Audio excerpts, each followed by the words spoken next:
Scaria? What? It's not that much of a game to stream? Really? Because a lot of people are asking me to stream it. I mean, like, quite a few of you guys are like, play Steins Gate! So I was like, okay. You sound really passionate about that. Some Dr. Pepper. I want Dr. Pepper. Wait, Dr. P is in pain? Or Dr. Pepper? Dr. P is in the house. I've still got tattoo quotes in my head. Oh, I can't hear anything. Oh god, that scared me. I'm sorry about that.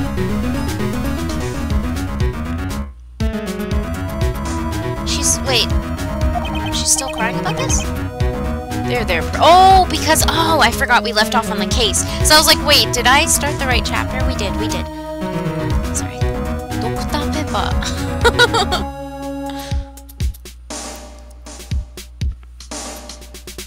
There, Pearls. I can't take it anymore. I'm not gonna do the outrageous crying. Look, it's alright. I love how her wham was like, wah!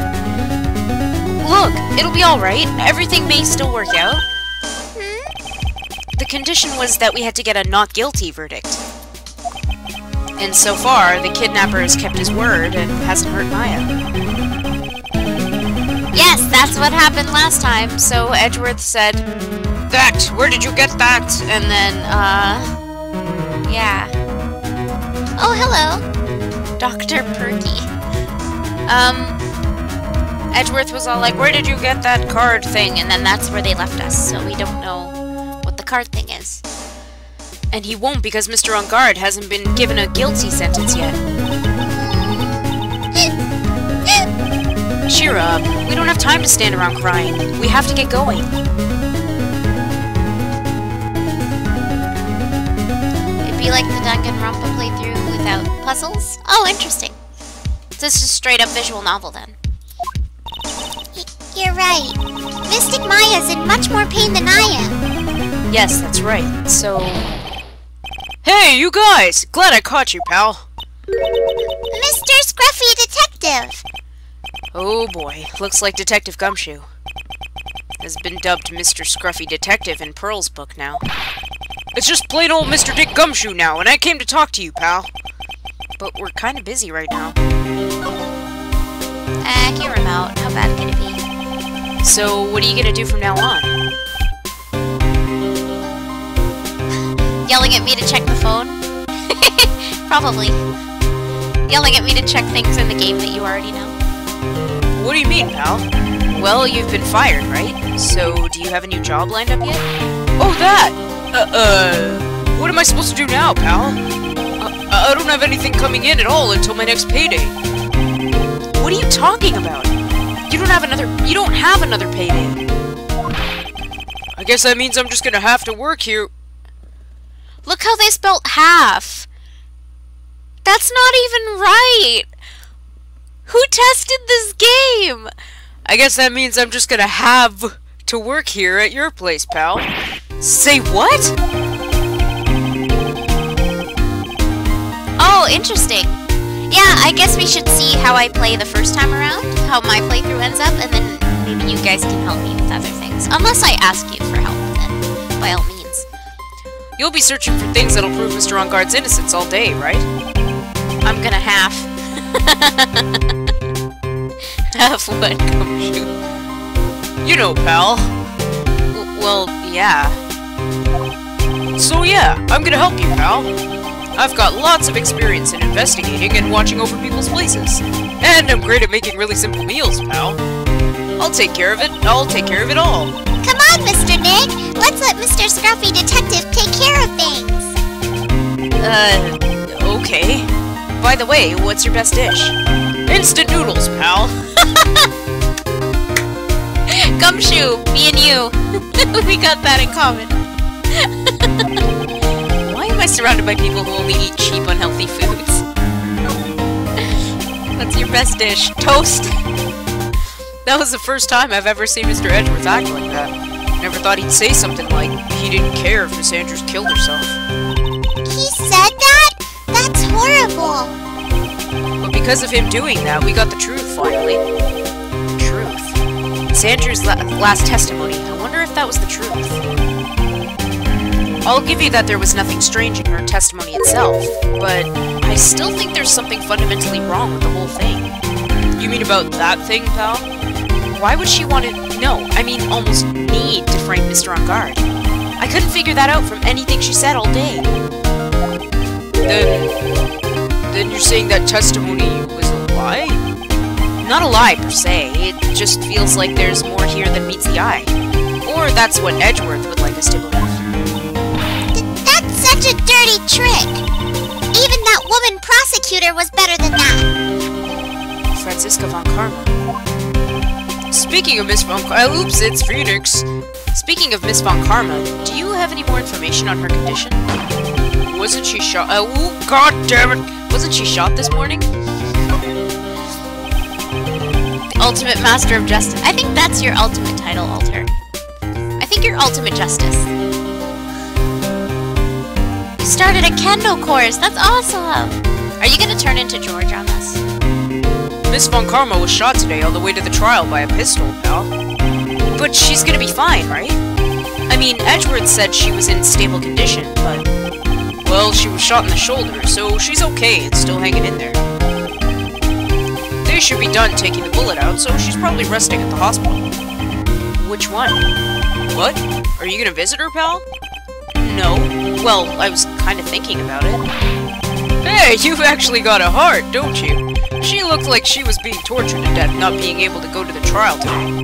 So maybe it'd be good for her if you went and let her whip you for a bit, pal. Let's go let her whip us, Mr. Nick! Now I'm definitely not going. Let's see. The name of the hospital. Oh yeah, the Haughty Clinic. That name sends a chill down my spine. Well, I guess it can't hurt to stop by and help her. Just making shit up. Aw, how come? Is that a normal thing?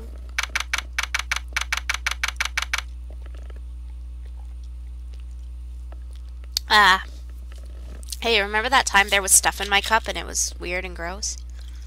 Yeah, me too.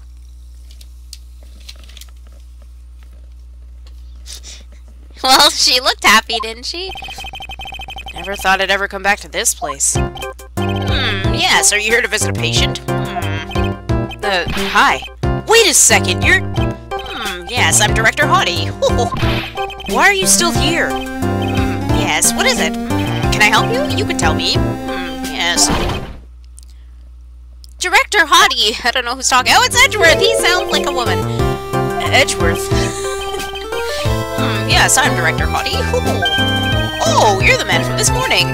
Yes, what is it?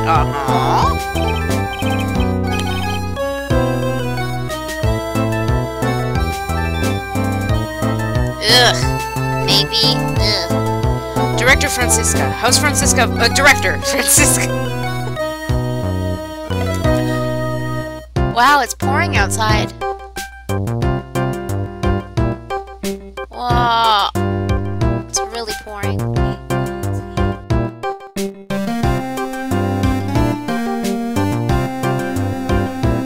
My mom just told me it's hail. It's hailing! And now it stopped hailing when I said that. Hopefully it slows down, sorry. Director Franziska. How's Franziska von Karma?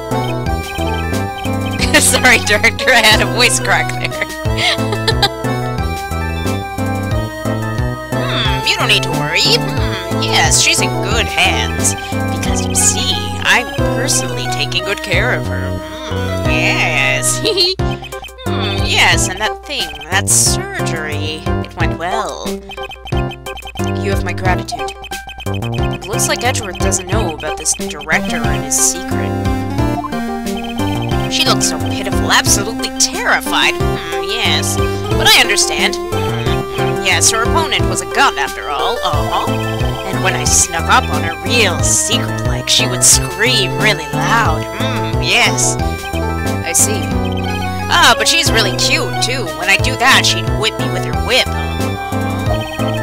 Boy, did I cry like a baby. Yes, but I think I could get used to it.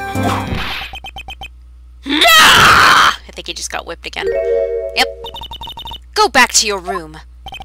You're so mean, So mean, my frisky frisker. But that's good to... Okay. Yes, it's time for my IV drops. Yes.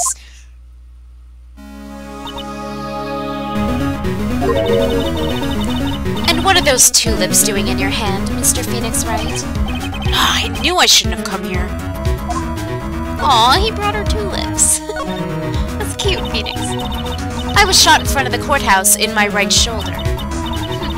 It's no big deal. This sort of thing happens all the time. I even had full intentions of running the trial this morning. But that would have been too much. Yeah. You looked like you were deathly scared until only a few minutes ago. But I was dragged here by that prosecutor. He even went so far as to grab me by the wrist the whole way here. It was the only logical course of action, given the bullet was still lodged in your shoulder. But with me doing so, I found myself having to clean up after you in that irresponsible deal you made. I think I know what deal he's referring to. Miss Von Karma, you made a deal with Miss Andrews yesterday, didn't you? I don't know what you mean. In order to make sure you got your guilty verdict on Mr. Ungard, you told Miss Andrews to not testify in court today. I don't know what you're talking about. Do you have proof that I made such a deal? You're denying it? Looks like you were lucky, Mr. Phoenix Wright. If I'd been in court today, this trial would already be over. All while hiding Miss Andrews' own crime? That isn't my problem, whether she had tampered with evidence or not. I have only one objective, to find Ungard guilty of murder. The end justifies the means, Mr. Phoenix Wright. The end justifies the means. Miss Von Karma, Adrian Andrews believed you when you said, if you don't tell the truth of what really happened, then Ungard will be found guilty. And what does that have to do with me? Because of that, she's now in danger of being found guilty herself. All because she believed in your words until the very end. That still has nothing to do with me. She's just a weak person, that's all. But you had to know she was... Ow! I think visiting hours are blah blah blah blah blah blah blah blah. I think visiting hours here are about over. So if you'll excuse me. What's wrong? Why did she suddenly cut you off? Probably because she thinks I had the advantage in that argument. Edgeworth.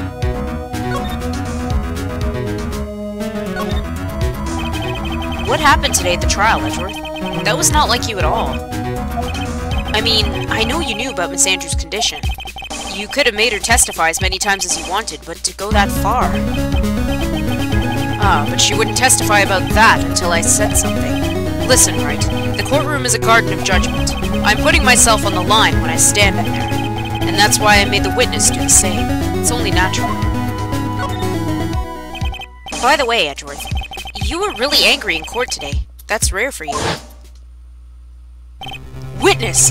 That card! Give it to me! Hurry! Do you have any idea what you have stupidly yet inadvertently done? No! This! I can't believe you hid this from me all this time!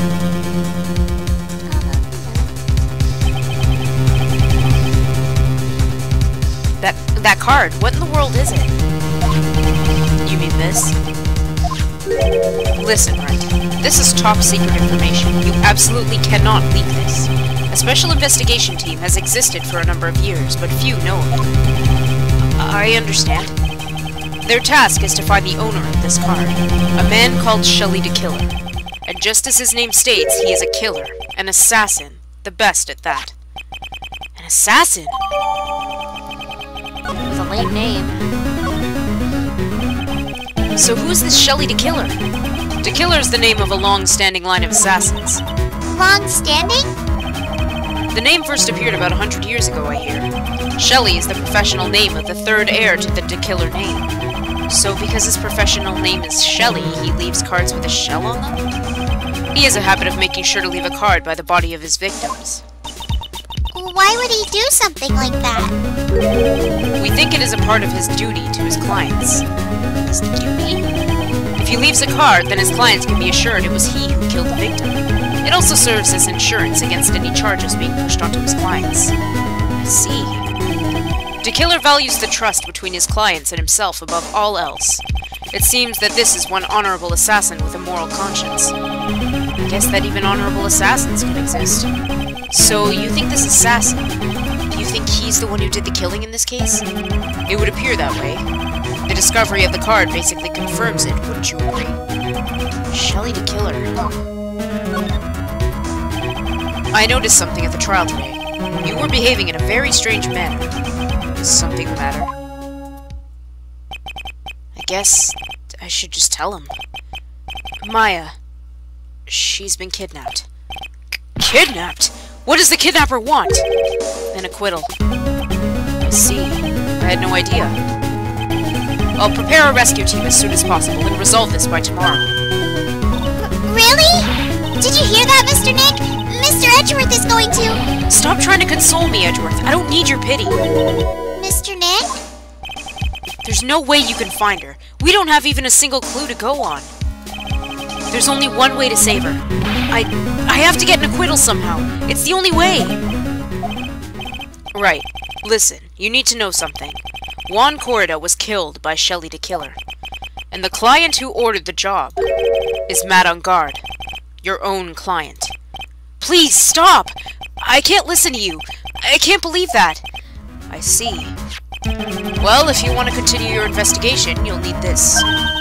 What is it? The hotel right now is restricted to police personnel only, as we are looking for any clues that might lead us to Shelley the killer. Okay, Remix. If you take this with you to the hotel, I'm sure they'll let you enter. Did I say that in a pearly voice? Because that's how I felt. Okay, Remix. In any case, I must attend to the preparations for Maya's rescue team. We'll meet again if anything should happen. Now, if you'll excuse me. Mr. Nick? Do you think Mr. On Guard hired an assassin? No way! I mean, he doesn't have a psyche lock. Yeah, I guess not. Maya. Please. All I ask is you make it home safe and sound.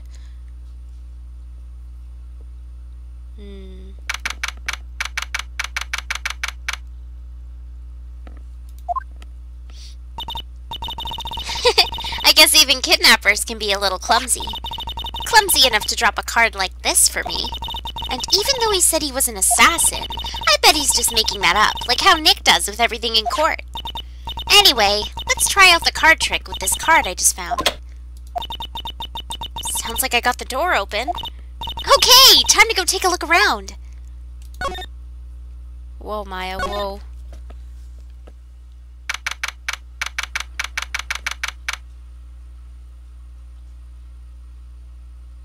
I think it was, did he ask him if he killed him? Because then, yeah. You know, that's different from did you hire someone to kill him. I think it was did you kill him? I can't really remember though. What is this place? I've got a feeling I'm not in the hotel anymore. Are those videos over there?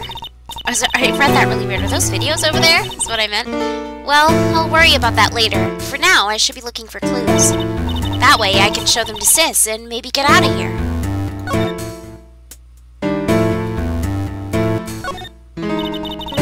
What is this thing? An antenna, I guess? And this is a VCR? There sure are a lot of electronic gadgets here. But what's an antenna doing here?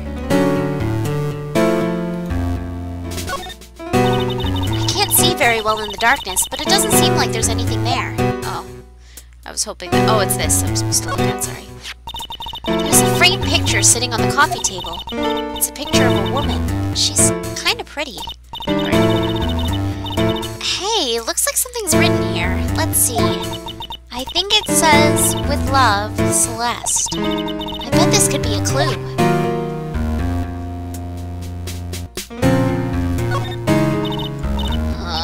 Locked, of course. And it doesn't look like I can use the card to open this door. There's a little hole at the bottom of the door. If only me I was a little skinnier, then maybe I'd be able to crawl through there. Oops. That's weird. What's a figurine doing on a sofa in a place like this? I think it's a bear. Aw, how cute! But it's got a lot of cuts and slits on it. I wonder if it's some kind of puzzle or something. Oh, this simply will not do. I cannot have you wandering around at all. Oh, sorry, at will, I think. Hey! Welcome, welcome. Yeah! It's a scream. It seems that your Mr. Right is truly concerned about you. He is? For now, I would suggest you remain cooperative. If you cannot, there are ways in which I can help you. Ways? You mean... Dead men tell no tales, is how the saying goes, correct? Dead? I'm almost certain I told you on our first meeting. I am an assassin. No way! You're lying! I mean, an assassin? People are not always who they appear to be. Nick!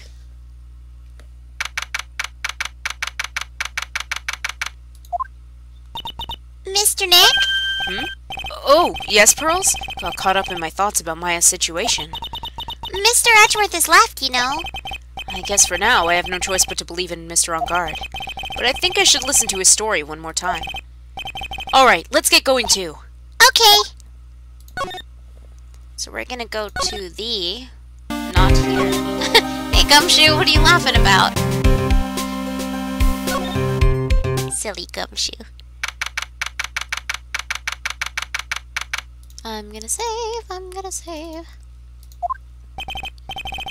I'm sorry, but visiting hours are over for today. Aww. I have too many questions I need to ask. I'm sorry, but I'm Phoenix Wright, a lawyer for one of the... You're Mr. Wright, you say? Oh, yeah, there's a message here for you. A message? It's from Matt on Guard. Ah, here you are. What did he write? Is it something really important? I don't know. Well, let's see what it has to say. To the lawyer dude, I've got something really important to tell you. Why do I feel uneasy all of a sudden? Oh, Mr. Wright. So, actually, I have a favor to ask of you. I have this cat named Shu. I didn't put out a lot of food when I left the house, so he's probably pretty hungry. You think you could drop by my house and feed Shu for me, dude? My house is just a little ways down from the hotel, alright?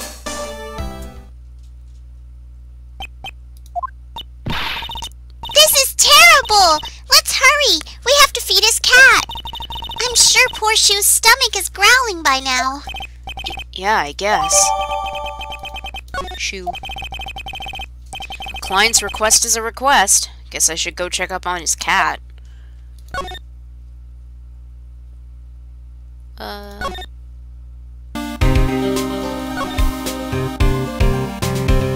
How do you... well, I guess from the hotel? Oh.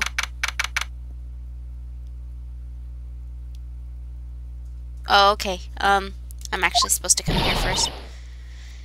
All right now, Mr. Nick. Let's go look for clues. We have to, for Mystic Maya's sake. You shall not pass!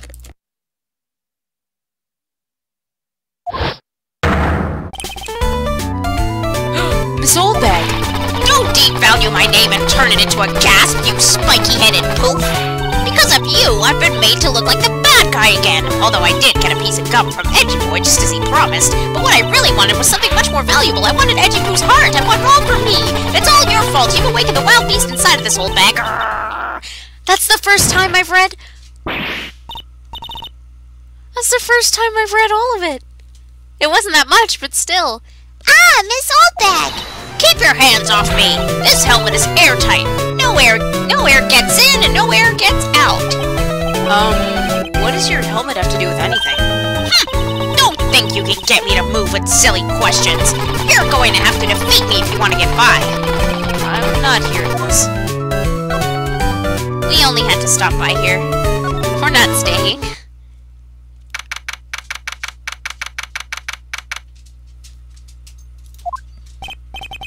Sure is dark. I'll go turn on a light.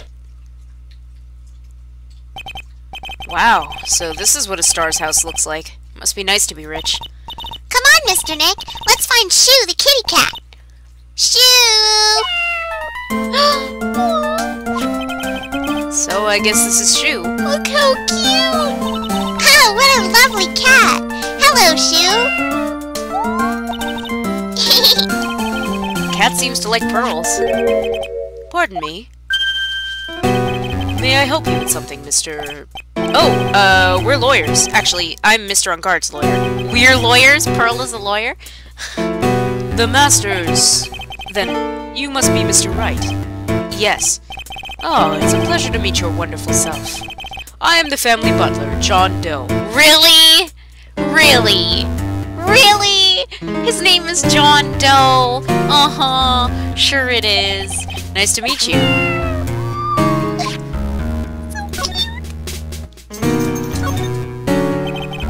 You must know all sorts of things about Mr. On Guard, right? Honestly, sir, I don't believe my master is capable of such a foul deed as murder. And, anything else? No, not especially. It is not appropriate for a lowly servant to speak of the master or his affairs. How typically butler-like, as it were. Mr. Doe, how long have you served at this residence? Well, sir, I would have to say maybe about 1 year. And, anything else? No, not especially. It is not appropriate for a lowly servant to speak of himself and his affairs. You know, I would have thought Mr. On Guard the kind to have a maid over a butler. Oh my god, I should have seen the John Cena joke coming. That's a very cute cat you've got there. It is my duty to take care of him. The master rather fancies Shoo. And, anything else? No, not especially. It is not appropriate for a lowly servant to speak of the family cat. Well then, I guess I don't need this piece of scrap paper anymore. Well, I'm afraid I must take my leave of you now. Oh, we should probably get going ourselves. Ah, so young and yet already so accomplished. A master of law. But there's also a lot to be proud of in being... There's also a lot to be proud of in being a butler, in charge of the house and all. Thank you for the compliment, sir. People are not always who they appear to be. Now, if you'll excuse me. I thought we came here to feed a cat, and he is a butler, so what was the point of us coming here? Well...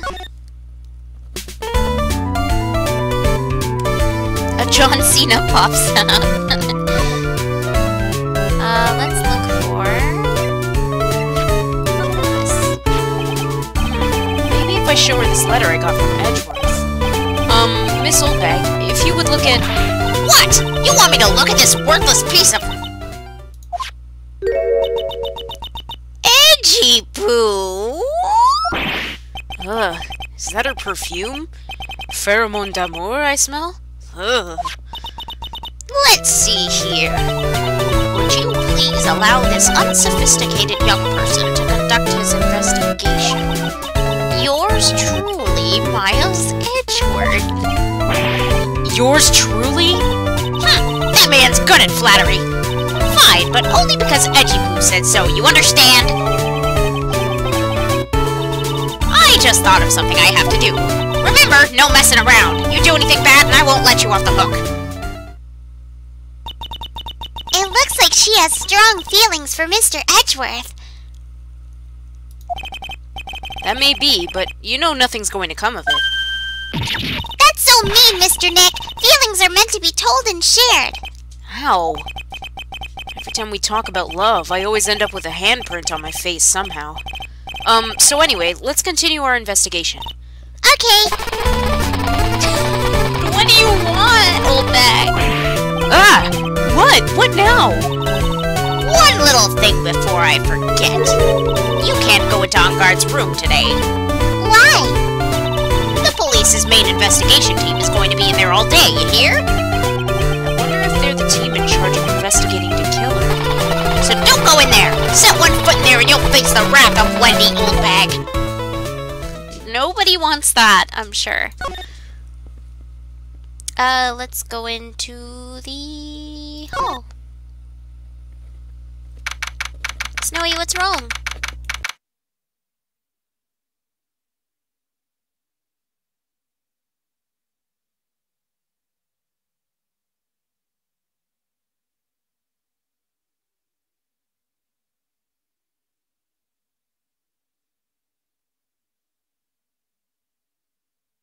Sorry. Looks like we're the only ones here. And yet, the hotel seems so busy somehow. Probably because the police team is scouring for clues about to kill her.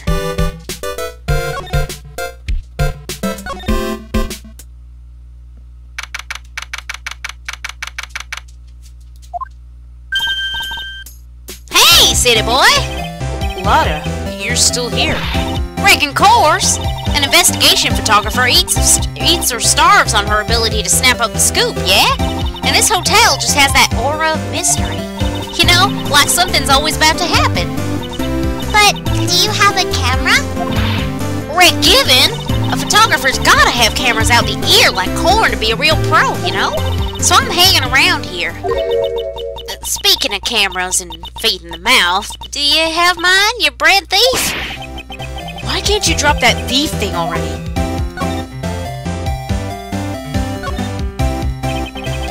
I want to ask you about the night of the murder. What? You're really gonna shell out the bucks for the info I got? Lotta, you were loitering in this hallway the night of the murder, were you not? Well, kinda, but...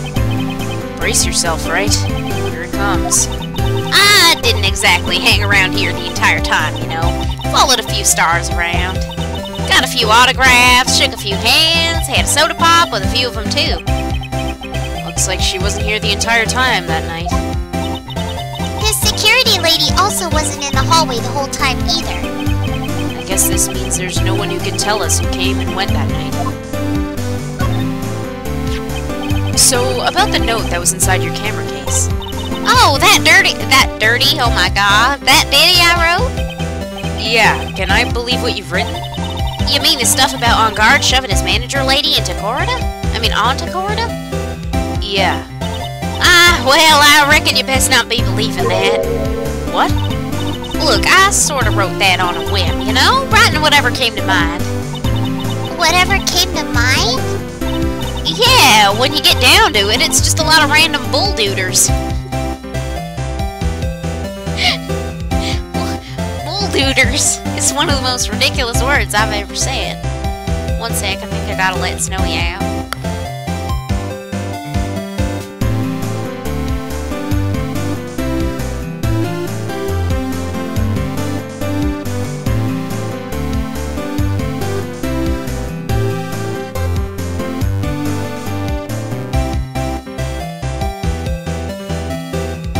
John Cena this. That's complete bulldooders. Oh, okay. Hey, what's with ya? Why are you staring at me like my grandpa used to? Hey, and why do you look like you suddenly got older, too? Or am I just shrinking here?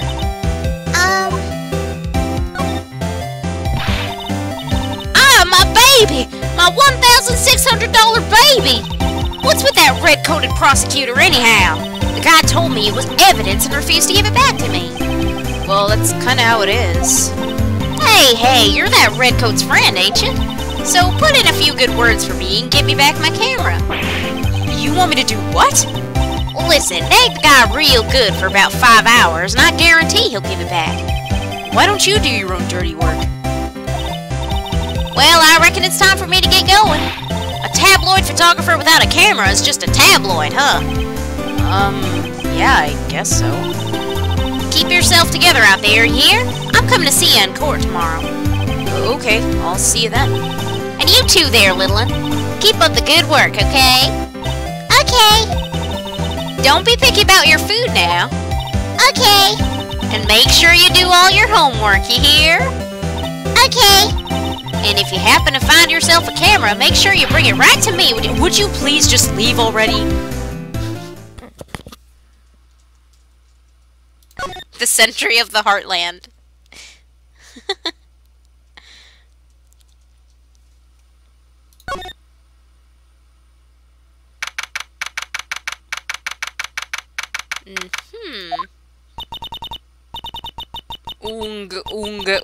Who is this?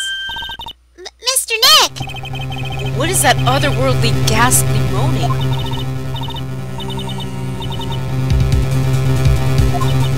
I hate evil ghosts! I don't think it's a ghost. Maybe it's a demon? Excuse me? Watch who you're calling a demon, brat! Ah!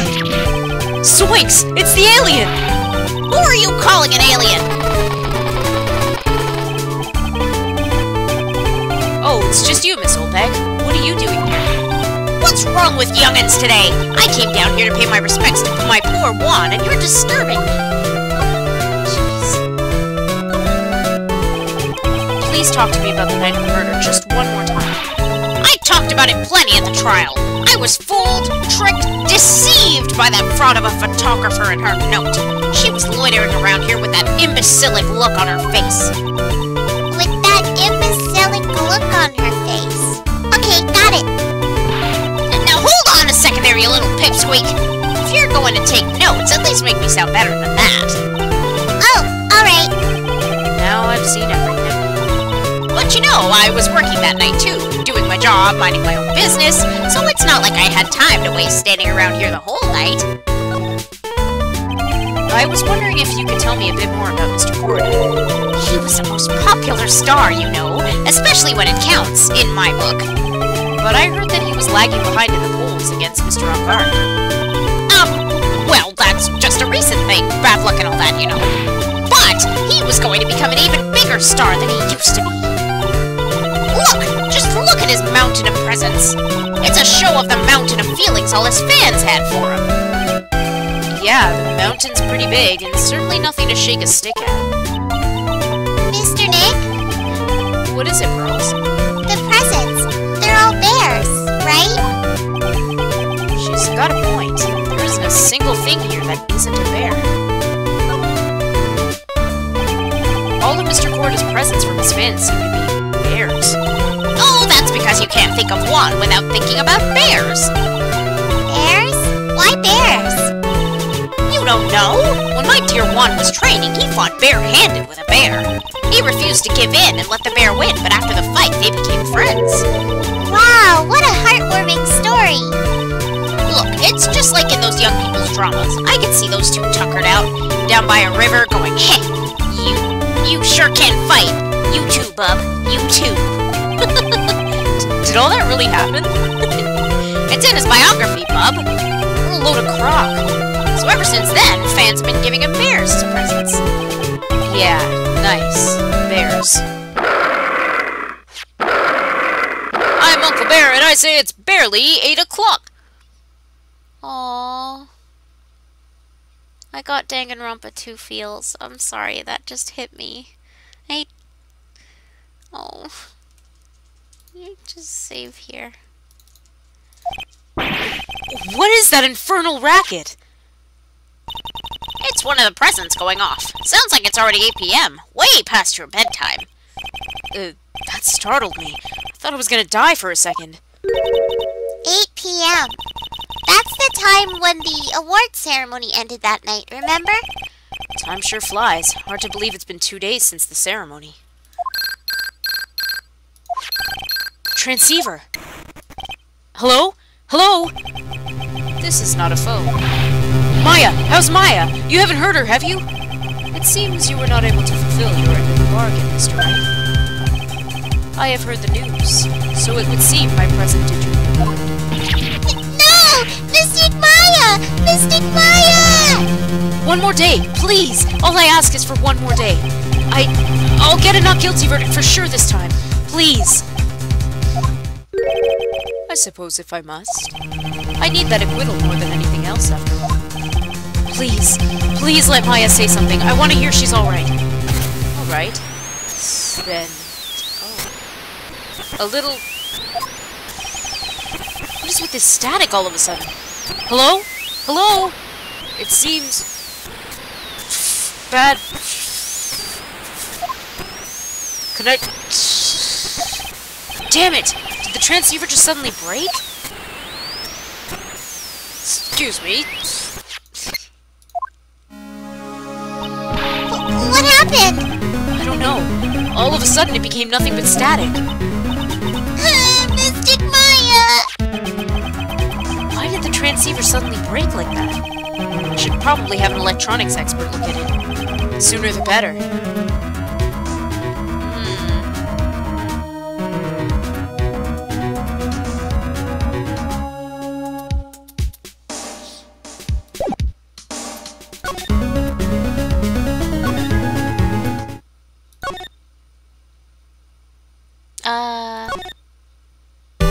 All the way back. All the way back.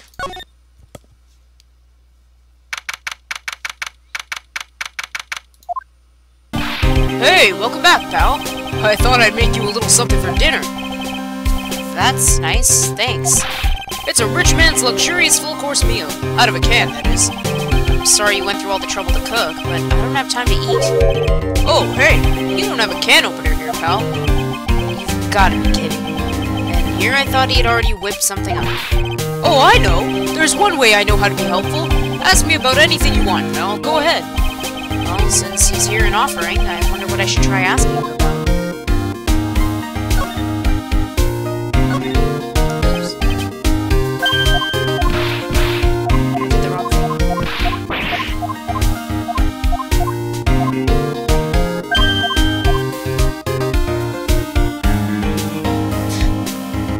Pressed something.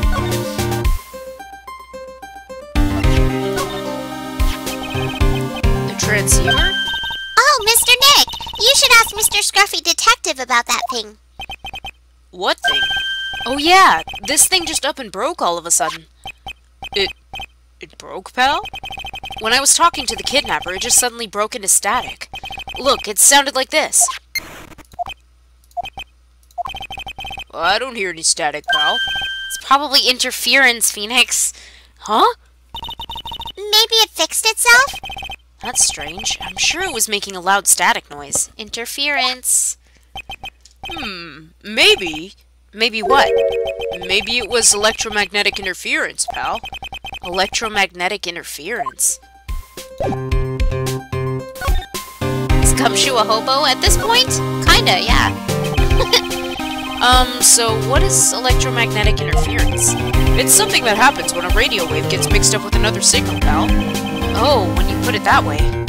I don't understand what you're talking about. Like, for example, when a cell phone goes off next to a computer screen, the stuff on the screen gets kind of fuzzy and starts acting funny, right? Huh? Computer? It's like when you use the dryer next to... Oops, nope, it's not. What? It's like when you use the dryer next to the TV and the screen starts looking weird. Oh, yes, the TV does do that. Oh, so that's what you're talking about. Phoenix was doing his best Pearl impression just now. She seems amazingly happy at being able to understand this. So the room you were in when that interference to the transceiver happened, there's gotta be something there that's sending out very strong radio waves, pal. Something like a listening device or something. Ah! Hey, speaking of that, where were you when it happened? We were in Mr. Corrida's room. The scene of the murder. What? That's it! I mean, that's it! I'm gonna sneak into the precinct and get a bug sweeper. I'll meet you at the blah blah blah later, alright, pal? Crime scene. Wait, Gumshoe! Oh yeah, baby, it's investigating time! I'm on fire, pal! My fingers are itching to go! Yeah! We should be going too, Mr. Nick. Alright, let's go.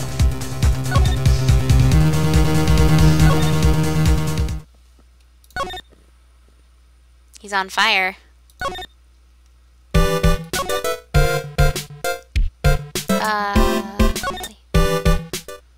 And then... Corrida's hotel room.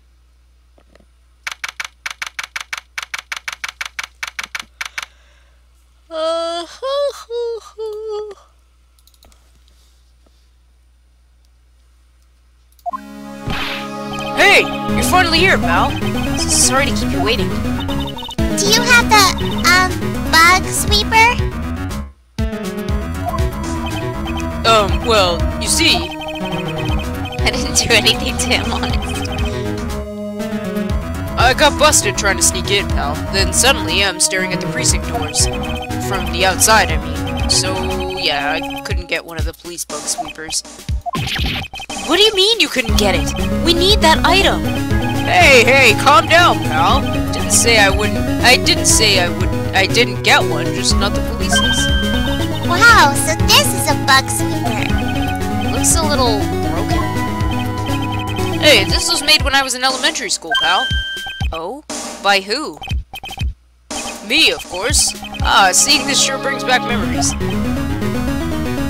Did you? I was gonna ask why you're green.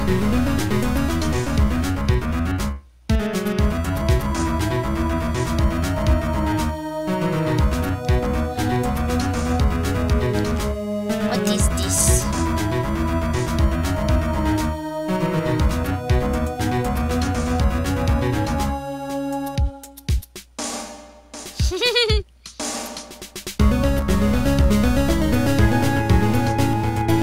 I have a response for someone on the Facebook page after. Can't do anything fancy from my phone, so I'll have to leave it at that. Hey, don't look down on it, pal. Sure, it looks a little run down, but I put my heart and soul into building this puppy here. Your heart and soul? It'll work. Trust me, pal. It'll do the job. I went green for gumshoe. Nice! But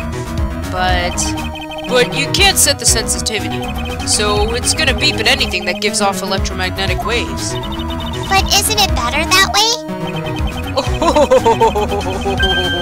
Well, anyway, since I brought this all the way, might as well give it a whirl, right, pal? I'm getting that sinking feeling again. Okay, now I'll tell you how to use this baby. There's a listening device or some other sort of bug hidden in this room, pal. So we're gonna find it, right? Right. Now, first, let's turn the sweeper on.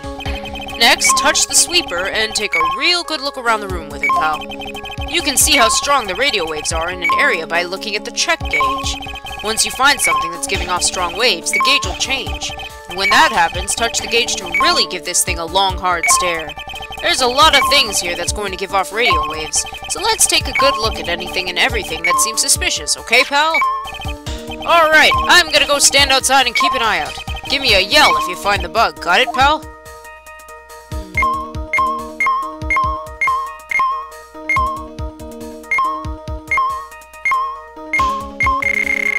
Okay, so that's a lamp. Should we be checking the lamps? Should we just... It's another lamp.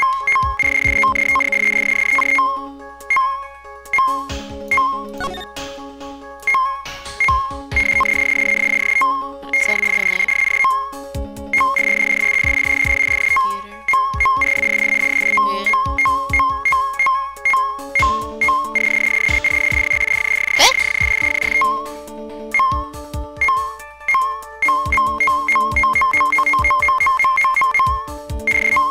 Is this... Well, it certainly looks like an alarm clock. Oh, it's the alarm clock. What's wrong? Why do you look troubled?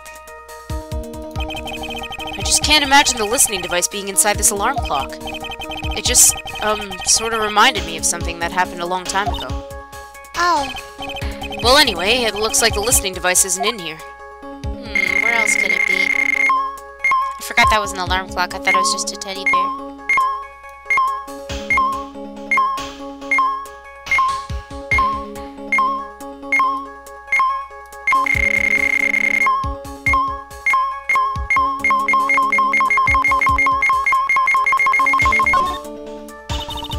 there doesn't seem to be anything giving off radio waves there, Mr. Nick.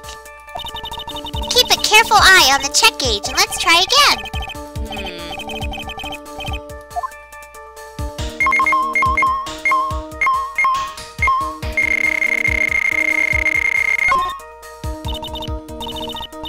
A refrigerator. I really don't think the listening device is something like this. Because it's filled with nothing but healthy vegetable juices, right? Yeah, sure. What does that have to do with listening devices? Derp.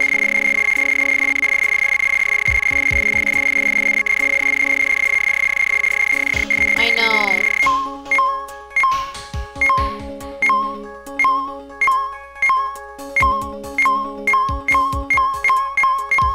I still think... Ah.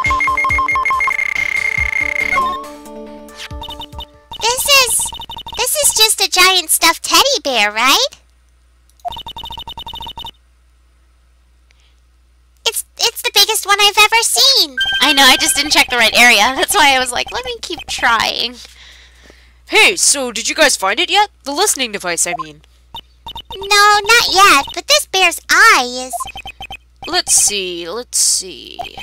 A perfectly normal stuffed bear with some really strong radio waves. Sounds like you found the device to me, pal. Let's dig this big fella's eye out and see what we've got. No, you can't! Such a violent act! Oomph! No!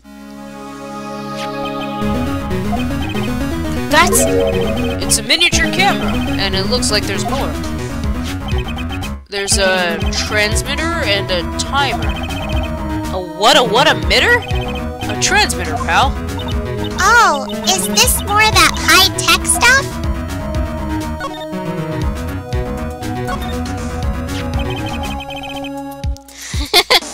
And that's how Monokuma got his scar. Nice. So this tiny thing is a camera? Yep, it's a pinhole CCD camera, pal. It's a small, high-grade video camera mostly used in security systems. So it's a video camera. It runs on a battery, which comes with it in a set. But there's no videotape in this camera. This is only the camera part here, pal. The tape recorder with the tape inside it is somewhere else, sorry, Derp. Somewhere else? The footage is changed into radio waves and then it's sent to the recorder. So, it's sort of like a TV broadcast, isn't it? Hey, you know, you're right.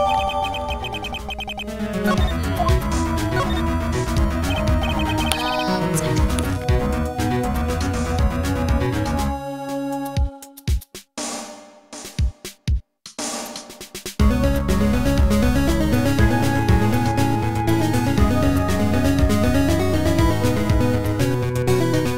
So, what is a transmitter?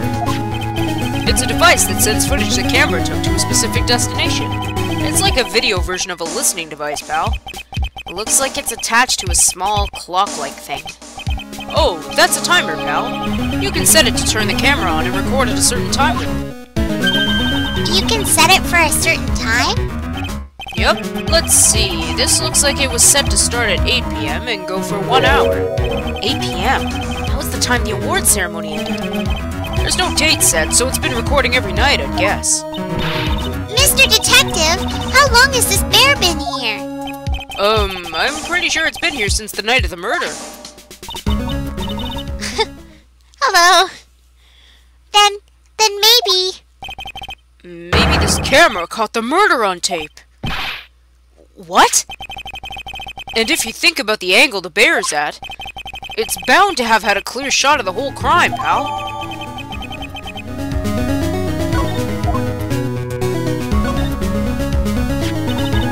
So there was a camera in this bear's eye. And it was disguised as a present. And I'm sure it was here on the night of the murder, pal. It's pretty big, so it stands out pretty well in my mind. But who gave Mr. Korda this present? I don't know, pal. But this means that someone out there's got a video of what happened here that night.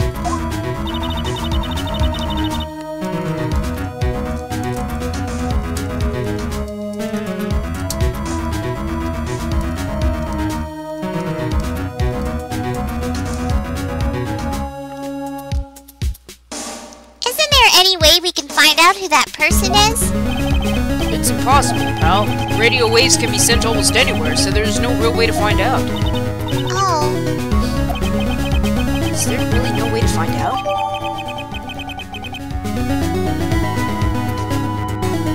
Oops. Come on. I got it! What? Hey pal, let me borrow this mini camera for a bit. What are you gonna do? I'm gonna go around to the electronic shops and see if I can find out who bought this. But that's impossible. I mean, it's already 9 p.m. Leave it to me. Even if I have to search all night, I'll find your man, pal. Aw, gumshoe.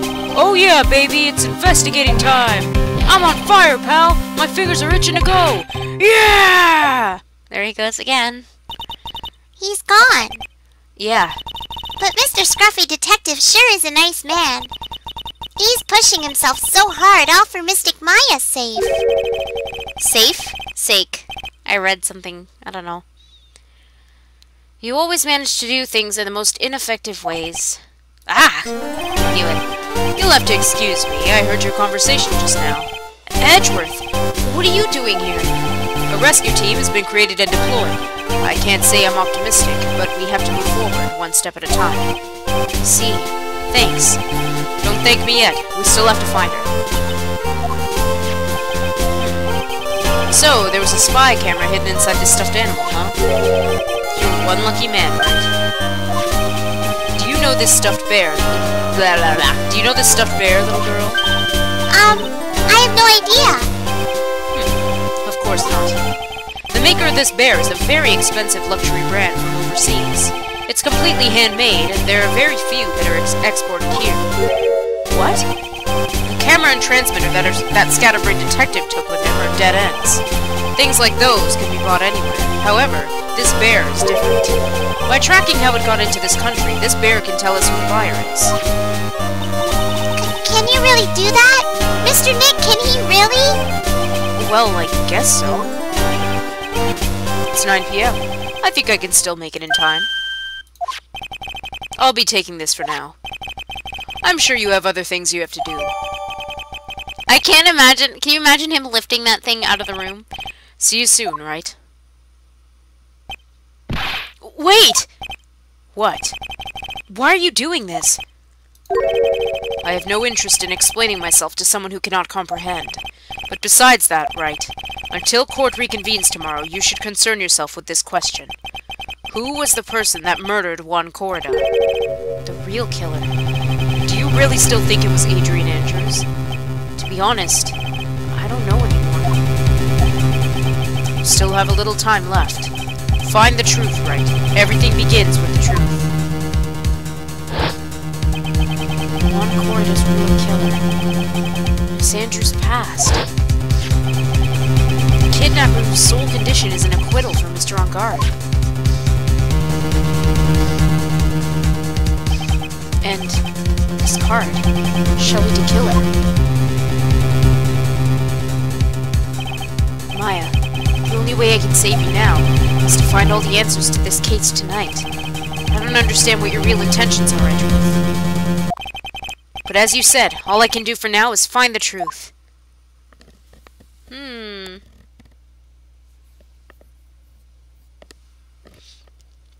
Wow, this is a lot of stuff.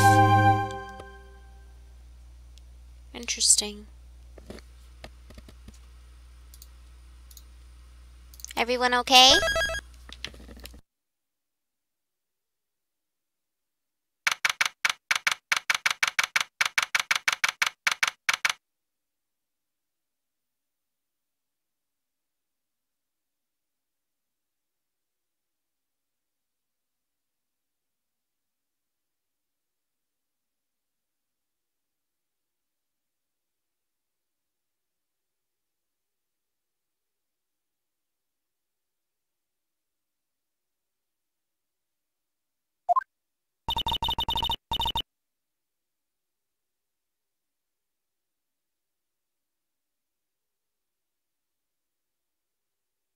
Whoa, vanilla.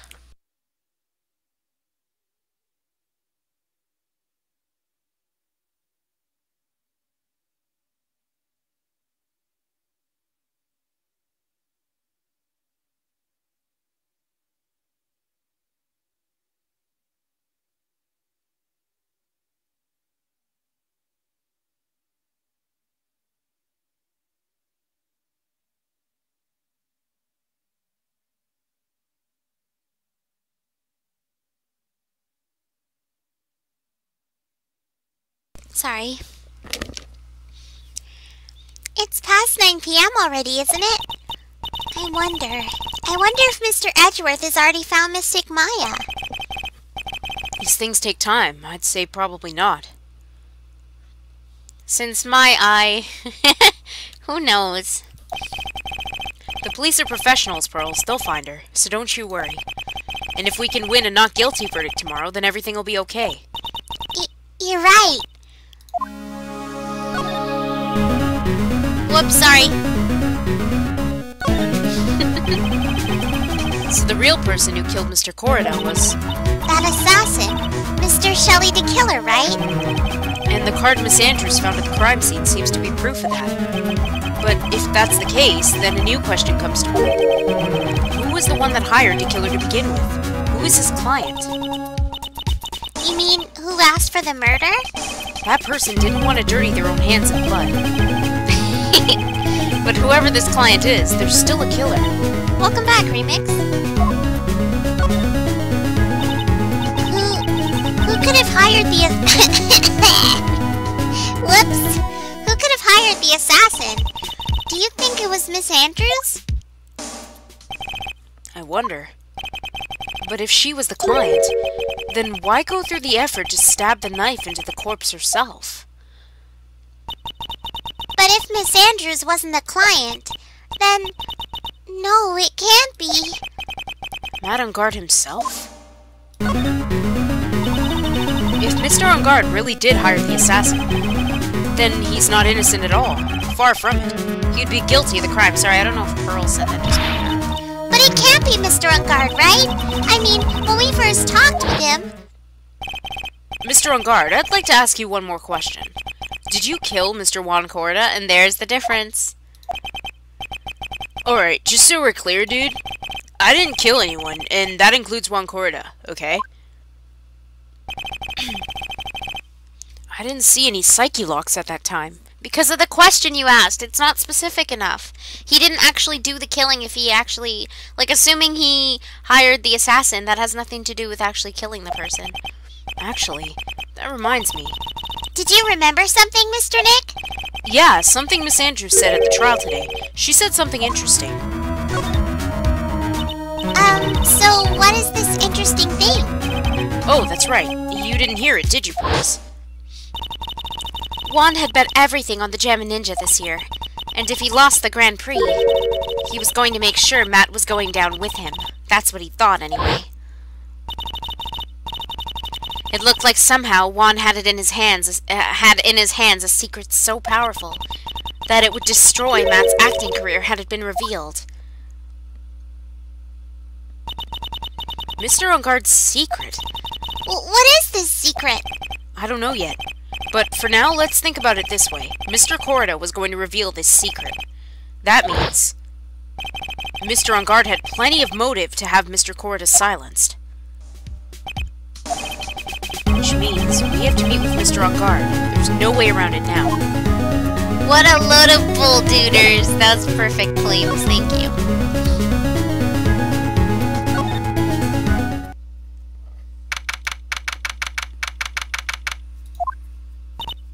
Wow, it's really getting late, isn't it, Mr. Nick? Yeah, it's past 9 p.m. already. But we still have some things to prepare for tomorrow's trial. There's still the matter of this secret Mr. Corrida held about Mr. Engard. And Miss Andrews' real intentions. These are two things I must know tonight. But aren't visiting hours over at the detention center? I'm sure we'll think of something, Pearls. Don't you worry. Oops.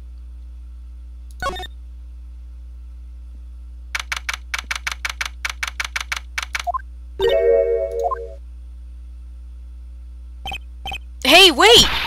What is it, whippersnapper? All I know is nothing that has anything to do with you is ever good. Like just now, I was handed this strange device for who knows what reason, and I was told to use it to search the whole hotel. That's the bug sweeper, isn't it? The one Gumshoe made. I don't know, and frankly, I don't care, but the request came from Edgy Poo, so... And he said... If you feel angry, direct your anger at that unsophisticated lawyer. So I'm gonna feel free to direct all my anger towards you! Gee, Thanks a bundle, Edgeworth. What a pal you are. This is absolutely top secret, so you have better keep it to yourselves. I heard they found a spy camera hidden in one of the presents. Very interesting. I'm sure it was, you know, it was to catch poor Juan in the middle of a scandalous meeting. Scandalous? What's that? It means, well, you know, that gossip that's been going around about my dear Juan. Oh, you mean that thing about Miss Andrews? But I'm sure she must have had some reason for getting close to Mr. Corner. I'll let you in on another secret, youngin'. I know who planted that spy camera. It was that obnoxious, puffy-haired photographer girl. The nerve of some people. Spying on spying on people by herself, as if I wouldn't want to see it for myself, too. Wow, Gillian actually admitted her true intentions for a change. I don't know what you're thinking exactly, but I can bet it's nothing good. But I didn't say anything. So you want to know about Juan and that manager, right? Actually, as I hear it, they were something of a refreshing pair, those two. Oh? I tell you, Juan really welcomed that manager with open arms, I heard. That manager? Who are you talking about? You don't know? That manager woman Juan had. It's a shame she killed herself, though. Oh, you're talking about Miss Celeste Impacts, Miss Andrews' mentor, right? Yes, that's the one. That Celeste girl. She was supposed to get married, you know. Married? You mean to Mr. Corda? Really, you young kids today don't know anything, do you? That girl Celeste killed herself 3 days after their marriage announcement. 3 days after their marriage announcement? What the...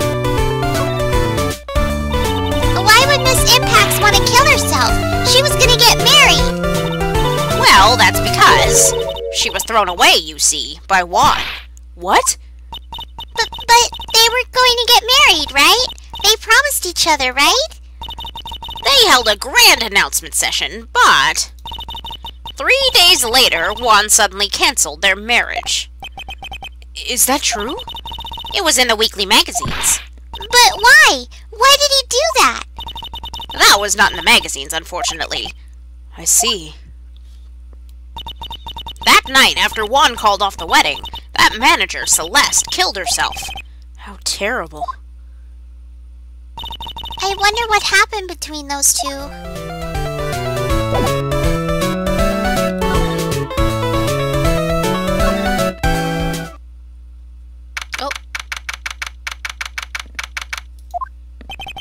On that night, there must have been at least a few hundred people here. I guess the police are done with their questioning and investigating. Looks like things here in the lobby have finally calmed down. Sorry, calmed. I almost said clammed. Claimed. Claim.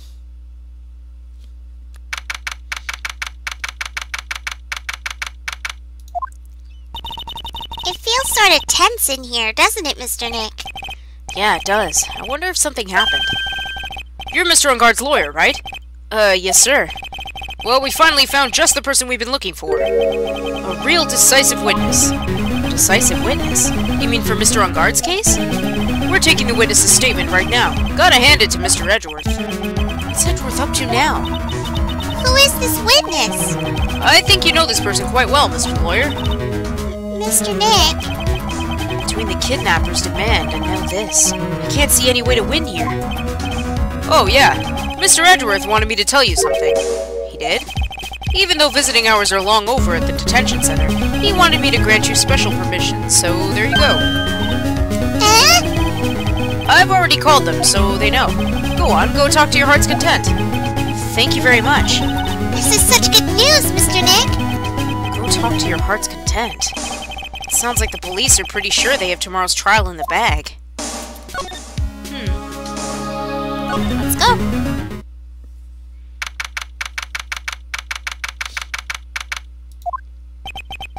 I'm sure they must have transferred Miss Andrews here by now. So that means that both Mr. Unguard and Miss Andrews are in this detention center. Now then, whose story do I want to hear?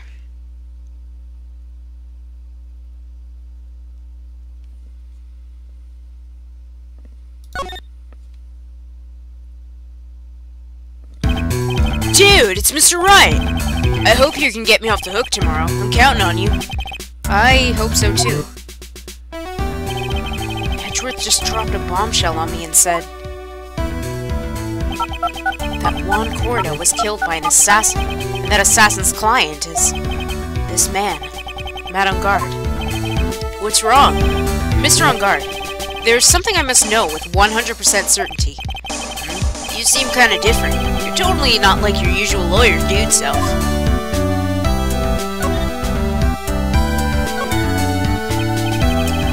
About the press conference. You mean the one where Juan was gonna dress up as the Nickel Samurai? Yeah, I heard a little more about it from Miss Andrews. It looked like somehow Juan had in his hands a secret so powerful that it would destroy Matt's acting career had it been revealed. Could you please fill me in on what this secret is, please? Oh. Oh my god. I knew this was coming. Mr. Nick, don't tell me. Psyche lock. You said a secret, right? But you don't have any idea what it is, do you, dude? Did you know about Mr. Corda and Miss Andrews' relationship? Well, it's all over the tabloids, dude. But I don't know any of the details, if that's what you mean. Look, how many times do I have to tell you? I don't care what Juan did with his life. Miss Andrews, she had a purpose in mind when she started seeing Mr. Corda. Her mentor was Mr. Corda's manager, and Miss Andrews was going to get Miss Celeste Impax's suicide note from her. Celeste? Does that jog any memories?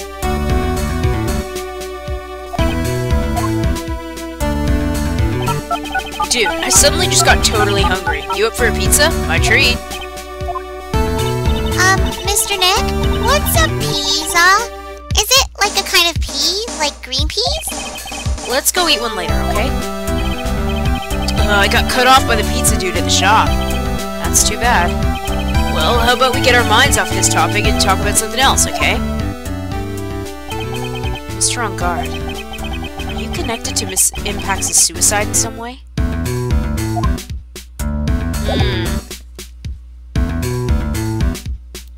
Oh, thanks, Wayne.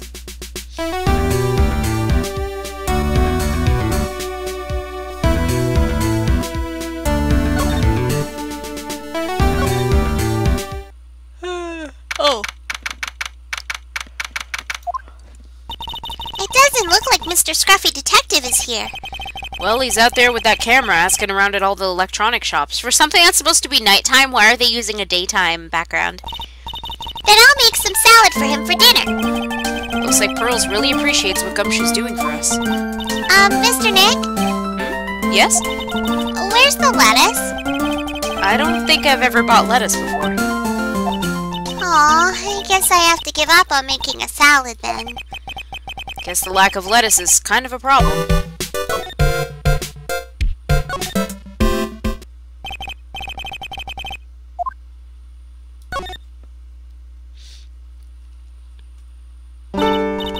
Oh, it's you. I'm sorry to be visiting at such a late hour, but there are a few questions I absolutely have to ask you tonight.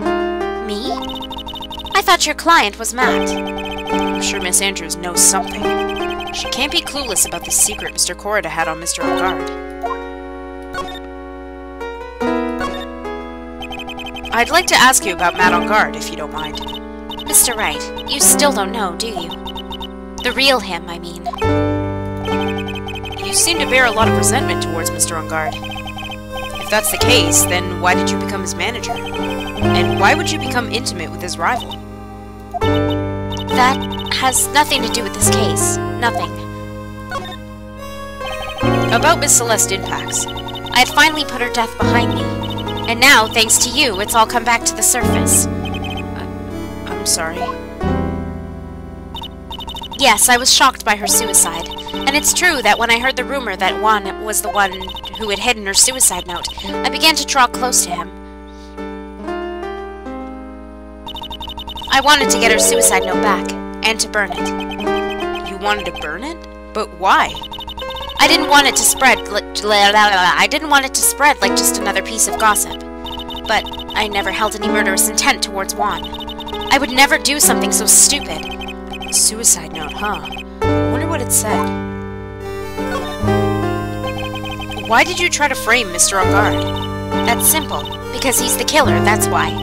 Isn't it the duty of every good citizen to inform the police? But there had to be another way. The police are excellent at doing their job, so they'd figure it out, right? Yes, they're so good that they couldn't figure out the real truth behind Celeste's death. Miss Andrews. Well, I know you're not the type of person to do something without a reason. So please, tell me why you did what you did. Revenge. Huh? Did you say something just now?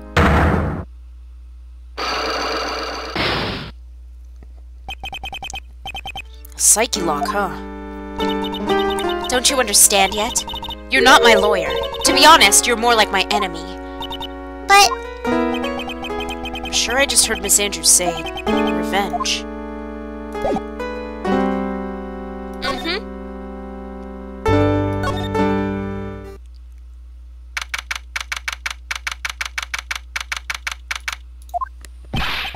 Oh, Mr. Wright, please, you have to help me! Uh-oh. Mr. Powers! what happened? Why are you here?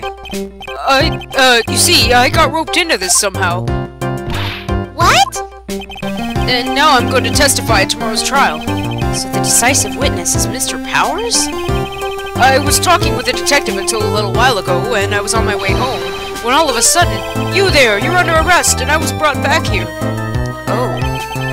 They said my face and whole self in general looked suspicious or something. Well, I guess I can see how they thought you looked suspicious. I'm just a normal guy on an exercise show for kids. Is that a crime?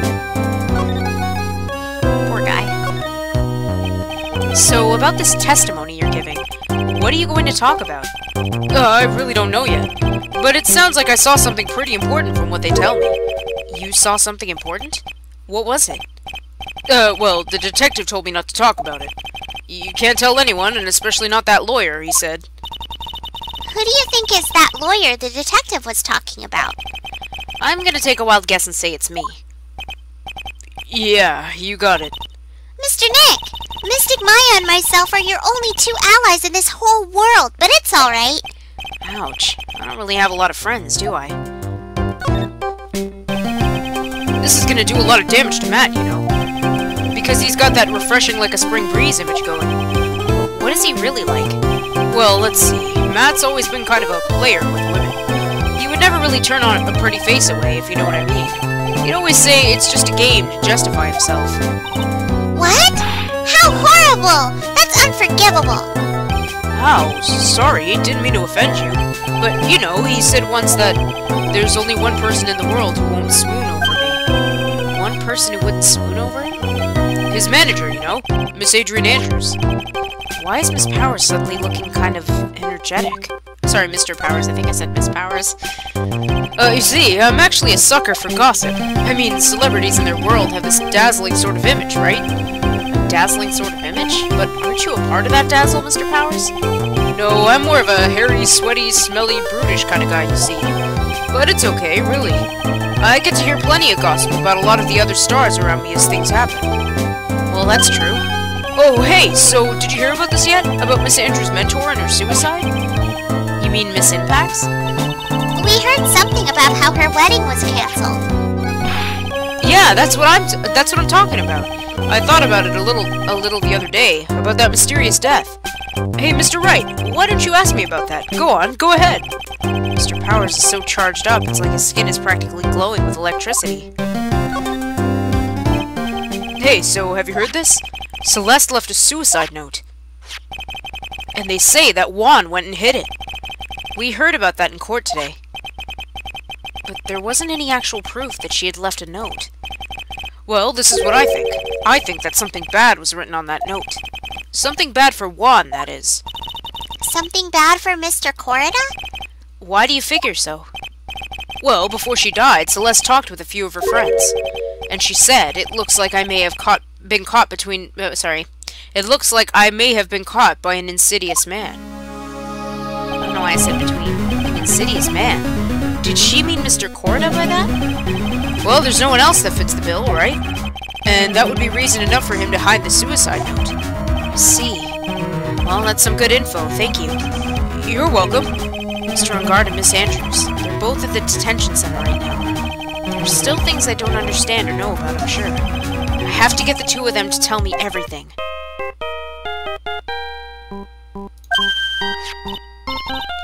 Mr. Nick, your phone! Hey, that's the Steel Samurai theme song, isn't it? I don't like the sound of this ringtone right now. It sounds kind of ominous. Yeah, I know. Hello? We're in trouble now, pal! I'll be back at the office really soon. What's wrong? Something really unexpected just happened. Mr. Edgeworth, he... Edgeworth? Anyway, hurry up and get back to the office, pal. I don't know what's going on anymore. It's no good. The end, Hello? Got cut off. What's going on, Mr. Nick? Gumshoe said we need to go back to the office right away. Then we should hurry back. I'm scared to go back. What are you talking about? Mr. Nick, pull yourself together. Maybe it'll be good news. Somehow I doubt that. Uh-oh.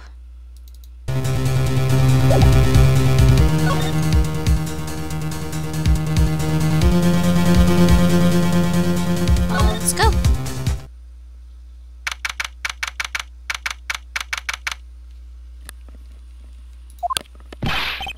Hey, pal! Mr. Edgeworth's already back!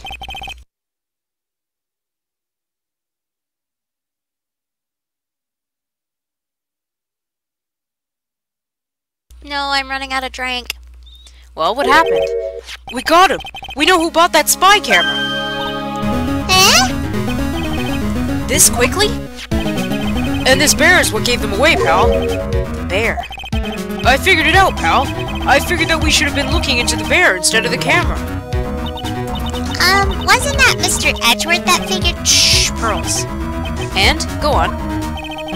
There's only one person who bought one of those bears who's related to this crime. Who is it? Who would be so rude as to spy on another person in their room?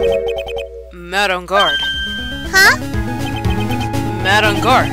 Your client. That's who, pal. And here I thought things couldn't get any worse.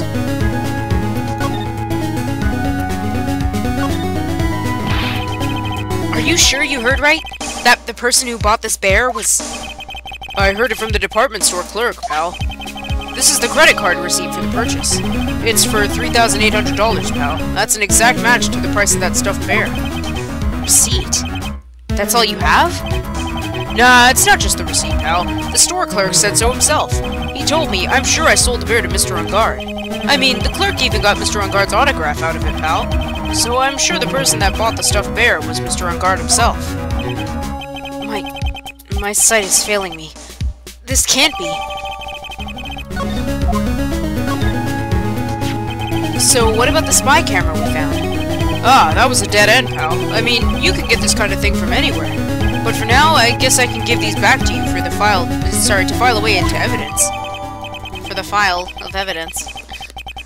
Whoops. I know you don't want to give up, pal. I didn't think it was possible. The person who put the spy camera in Juan Corrida's room was Madame Guard. Why? Why would Mr. Ungard do something like this? I bet it was to catch Miss Andrews and Mr. Corrida in one of their rendezvous. I bet it's not good enough for me. I have to know the absolute truth behind this camera. Are you gonna see him? Mr. Ungard, I mean. Yes. I'm scared, Mr. Nick. I wonder what we'll find out next. I'm scared myself, but I have to put on a good face for Pearls. Madame Guard, what in the world have you done?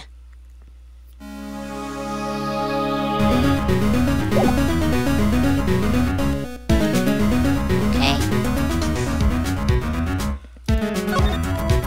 Let's head back. You're working really late, you know. It's already past 10 p.m., dude. I think it's time you told me the truth. Relax. Don't you know that ignorance is bliss? But if you really want to know, let's talk. Take that!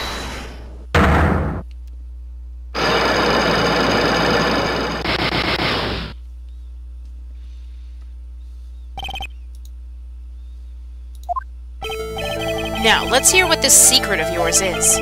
What if Mr. Corrida had been successful in his plan? What would he have disclosed? I told you before, dude. I don't know. I don't know anything about Juan, okay?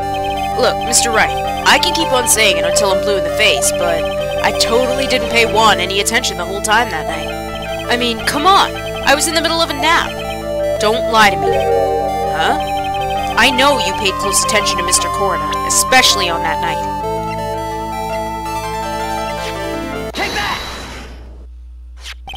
Someone used this camera to secretly film Mr. Corrida's room the night of the murder. Secretly film? What? And then sent the images the camera took with this transmitter.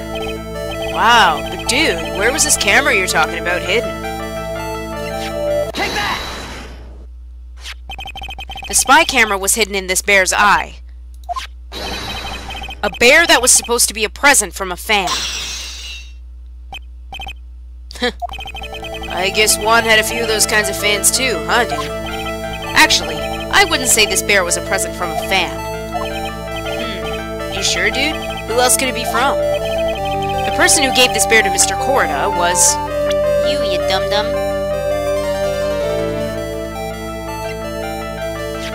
Take that!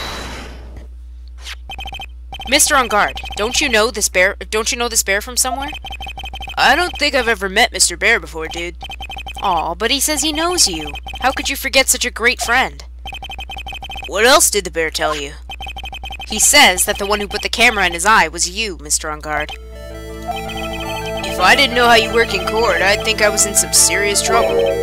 Come on, this is all a joke, right, dude? You're just pulling my leg. Looks like you're not ready to give up your secret yet. Well, do you have any proof you want to show me first? Here's proof that it was you who put the camera inside the bear.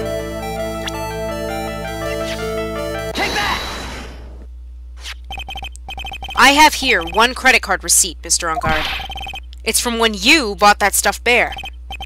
Dude, all you can tell from this is that I spent $3,800. I go to that department store all the time, okay? This $3,800, this could be the toothbrush I bought that one time. A $3,800 toothbrush? It's ivory. And it's got elephant hair for bristles. Ew. Elephant hair. Is that what rich people use nowadays? Anyway, the store clerk clearly remembers you and your purchase. After all, you even gave him an autograph, did you not? Dude, you should have said that earlier. So can I ask you one thing? Yes? You're my lawyer, right, dude? So, if you are, then why are you looking into stuff like that? Because if I don't know the truth, I can't help you. Sounds more like stupid lawyer talk to me. Hey, let's stop talking about this, okay? No, not yet. I haven't asked you why you set the camera up yet. And what your secret is. Of course, it would be strictly confidential. So, what are you going to do now? I'm going to find out what I want to know. Because I must. The reason you hid this camera in Mr. Corrida's room and filmed it in secret is because you're a butt.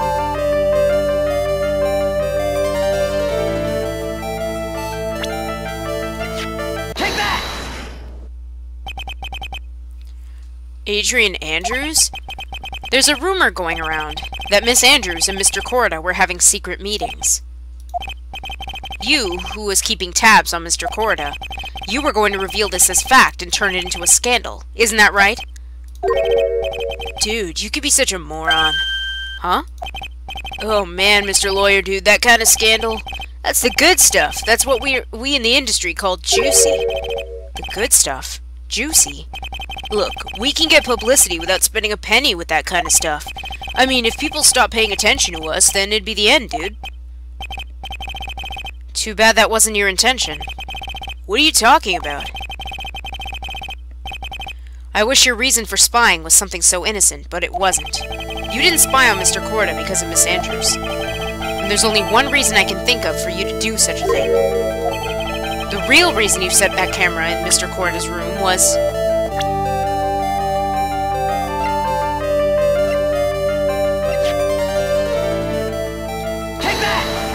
Did I just do the wrong thing? I just did the wrong thing. I think.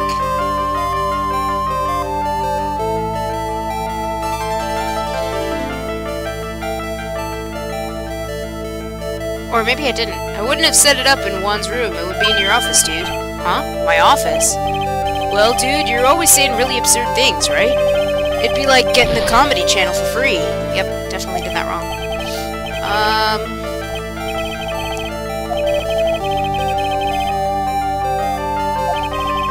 Only one reason I could think of for you to do such a thing. Oh, I see. I think I read something wrong. Oh, I did read something wrong. Yeah, you're right. Sorry. I was misreading something. Take that! There we go. Sorry about that. What's this card? That was another derp on my part. Maybe he doesn't know about the card. Blah blah derp. There's another one. This is a certain man's calling card. The man's name is Shelly the Killer. And I'm sure you know of him, don't you? Shelly the Killer. That's ridiculous! Why would I know some shady scumbag like him? If you really don't know him, then why are you acting so jumpy all of a sudden? This is it. I'm finally starting to get to the truth. I can afford to make any more— I can afford to make mistakes. No, I can't. I can't afford to make any more mistakes now. Mr. Madame-Garde, I know why you know Mr. the Killer. It's because you're a hero of justice. Alter, that answer's for you. You're a star. Since you're the one who set up that camera, that means you knew. You knew exactly what was going to happen in that room. So, how? How would you know something like that? It's because you're his client. That's why. You hired Shelly the Killer to assassinate Mr. Juan Corrida. The real mastermind behind this whole murder is you, Madame-Garde.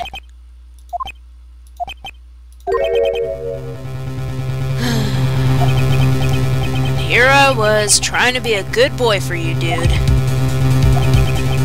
I thought if you didn't know, you'd be able to do your job without feeling bad. Well, that's what I thought, anyway. Mr. On Guard, you really did hire— Hold on a sec. I'm gonna consult myself, okay? Consult myself? Well, I guess it's probably about time, anyway. About time for what? I think it's time for you to meet him now, Mr. Lawyer Dude.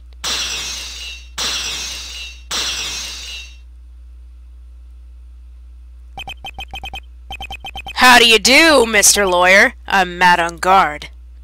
Well, shit! Look at your eyeballs. You okay? You should get that checked out. It looks really gross and stuff and ouchy. You should check that out. Oh, where did you get that glass from? Yes. Well done, Mr. Wright. I bet it wasn't easy to gather as much information as you have. So you were really Shelly the Killer's client? You don't really think I would dirty my own hands in this, do you? What do you mean? And that woman, Adrian, was quite brave herself, trying to stick the crime on me. I didn't think she had it in her. But all I care about is that Juan is dead. Isn't that right, Mr. Lawyer? You're lying! What a terrible— It's way past your bedtime, little girl. Go on and let us grown-ups talk about more adult things. But why? Why did you hide the video camera and— A weakling soon believes the words of others, just like that pathetic Adrian. He knew about Miss Andrews' secret?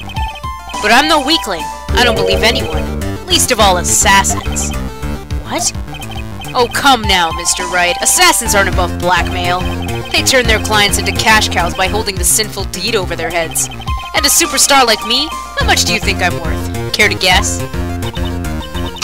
And that's why? Yes, that's where the video comes in. It's got his face and the crime scene recorded on it, preserved for all time. With that, I can keep him at bay, and even blackmail him if I want. That's right. That video is my insurance. Isn't that what they call it, Mr. Wright? Why would you do something so wrong? Because I'm a grown-up, and I can. Good enough of an answer for you, little girl? Why? Why would you kill Mr. Corrida? Because he was about to sling so much dung onto my beautiful public image. Scandals are a little annoying, aren't they? This is all because of that press conference, isn't it? If Mr. Corrida had been able to give it, then Mr. On Guard's secret would have— Ah, well, that's what we call taking advantage of the situation, you know? I had no interest in doing it, really, but bit by bit it crept up on me. And then the situation just presented itself perfectly. How beautiful, I thought. And that's how Mr. Corda ended up dead. Let me tell you something. I'm not like Adrian. I don't depend on anyone. People are simply things to be used and thrown away. Put on a sweet, innocent face and people will swallow anything you feed them. Adrian fell for it. The assassin, too. Oh, and how can I forget? Even you fell for it, Mr. Lawyer. Everyone, all working their butts off for me, mad on guard. Oh, did that leave you speechless? What a shame. What's wrong, Mr. Lawyer? You've grown awfully quiet. How could I have been so deceived by you all this time? When we first met, I asked you if you'd killed Juan Corda, and you answered very clearly that you hadn't killed anyone. Hey now, I never told you any lies. The person who did the killing was that killer guy, right? All I'm guilty of is taking a catnap in my room. You killed Mr. Corda! I dare you to say that in court tomorrow. Aw, but too bad. You can't. You're my lawyer after all, aren't you? You could always drop my case and refuse to represent me. How does that sound? Oh, but you can't, can you? That would be the one thing you absolutely can't do. Mystic Maya! You wouldn't want to test a killer. He's a man of his word, or so I hear. You could end up getting a certain friend of yours rubbed out if you lose. You scoundrel. So if I were you, Mr. Wright, Esquire, I think I would give it all my all tomorrow. Remember, everyone likes a happy win-win resolution. I'll get you for this. That's such a cliché phrase. Juan said something just like that, if memory serves. Of course. Well, we all know how things turned out for him, don't we? Good night, Mr. Lawyer. Maya, what am I supposed to do? And now you finally found it. I don't know who's talking. Oh, it's Edgeworth. The starting line of this case. Edgeworth. I don't care for the horrid atmosphere here. Let's return to the precinct.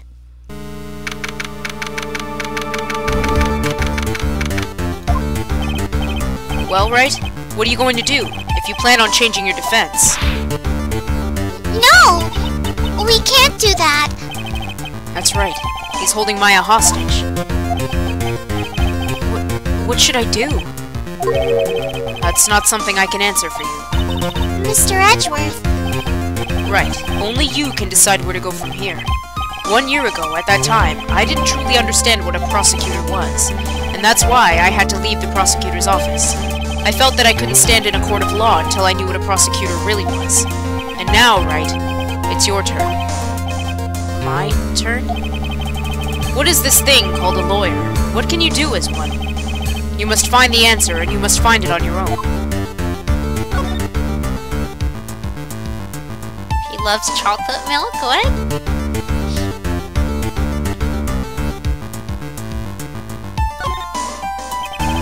I'm a lawyer, but to fight for someone who's clearly a killer, mad on guard, that man is really... Ugh! Doesn't matter who, every person deserves a proper defense and a fair trial. Isn't that the basis of our judicial system? Proper defense? But what exactly is that? Is it where a lawyer forcibly and blindly gets an acquittal through shouting and trickery? Ironic that you, of all people, should say such a thing. Isn't that exactly how you fought for your clients up until now? Well, that may be true, but that's because I believed my clients to be innocent from the bottom of my heart. But if I were to get on guard and acquittal, that isn't a proper defense at all. I became a lawyer because I thought I could save people who were suffering and in pain. But when I look at this mess we're in, I can't even protect the person closest to me. Even if I win the case, I still lose in the end. I just don't know what to do. Right, would you get a hold of yourself? You have it all wrong. Huh? We aren't some sort of heroes. We're only human, you and I. You want to save someone? That's something easier said than done, wouldn't you say? You're a defense lawyer. You can't run away from that. You can only fight. That's all you can do. People like you and Franziska von Karma are always using all you have to pin me down. You fight to the very end, even when you know the truth is not with you. But I'm not like you. I can't fight for a false verdict, for a man I clearly know to be guilty. Franziska, she fights for herself. The only thing she fights for is her perfect win record. That's all. And, isn't that the same as you? Isn't that why you ran away a year ago? Because your precious win record was destroyed? You're so petty! I see. Now I understand why you despise me so. However, you are mistaken. What do you... Thanks to you, when you sealed off my path to a perfect win record, I began to realize the error of my ways. I realized that things such as a perfect record were meaningless. Huh? I don't believe you. Are you saying that this is why you left the prosecutor's office? Sorry, that's why you left the prosecutor's office. But then why? Why are you here now? Oh, Matt's glass! I was wondering what you're talking about. The answer to that is something you'll find out on your own. I have faith you will see it before the verdict is read tomorrow. Derp derp. But if you can't, then you'll be powerless to change the ending of this story. Mr. Nick! The transceiver! I'm sorry for what happened earlier. Well then, Mr. Attorney, do you wager you can obtain an acquittal tomorrow? My, what is the matter, Mr. Attorney? I don't sense your usual anger this time. Tell me, please, why are you holding Maya hostage for Mr. Engarde's sake? Why are you doing this for that cold-blooded killer? Right. Please don't misunderstand things. He is my client. Don't toy with me! A man who hires an assassin is just as much of a killer himself. I believe you were asking me for a reason as to why I'm doing what I am. Yeah. This is what I like to call my aftercare.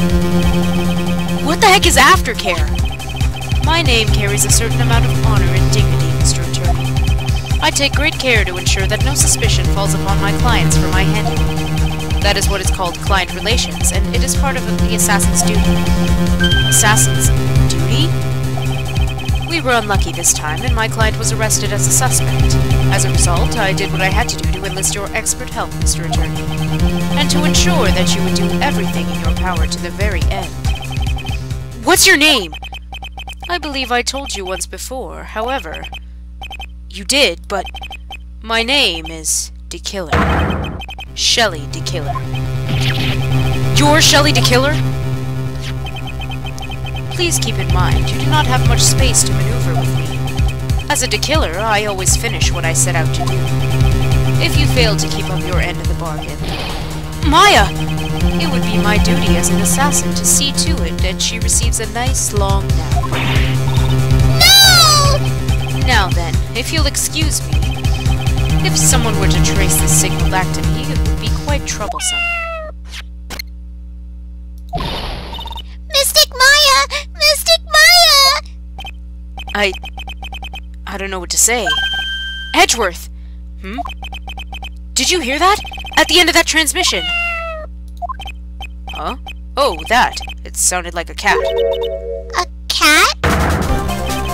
It can't be. That cat. Can it? What is it?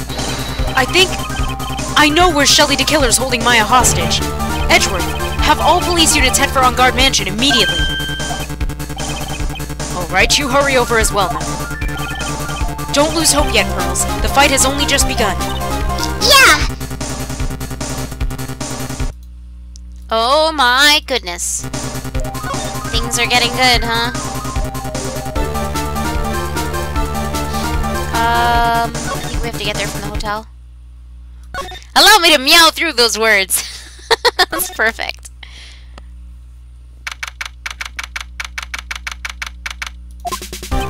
Maya! Please answer us! Mystic Maya! We have this area completely surrounded. There's no way for him to escape. Assuming he's still in the area. I can't believe it. That butler. All this time, he was DeKiller. He and On Guard were working together all this time. I'm sure they had worked out a contingency plan ahead of time. No, I just left. Whoopsie. Whoopsie, I'm out.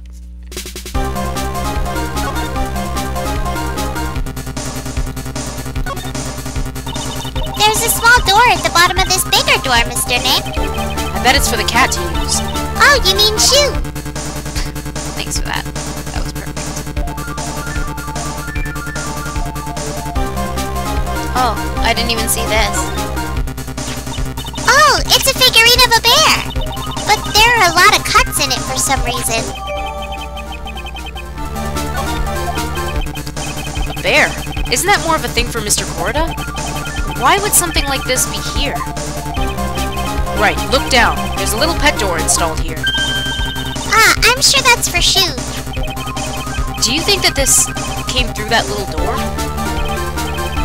This door. It's locked. Well, I'm pretty used to breaking doors down by now. Let's go, Edgeworth.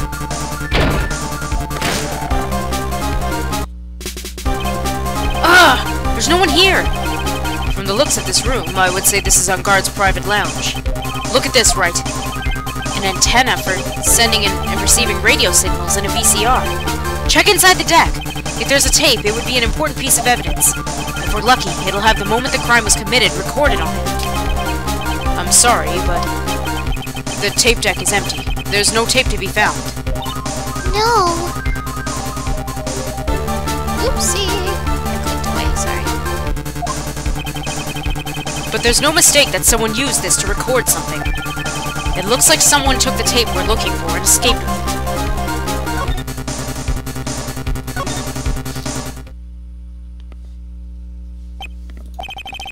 We've searched all over, but it looks like he got away. I'm sorry. It looks like he slipped out of our grasp this time. And now, we've lost our only lead. Don't give up yet. That little girl is looking to you to be her pillar.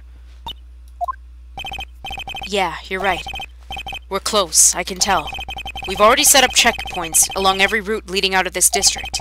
Leave the rest to us. Maya. Oops, I guess I should examine things.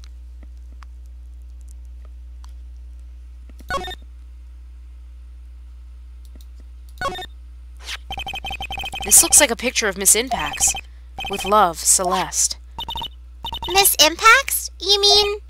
Yes, Mr. Korda's former manager. Why would a picture of Miss Impax be here in Mr. Ungard's mansion? And why does it say with love? This might be a clue.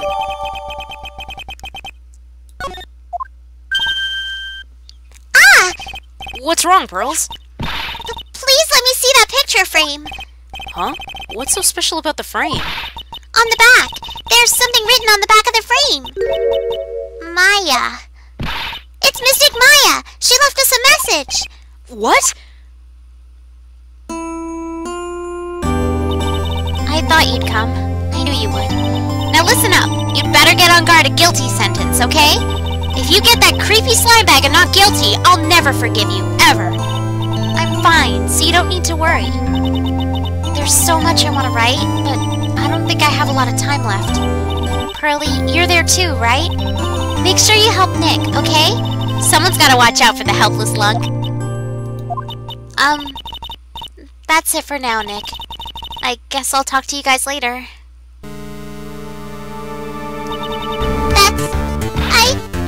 No! Mystic Maya! Right. What's wrong? Why the blank stare? Oh, nothing. We've searched the house, and this is the last room. Looks like he eluded us. Edgeworth. Yes? As far as clues go, I think this is about all I'm gonna get. But I'm still short one last thing. And what is that?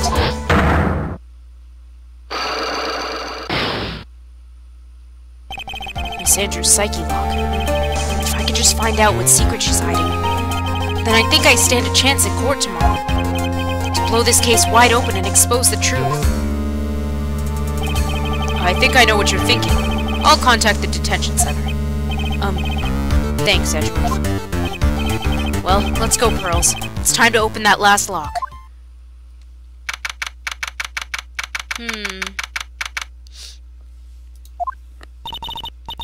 Good evening, Mr. Wright. What's wrong? You look ill. Miss Andrews, I've come to remove your psyche lock. Psyche lock?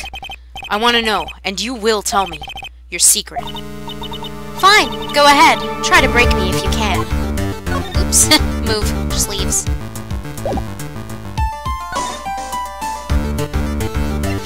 Take that!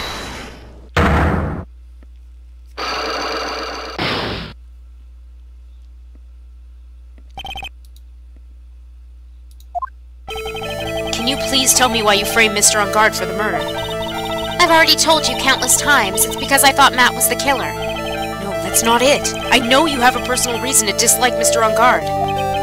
Miss Andrews, you may think I didn't hear it, but I know you said something earlier. You said revenge. So you're saying I was taking my revenge out on Matt, and that's why? What an absurd idea. I don't have anything I want to take revenge for. Miss Andrews, a woman who lives by being dependent on another person. There's something or someone in her past that would make her take revenge.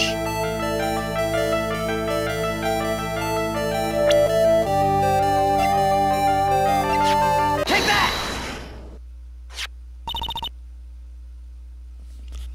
Celeste. There's only one catalyst that could cause such strong feelings and even revenge. And that is Miss Impax's suicide. What are you trying to say? Celeste was Juan's manager. On top of that, the one who hid her suicide note was also Juan. What does all this have to do with Matt? You're right. You haven't mentioned him. Yet. But for you to hate Mr. On Guard, it would mean that he must have had some relation to Miss Impax and her suicide. Can you explain to me this relation between Celeste and Matt?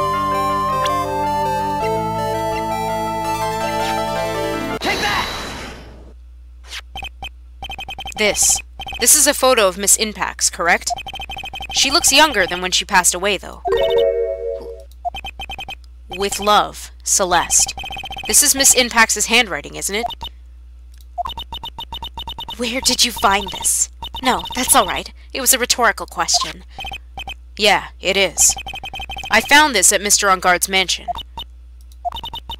And after all this time, my last remaining secret has been revealed.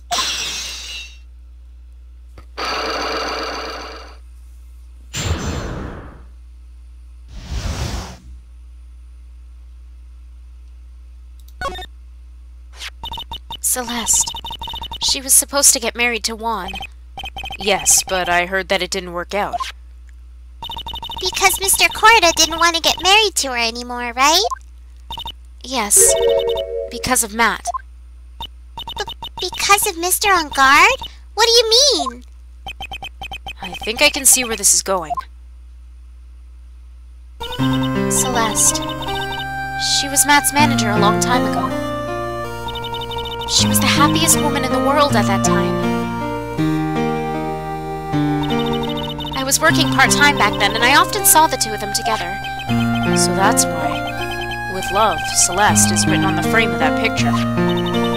They were a couple, weren't they? It wasn't anything as splendid as that. Celeste was being used. Toyed with until she was thrown away. That's so horrible. Matt's entire image is built around how nice and wonderful of a man he is. A scandal would have destroyed that. Which is why Celeste, in her kindness, moved over to Worldwide Studios. And that's where she met Juan. She seemed really happy with him, even happier than when she was with Matt. Celeste and Juan were such a good match that they were even planning to get married. And then, it was suddenly called off. On that night, Juan called their marriage off. Celeste, she killed herself. And that's why I framed Matt. It was revenge for Celeste and for myself. I'm sure even you can guess why Juan called the wedding off, right? Matt confessed to Juan about his relationship with Celeste. I see. So that's what happened. But then why did Mr. Corda have to call off the wedding? I don't understand at all. It was probably because of his worthless male pride. Juan and Matt were always fierce rivals. Matt waited for the wedding announcement and then unleashed the truth on Juan. He was aiming for when it would hurt Juan the most. Poor Miss Impax. That wasn't the end of it. That day, I'm almost certain that Celeste left a suicide note behind. And in that note, she left a detailed account of Matt's various misdeeds, and so that she would never again be hurt by Matt, she chose to die. Then when Juan discovered her body, he hid her note. But why would he do that? It's simple. Juan realized that note was a powerful weapon against Matt, and it would be especially damaging to his refreshing like a spring breeze image. In any case, with his pride hurt, Juan sought revenge. Revenge? There's that word again. Juan wanted to publicly disclose the contents of that suicide note. At a time that would cause Matt the most damage, of course. And that was at the press conference after the stage show. I know all about it because I heard it all from Juan. It was so I could find out about all this that I drew close to Juan to begin with. They're quite a pair of hideous monsters, aren't they? Even Celeste's death was something for them to use in their game. That night, when I found Juan's body, it was only natural that I thought the murderer was Matt. Those two were always spying on one another, after all. As for me, I was frantically searching for Celeste's suicide note. I wanted to destroy it before it ever went public. I was going to burn it. I had even brought a lighter. But I couldn't find the suicide note, and that's when revenge crossed my mind. Yes, I was going to bring to them my own kind of cruel revenge. Celeste was killed by those two monsters, so when I stabbed Juan's body with that knife, I didn't feel a single shred of guilt. And that's all I have to say. Well, Mr. Wright, even knowing all this, are you still going to help that man? I'm a lawyer. I see. What a foul profession. Thank you very much for your time and for talking with me. It was no big deal. I couldn't sleep anyway. I can't sleep either. Not with Maya's situation, or with what I know now. Getting to the ends of it. I think we've just got 2 more parts of trial. And then that's it. Interesting. Though maybe, I think I am running out of a drink, so I might go do that. I might go do drink. I might go get a drink. Oh, this again? Huff Huff Phoenix? Ugh! How did I get into this mess? Was it the stream again? That's far enough! You can't run forever, Mr. Phoenix Wright. Is that Francisca? What have I done wrong? I cannot allow you to go on like this. Huh? But I'm just a simple defense attorney. Silence!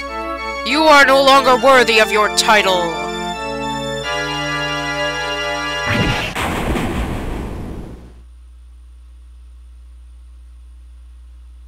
Oh dear. I've had this dream before. Someplace, some time ago. As if this day was written into my destiny. Today I'll stand in court as a lawyer. To prove a killer innocent. Oh my. Well, well, well. How the turntables.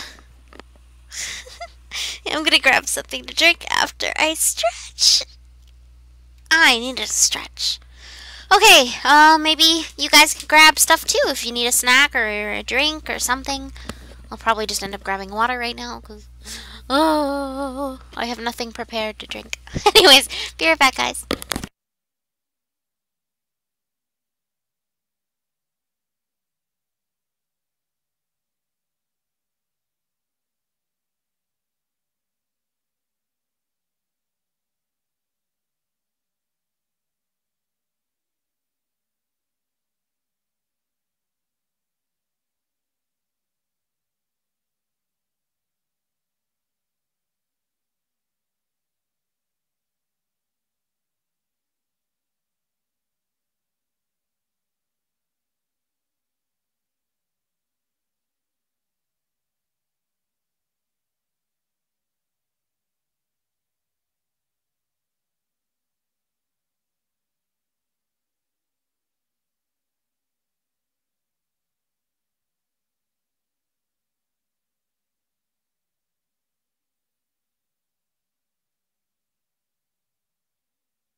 Remix, the way you talk about Halo, you're really making me want to play.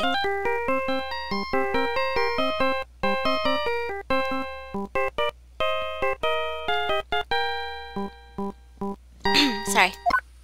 Jeez, Phoenix, pick up your phone. Hello, this is Phoenix Wright. You don't look so well, dude. You're gonna prove me not guilty today, right?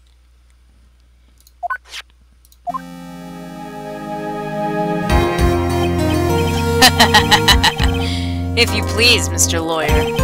Remember, it's not just me. Your precious friend's life is riding on today's verdict, too. Now listen up. You'd better get on guard a guilty sentence, okay? If you get that creepy slime bag of not guilty, I'll never forgive you, ever! Maya. Phoenix. Phoenix! I think I know who this is. Yep. Mia! Maya! How's Maya? I don't know. You don't know? She hasn't tried to channel me since yesterday. Mia, what am I supposed to do? Well, like I said, for a lawyer, the worst of times are when you have to force your biggest smile. But you can't give up. There's still some hope left. Clearly, Nor. Stop it, please. There's nothing left. Not here, not anywhere.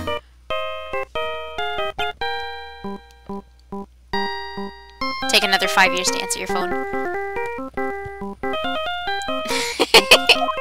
Nor, that's why. Oh, it's that accursed on guard again. Will you leave me alone? Look, don't call me anymore. I mean it. You're really mean, pal. Ah! Gumshoe! I'm really, really sorry. Where are you? They let me join the investigation team, and we're chasing after the killer, pal. Then you have some sort of lead? Sorry, but right now we've got 0 leads on the guy. But we're not gonna give up. Gumshoe. Until the trial's over, until the verdict is handed down, we're going to do everything we can and find the killer.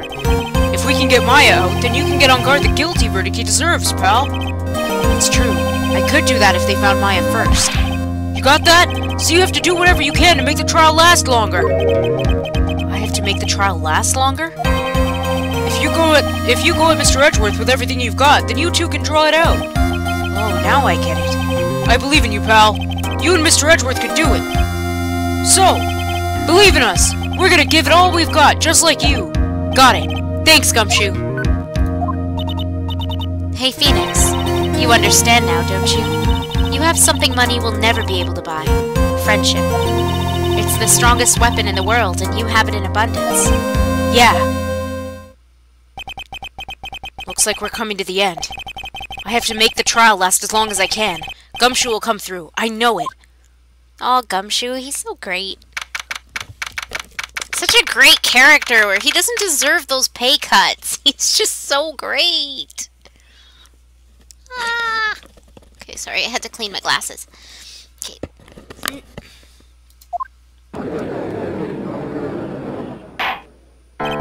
Court is now in session for the trial of Matt on guard. The defense is ready, Your Honor.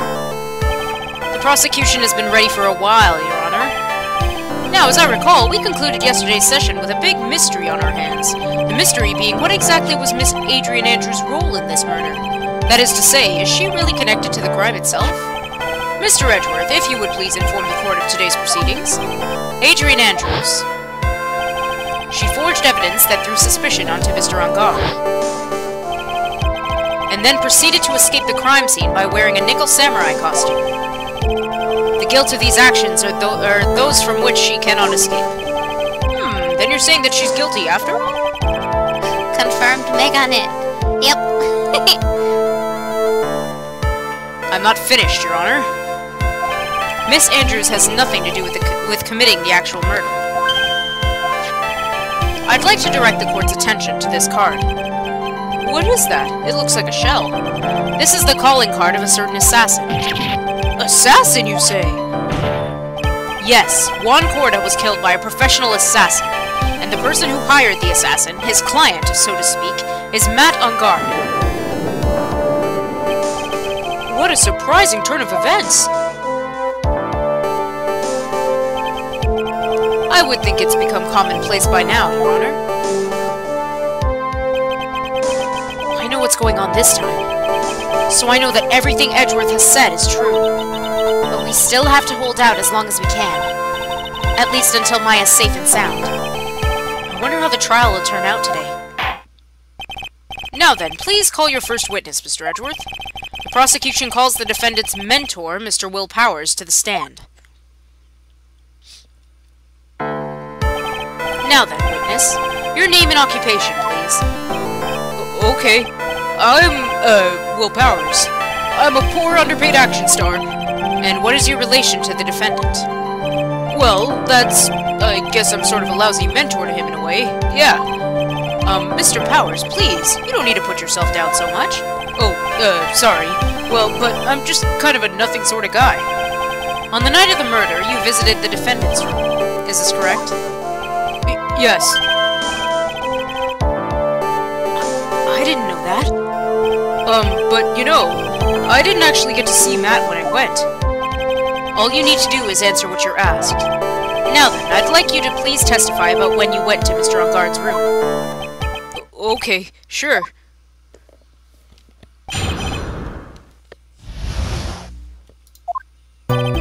After the award ceremony, I went by myself to Matt's room. Matt was standing there in front of his room, still in his nickel samurai costume. He was talking to someone. At first, I thought it was the bellboy. I watched the two of them for a while, but then I gave up and went back. I had guests with me that night, and I couldn't make them wait for me.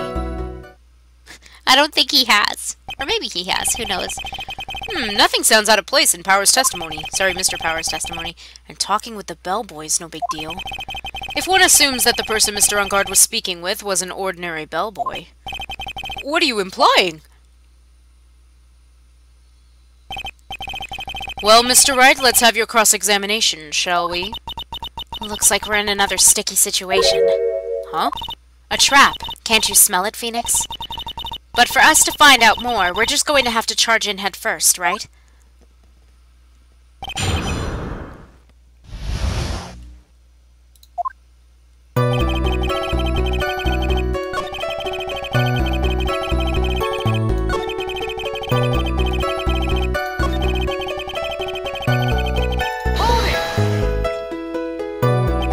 You saw the two of them, the bellboy and the defendant, together, correct?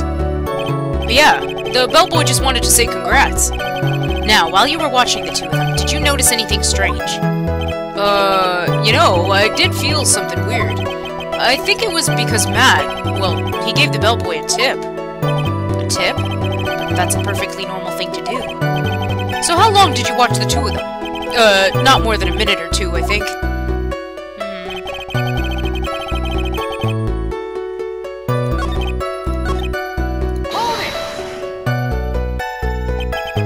First. What do you mean by that? I didn't think he was a normal bellboy. And why was that? Why did I think that, Mr. Wright? How am I supposed to know? Hey, wait a second. Sorry, he said, why did I think that, Mr. Wright? Actually, Mr. Powers, only a few minutes ago you stated... you know, I did feel something weird. I think it was because Matt, well, he gave the bellboy a tip. Could it be that you felt something strange about the tip-giving incident itself? Ah! Yeah, that's it! You really know your job! Mr. Edgeworth. Yes, Your Honor? This bellboy, he wasn't an ordinary one, was he? Perhaps we should let the witness tell us. Very well. Mr. Powers, please amend your testimony. You mean about the bellboy, right? Jeez.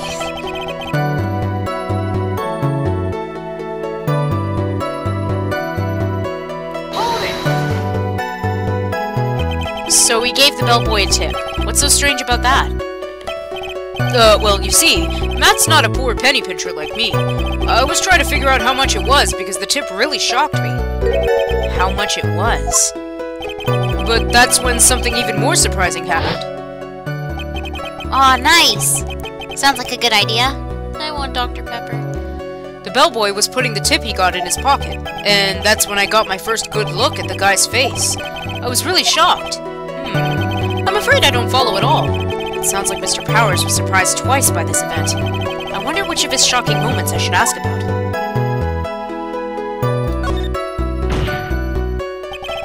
The defendant is a huge star. He can afford to give generous tips, wouldn't you agree? Sure, but giving him that much was maybe a little too much, I think. A little too much? Would you please clarify for the court about how much would you say the defendant gave the bellboy? Chiaki. Thank you. Honestly, I don't know. I can't even begin to guess. And why is that?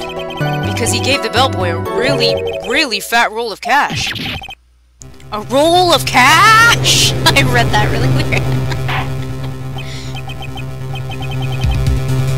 Oh, well, how interesting. That certainly was a very generous tip, wasn't it? A very fat roll of cash. That can hardly be called a tip, Your Honor. The judge is beginning to... Oops, the judge is beginning to look awfully suspicious of us. Objection! The defendant is a superstar. That kind of tip is typical fare for people like him. Objection! Are you saying that all superstars are super spenders? If I could receive large rolls of cash by simply bringing people things on trays, then why on earth would I stand around here prosecuting? He's got a point. I don't even get paid, let alone rolls of cash for all my hard work. So supposing that roll of cash was not a tip, then what was it? Payment, Your Honor. Payment? Isn't it obvious? For the murder of Mr. Juan Corrida. Then the bellboy the witness saw. Yes, he was the assassin. That suit reminds me of Gant's suit. The color, at least, I guess. Hold your horses now, Mr. Edgeworth. You don't have any proof of this, do you? Have I ever been unprepared to support my claims, Your Honor? I have here the card Shelley DeKiller left at the scene of the crime. Shelley DeKiller? He's the person the police's special investigation team has been chasing for ages. I am certain that the person the witness saw was this very assassin, Shelley DeKiller. Really? What's wrong, Mr. Powers? No, nothing. Something just clicked in my head and I think I just figured something out. Oh? Actually, I saw that bellboy again later on that night. What?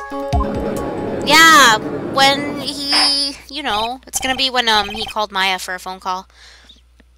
Mr. Powers, please testify. Tell us what you saw. Yes, sir. Right away.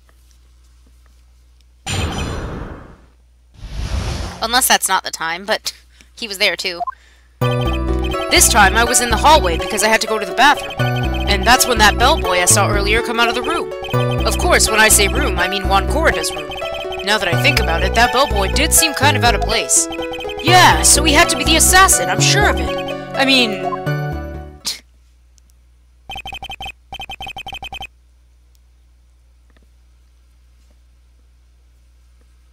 Thank you very much. That is all we need to know. For now. I mean, that is all we need for now. God damn it. I can read. But I'm not done. There's still more. Let us first establish that the bellboy was truly Mr. DeKiller. Then we shall see. So the bellboy came out of the victim's room. And if that bellboy really was the assassin, then I think that the answer is fairly obvious. That would be correct, Your Honor. Well, Mr. Wright, I believe it's your turn to entertain and make us laugh. Ha ha ha ha. This is no laughing matter. Relax, Mia, relax.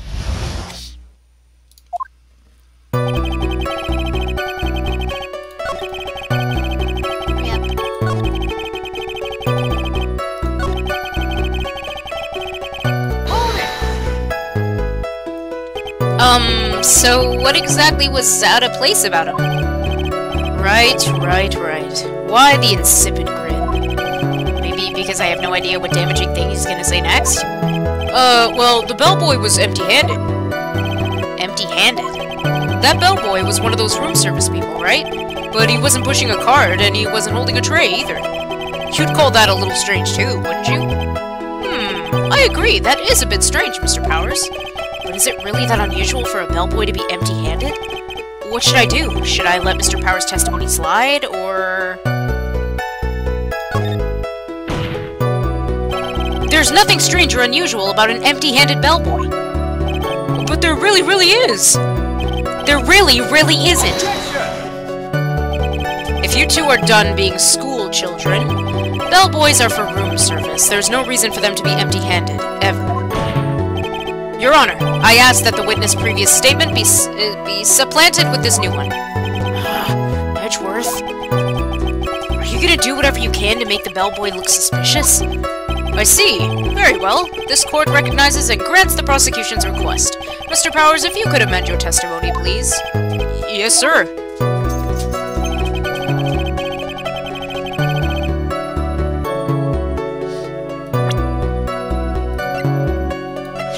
Objection! Mr. Powers. Yes? You're easily influenced by other people's words, aren't you? As soon as you heard that the bellboy might have been the killer, you got caught up in believing it might be true. But isn't he really suspicious? He's got all those stitches and... So? A baseball has stitches. Are you saying all baseballs are suspicious because they have stitches?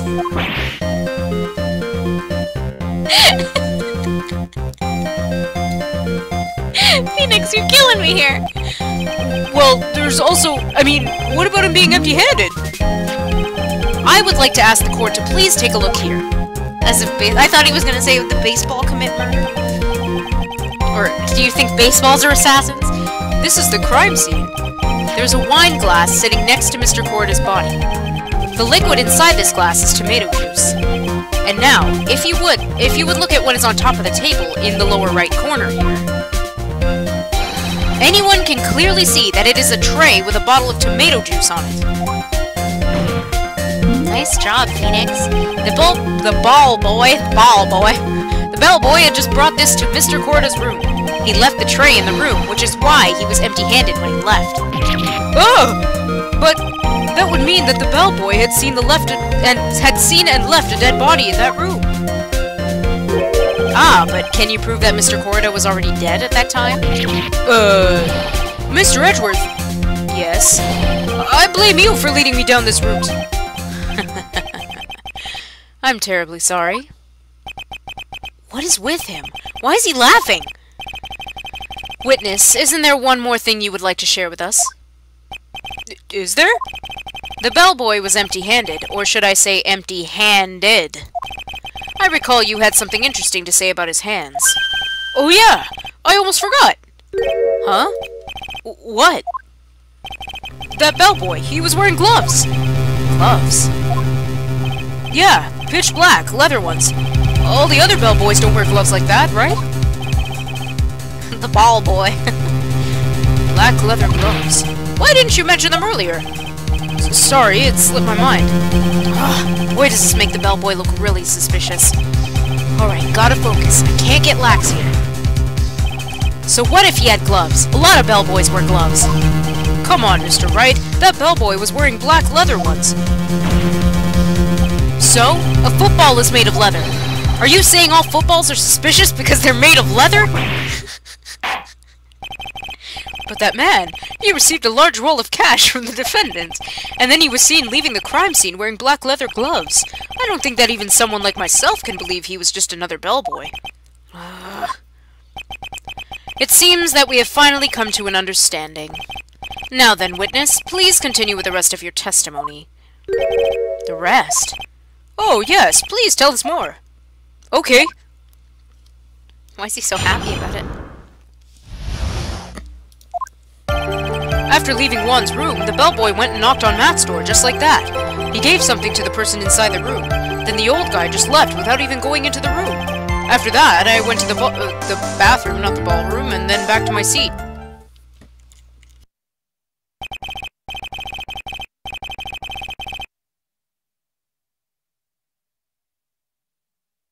So the bellboy, after leaving the crime scene, next went to the defendant's room? Yeah, I kinda saw all that by accident. Some accident. I'd say you saw too much. And all of it was suspicious to high heaven. I think it's safe to say that we can no longer consider this bellboy to be normal. Now then, let's get started, shall we, Mr. Wright? Your cross-examination, please. Yes, Your Honor. Okay.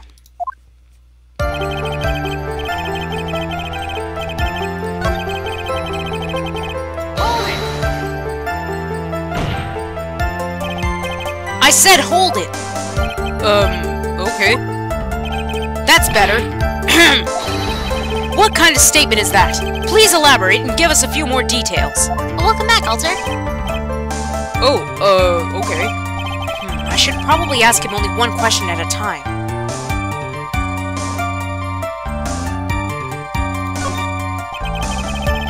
It is. What are you working on? Hiragana? Katakana? Kanji? I think you said hiragana, right? Ganbatte ne. You can do it.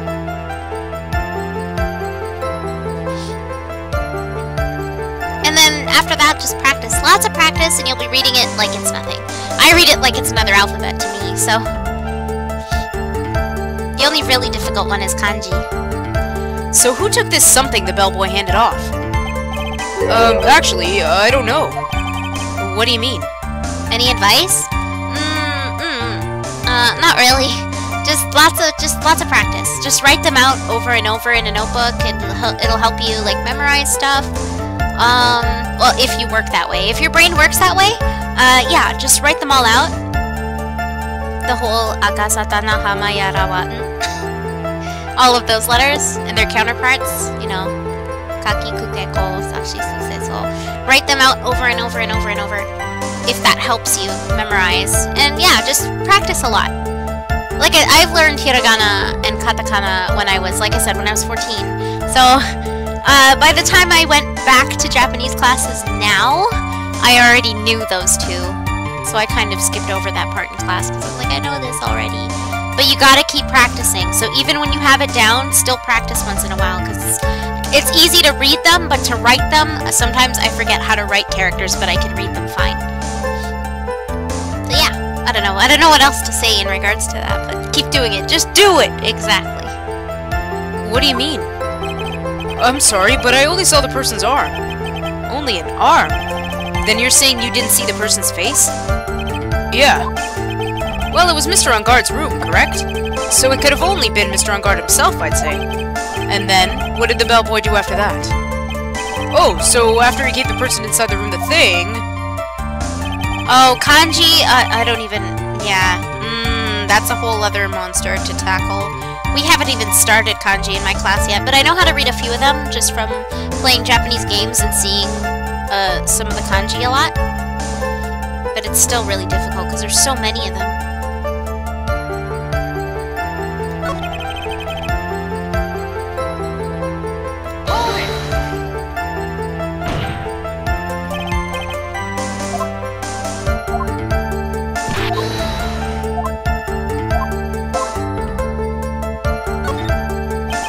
He gave something to this person? Yeah. And what was this something? If I remembered what it was, I wouldn't be calling it a something, would I? But this implies that something was removed from the scene of the crime. Are you sure you really can't remember, Mr. Powers? I think it was something kinda small. I would like to summarize the testimony up to this point, if you don't mind. When the bellboy left the crime scene, he immediately went to the defendant's room. There, he handed a small item of some sort to the person inside. As for the person who received the item, all you could see was the person's arm. Yes, it was just like that! Mr. Edgeworth, is all this really that important? Of course, Your Honor. I think this is of the utmost importance.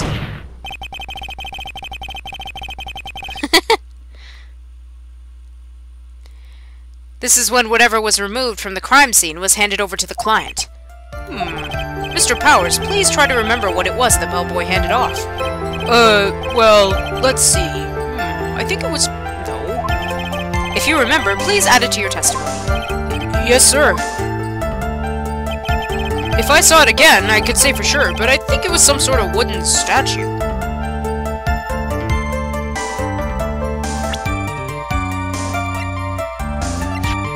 Objection! Hey, Kurt! I love these kinds of objections where everyone just stares at each other. What was the point of that pregnant pause? Where did that objection come from? Well, speak up! It was me, Your Honor. What is it, Phoenix? I have a feeling that something bad is gonna happen once I show this. Mr. Wright, if you have something to say, please spit it out. Yes, Your Honor. Okay, Phoenix, deep breath. Mr. Powers, the something you saw, was it this item? Oh, hey! That's it! That's the something! Wow, Mr. Wright, you really figured it out. I recall we found this at Madame Guard's mansion. At the defendant's house? I don't know. What happened to it? Am I still supposed to do it? I was waiting till somebody brought it up. What does this mean? It's simple, Your Honor. Shelley the Killers assassinated Juan Corda in his room. And then he stole this wooden bear from the scene of the crime. Then the bear being found at Mr. Angard's mansion would mean... It goes without saying, Your Honor. Mr. Matt Angard is the killer's client.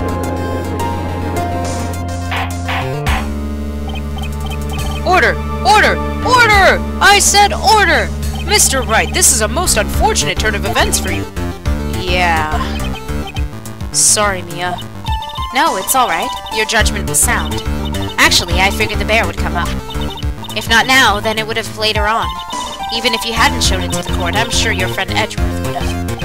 I almost forgot that he knew about it too.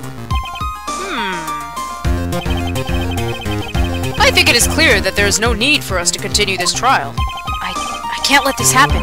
I have to do something. There has to be something we've overlooked.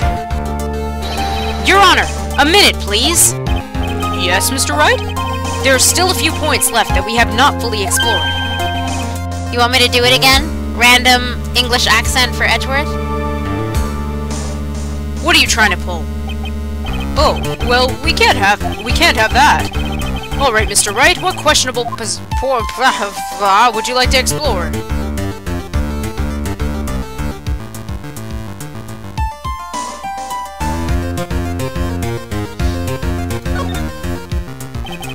There was one thing in Mr. Powers' testimony that was very unclear, and that is the identity of the person who received the bear. He gave something to the person inside the room. I'm sorry, but I only saw the person's arm. As long as we don't know who it was that took the bear, we can't be sure of... Ah!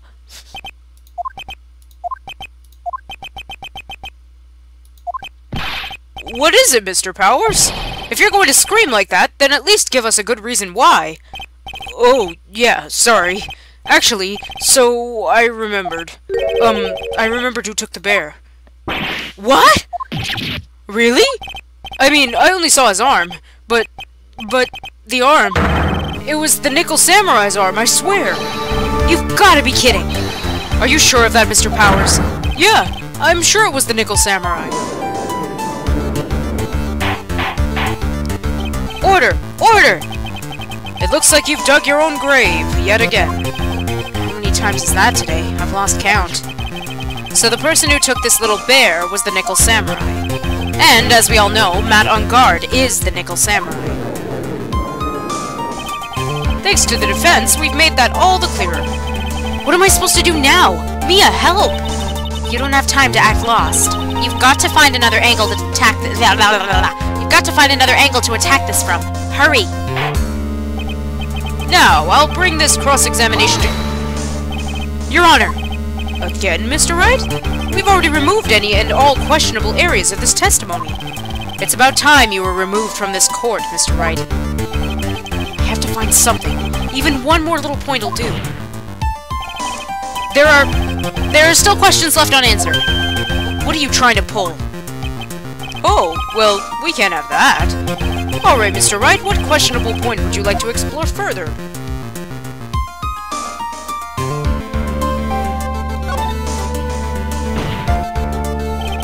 Please do the... Okay. I think it's fairly obvious that the bear itself is very questionable. Okay, so Edgeworth is randomly gonna have an English accent now. The bear, Mr. Wright? This was found at Mr. Ungard's mansion. However, Mr. Ungard was arrested at the hotel that night. Which means that since the murder occurred, he has not had a chance to go home. Oh. I think Your Honor has already figured out what I'm trying to say. It's not possible that it was Mr. Ungard who took this bear to his mansion. Why, that's very true. We didn't consider that point, Mr. Wright. There was no way, time-wise, for the defendant to have taken this bear home. Phew. Disaster averted. You haven't gotten the best of me yet, Mr. Wright. So random. Huh? I remember it clear as day. I remember what you muttered to yourself at Ungard's mansion. We have this area completely surrounded. There's no way for him to escape. I can't believe it. That butler. All this time, he was De Killer. De Killer and Ungard were working together, so to speak. And De Killer was hiding at Ungard Mansion as its butler. What a bold move! The bear figurine was brought back to Ungard Mansion by De Killer himself. Just randomly started talking in an accent throughout this whole court. When it looked like he was about to be arrested, Ungard had him do so.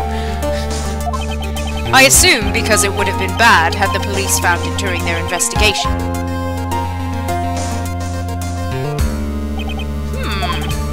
Well, Mr. Wright, you've been quiet for a while now. This is too much. Isn't there anything I can attack at all? I think we've heard enough.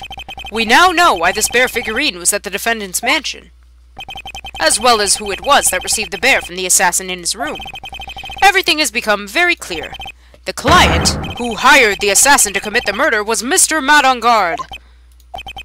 I see no reason for this trial to continue. Therefore, I'll now hand down my verdict. Thank you, Your Honor, for your understanding. You see, Mr. Wright, you could not win against the truth, could you? Oh, okay, Kurt. I knew it would turn out this way. After all, what Edgeworth had stated is the truth. Any last objections, Mr. Wright? Well, do I? What should I do? Objection! There's only one way for me to drag this trial out. The only thing I have left is this one dirty trick I can read. Your Honor, right now we have these two reasons to believe my client is a client of the assassin. Reason number 1, he accepted the bear figurine from the assassin. Reason number 2, that very same figurine was found at Ungard Mansion. However, it's possible this is all the work of a certain other person. What are you saying? What I'm saying is, it's possible a different person is De Killer's real client. See you later, Kurt. The real client? Yes. Is this all you have? Now then, Mr. Wright, let's hear your theory. Who do you say is the real client of De Killer, and therefore the real murderer? I'm sorry. Take that! Adrian Andrews! Yes, we already know that she tried to frame Matt Ungard for the crime. Aw, thanks, Kurt. By wearing a spare nickel samurai costume. Then the nickel samurai's arm that I saw. That could have very well been Miss Andrews. But what about Mr. Ungard? If you would please recall yesterday's testimony. The defendant was taking a nap during the break period. That's right. Then, finding this figurine at Mr. Ungard's mansion. It was a well-laid trap set by Miss Andrews. Mr. Edgeworth, what's your opinion on this? I can't even begin to count the flaws in the defense's logic, besides which there is no evidence to support it. However, I can't fully discount its possibility either. What is with this trial? Come on, anyone could tell Ungard did it. I can't believe the defense would go so far as to pin the guilt onto someone else. Yeah, unbelievable. It's not something petty. It's murder of all things. This is to save Maya. This is to save Maya. Even if the whole world turns against me, this is one fight I can't give up on. Aw, Phoenix. Order! Order! Order! All disruptive parties will be forced to leave the courtroom. Your Honor. For the benefit of the defense, I'm willing to play along with his what-if game. His what-if game, Mr. Edgeworth? The prosecution is prepared to challenge the defense's theory. Mr. Wright, even you must have thought it strange and wondered, why would the criminal want this little wooden bear? He's right. The killer did specially bring that bear on guard right away. Why do you ask? Is there something special about it? Absolutely. And I'm sure that once this court knows its significance, the true killer's identity will become crystal clear. Your Honor, the prosecution calls upon a witness who will clear all doubts against Miss Andrews. And who would that be? It's quite simple, Your Honor. Miss Adrian Andrews herself. Aha! I see. Well then, the court will take a short 10-minute recess. The prosecution will prepare its witness in that time. Yes, Your Honor?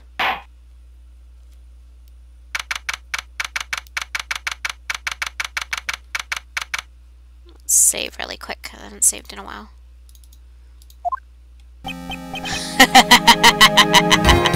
Hey, Ninja! Oh, I knew it was a good idea to hold her hostage. Hostage, don't you agree, Mr. Lawyer? But I never thought in your desperation you'd try to pin the guilt onto Adrian. I swear this demon will pay.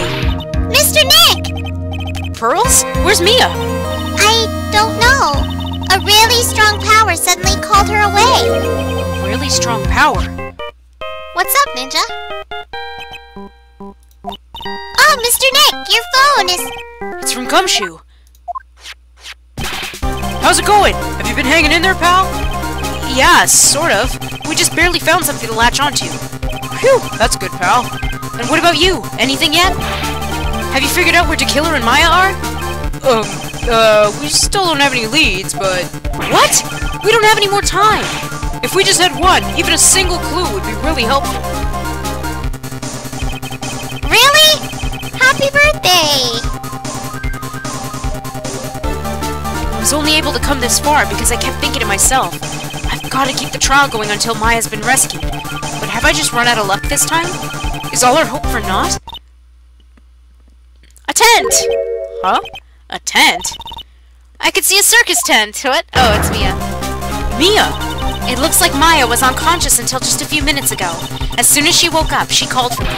So it was Maya that called you away. She's locked in a dusty little room right now, but I could see a circus tent outside the window about 300 feet away. Gumshoe! Is there a circus in town right now? There's only one, pal. The very big circus. Maya's somewhere within a 300 feet radius of the main tent. What? Okay, hold on a sec, pal. Hey! Draw a circle on that map! About a 300 feet radius for the main tent! Hurry! Ooh, cake! I want cake. And? I could see a mailbox under the window. Gumshoe, there's also a mailbox! Okay, what else? What else, Mia? I'm sorry, but it was a very small window. I couldn't see anything else. It felt like I was in an old office building. Maybe the 3rd floor or so. I heard her! An old office building! Good stuff, pal! Okay, just hang in there. Just a little longer, pal. Wish me luck. I mean, wish us luck. Good luck! I'll call you later, so don't let your battery die, okay, pal? Mia, Maya's not hurt, right? She's in a pretty bad state, Phoenix. She's being starved. Gumshoe, please hurry. Looks like we're out of time. Are you alright, Phoenix? It's only a matter of time before Maya's rescued. I can do this! I just have to make this trial last a little longer. Just gotta bullshit a little more.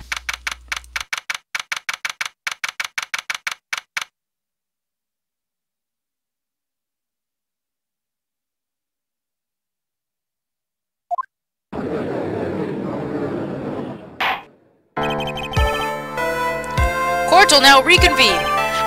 Tequila, the man who murdered the victim, handed this to his client. From this, one obvious question arises. Why this particular item? I believe the answer to that question will provide us with the name of the real criminal. Now then, the prosecution calls the defendant's manager, Adrian Andrews, to the stand. Yep, this is the last trial in this game. Oh, last trial in the chapter as well. Yes, sorry, I didn't understand what you meant. Currently, I mean, not yet. Sorry, we still have one more to be continued screen, and then that's it. Currently, the witness is accused of tampering and obstruction of justice. However, you've been called to the witness stand today to ascertain who exactly is guilty of murder. I understand. Very good. Now, have you ever seen this bear before, Miss Andrews? Of course I have. You've seen it before.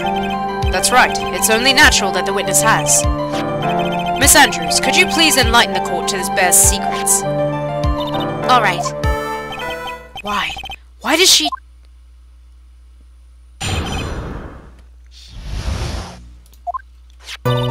Actually, this is an elaborate puzzle. If you know the correct order, it can be taken apart one piece at a time. At the center is a small cavity with just enough room to store a small item. Because of its complexity, if you don't know the order, you can't open the bear. You really can't tell that it's a small jewelry box just by looking at it. So this figurine, it's a container of sorts, is it? Yes, looks can be deceiving, wouldn't you agree? Yes, this is superb craftsmanship. Oh, yes, I nearly forgot. You may begin your cross-examination, Mr. Wright. It looks like there really was something to that bear after all.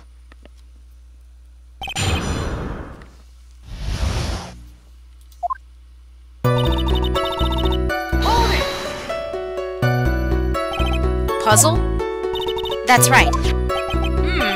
But it looks like an ordinary figurine. True enough. To people who don't know, I'm sure they'd never guess that that was a puzzle. Blah, blah, blah. So what kind of puzzle is this exactly?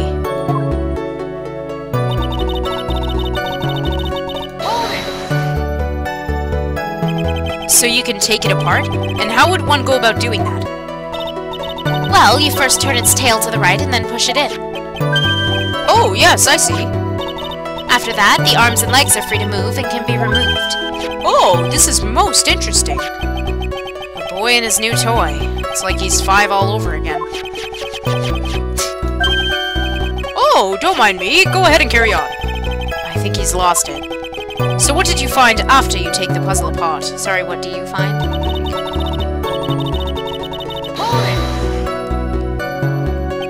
And how do you know about this? I know because I was the one who bought it. Huh? It was a souvenir from when a friend and I went to Switzerland. Then this was a present from you? That's right. It was a puzzle in the shape of a bear, so I thought it would be perfect for Juan. So it was a present from Miss Andrews. Witness, let's continue with your testimony.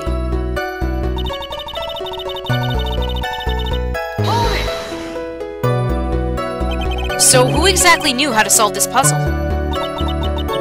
Only the two of us, Juan and myself. It was a souvenir from Switzerland, so I doubt that there are many people with the same bear in this country. But this looks like it can be easily broken, especially if someone wanted to get what was inside. Well, it's a toy, but it can never be the same again once it's been broken.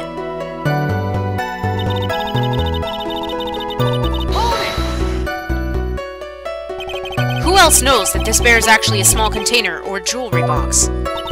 I never told anyone. And as long as Juan never told anyone either, then only the two of us knew. The two of you, huh? Then of course that means Mr. Ungard didn't know, right? I think this is about all I'm going to get for now. Sorry. Derp derp.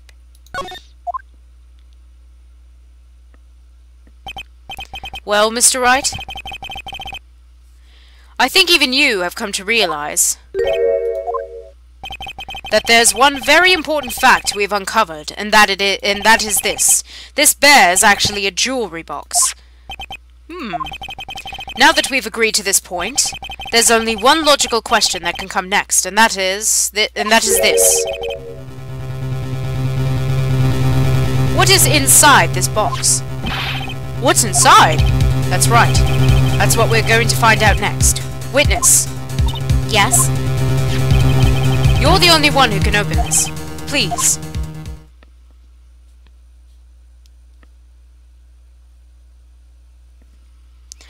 There's a painful silence hanging over the courtroom. All eyes are on Miss Andrews now as she solves the puzzle and takes the bear apart. I've opened it. Is this what you wanted? What is that? It looks like a note.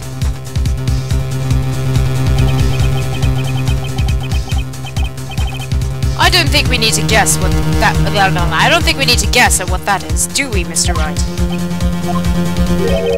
It's the suicide note. The suicide note? The suicide note left by one corridor's former manager, Celeste Inpax. Until now, no one knew of its whereabouts, but just as we suspected, it was hidden. Hidden by the victim, one corridor himself. It seems Celeste Inpax had very beautiful handwriting, and she just as beautifully signed her own name in this document. This is most definitely the note she left right before she committed suicide. Order! Witness! Did you know about this? Yes, I did. I heard all about it from Juan. When I discovered his body, I looked for the bear. I wanted to destroy the note before it became public, but I couldn't find it anywhere. Because it had already been taken by the killer. Everything's going at Mr. Edgeworth's pace. So now that the suicide note has been found, what's the next logical question? What's written on the note? That's right. At least, that's what I would think. Now then, I believe it's only appropriate the contents of this note be made known. I can't stop you, can I? I went through so much just to get my hands on it. And I was going to burn it, for her sake. I'm deeply sorry that I can't allow you to persuade me to stop. Your Honor, if you could please read the contents of this note aloud. Very well. The judge's voice rang loud and clear through the dead silent courtroom. In her note, Celeste Inpax left to us a record of all that had happened to her. About being used and then thrown away by En Garde. About being engaged to Corda and En Garde's role in destroying that. And about how she decided in her despair to end it all.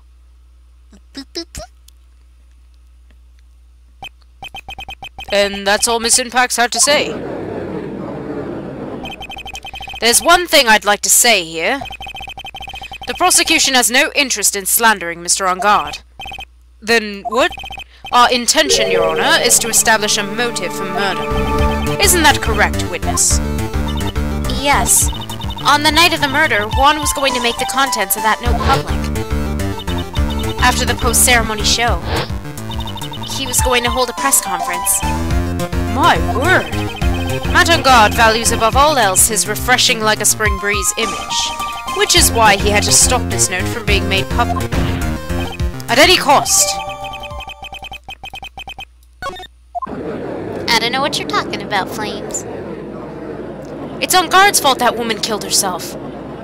And this time he even went so far as to kill someone to stop him from revealing that. How terrible! What a selfish person! I guess there are slimeball lawyers out there who will defend these creeps too. There's no margin for doubt here. Mr. De Killer's client goal was to obtain this suicide note, and the only person who needed this note that badly is the defendant. Let's not forget that the bear with the note inside was found at the defendant's house. It seems that we've come to the truth at last. The defendant's motives were entirely selfish. He deserves no sympathy from anyone. How am I supposed to escape from this one? Why the hesitation, Phoenix? Gumshoe hasn't called yet, so you know what you must do. I know. I have to carry on and buy him some more time.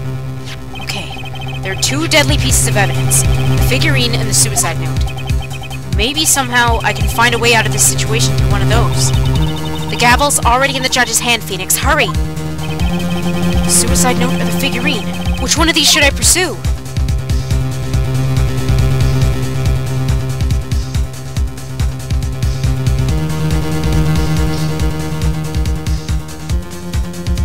What do you guys think? What should we select?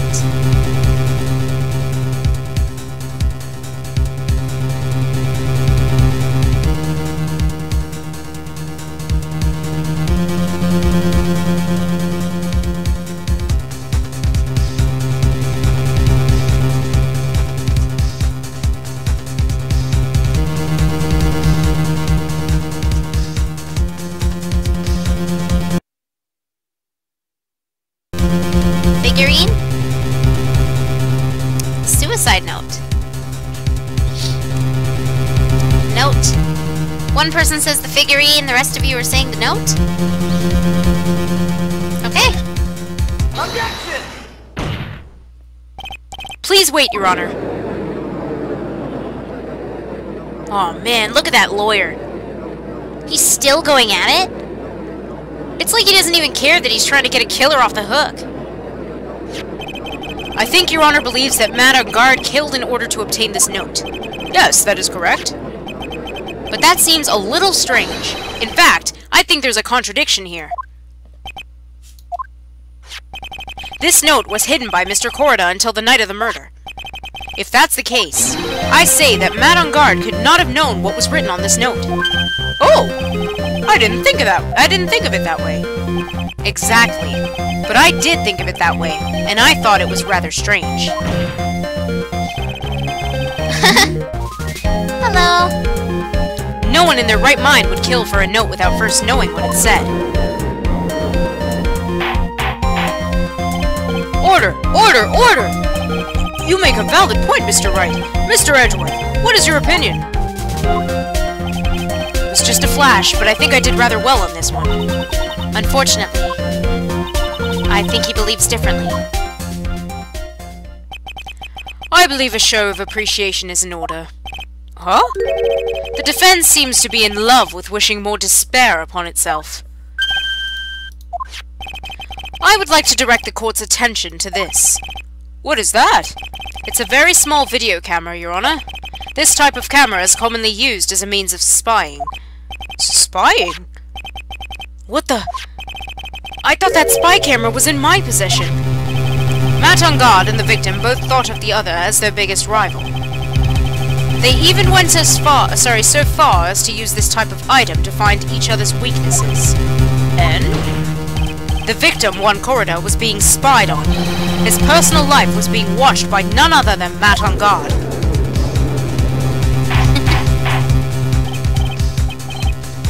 Order! Order!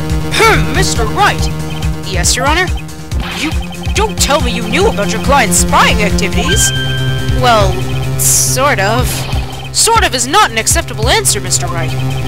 I see you're confused, Mr. Wright. You're probably thinking, but I have the camera that was in the stuffed bear's eye. But this camera that I have is not the same one.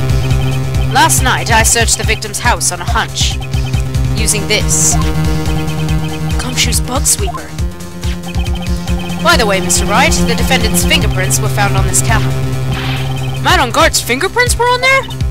Well, Phoenix, looks like those cameras were hidden all over the place, huh? What am I supposed to say to that evidence? I think this is the end.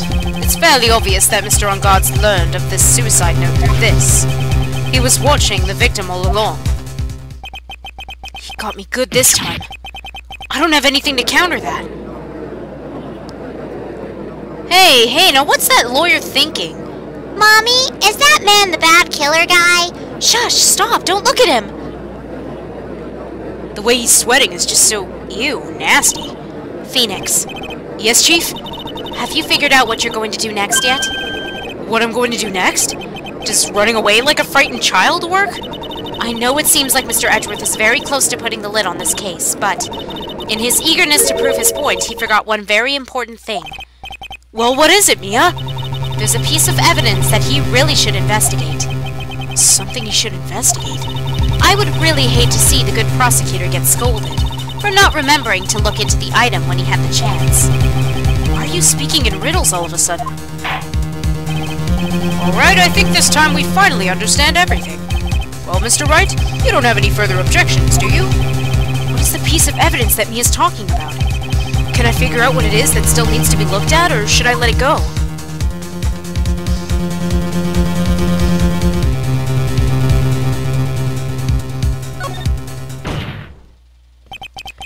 I have an objection, Your Honor.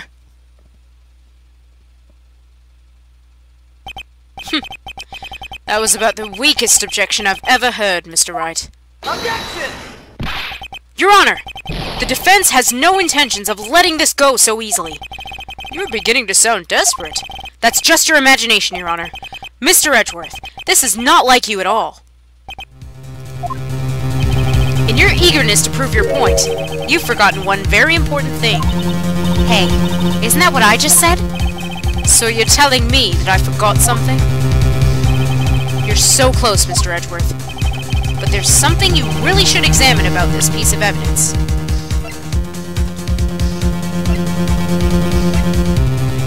Take that! That's Miss Impact's suicide note, right? Who knows?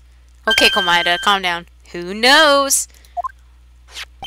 I mean, sure, this suicide note was found inside this bear, but this bear was in my possession until a few moments ago. Which means... the handwriting on this suicide note has yet to be analyzed. Oh, so, as to whether this pivotal piece of evidence was really written by Miss Impacts or not, has yet to be even remotely confirmed. 1 sec, I gotta let my dog out.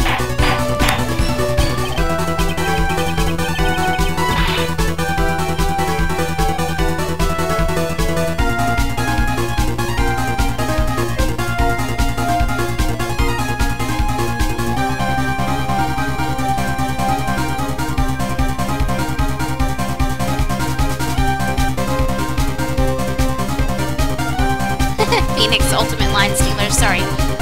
I missed one of the judge's lines there, too. Mr. Wright, are you saying this suicide note is a fake? Miss Andrews, you were the one who tried to pin this murder on Mr. Engard. Who's to say you didn't create a fake suicide note and put it into this bear? How dare you!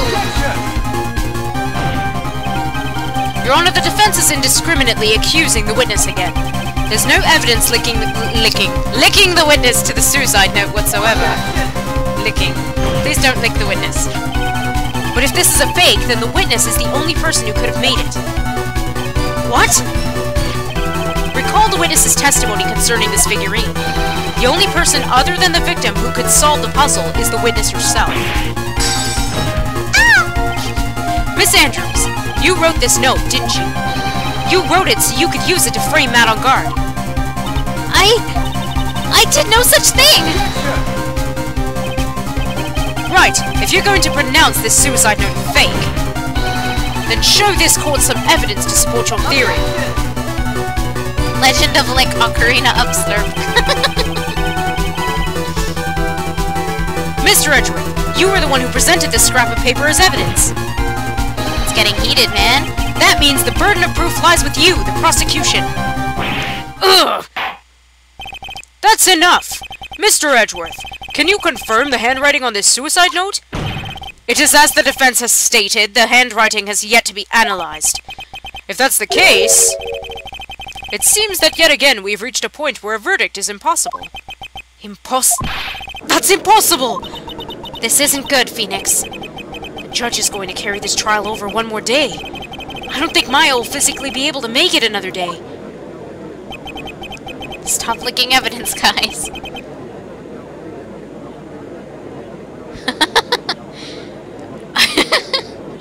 I didn't want to have to do this, but I don't have a choice. I request that both the prosecution and defense further investigate. Handwriting analysis, my butt. That's just a lawyer trying to buy more time. Engard is guilty. Look, any idiot could tell you that. I think we've reached the end of the line. Guilty! Guilty! Guilty! Guilty! Guilty! Guilty! Guilty! Guilty! Guilty!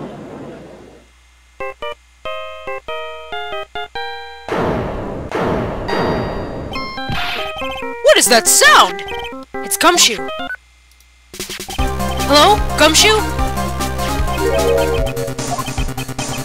What is with him? And what's with that sigh? Where's Maya? What happened to kill her? He got away. What?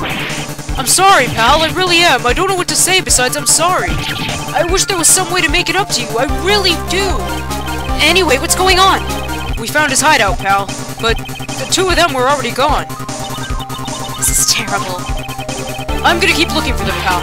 Don't you worry. I just need a little more time. But don't tell me we don't have any more. Guilty! Guilty! Guilty! Guilty! Guilty! Guilty! Guilty! Guilty! Guilty!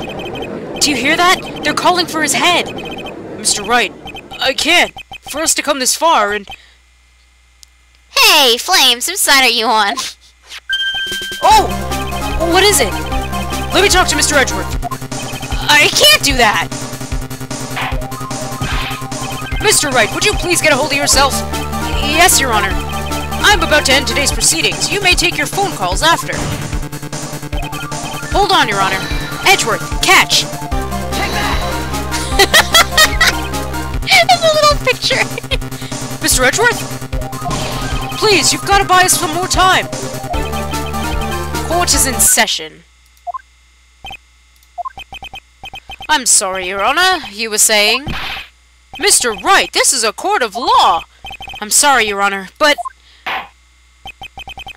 I'm reluctant to do this. However, it appears that I have no choice but to suspend proceedings until tomorrow. This time I really can't do anything. Court is now adjourned for the day.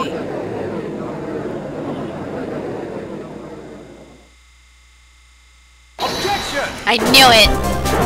I knew it. Yes, Edgeworth. Please wait, Your Honor. Edgeworth? What is it, Mr. Edgeworth? I humbly request another 30 minutes of Your Honor's time. For what purpose?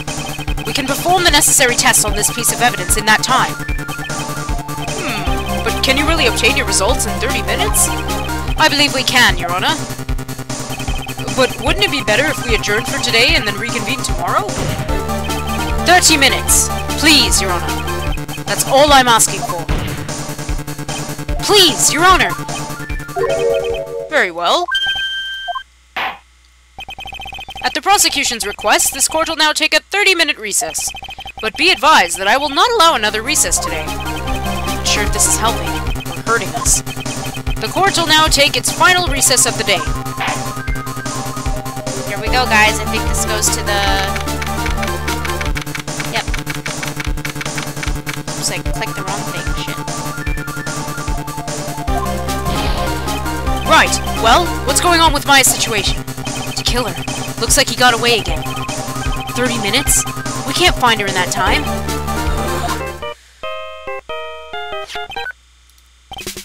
Report! Oh! Is that Mr. Edgeworth? We don't have time, just spit it out. Right. It looks like we just missed them, sir. But the killer left a few things behind by accident in his rush to get away. A few things? Can we use any of them as evidence? Ho ho ho, I thought you'd ask, pal. I've got the things he left with me right now, and I'm on my way over. Really? That's odd. Any items like that are usually sent to the crime lab first. We don't have time to wait for those guys, sir. When those guys weren't looking, I swiped the stuff and ran. What? What? You what? You're a wizard, Harry. Well, I'm not a detective anymore, so I had to.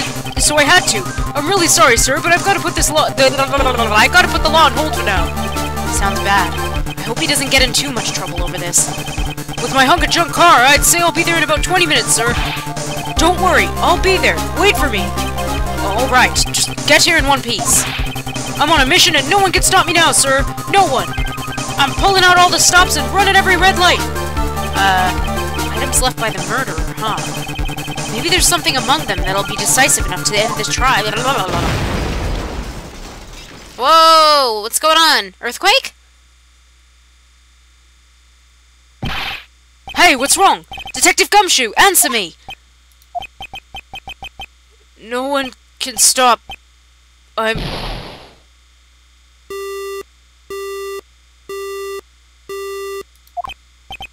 What happened? It sounded like he had an accident. I'm guessing his cell phone broke as well. What was he thinking? We've got to hurry and call for help. But we have no idea where he is. His cell phone's broken and he wasn't driving a patrol car, so no radio either. Also, if we don't get to those items before they do, the police will take possession of them. No! We can't let that happen! Well, if there's a way we can find out where he is, then we'd stand a chance. Why did Gumshoe have to get into an accident now? Is there any way to find out exactly where he is at the moment? There is a way. What about the magnetic shit? I have an eloquent way of putting it.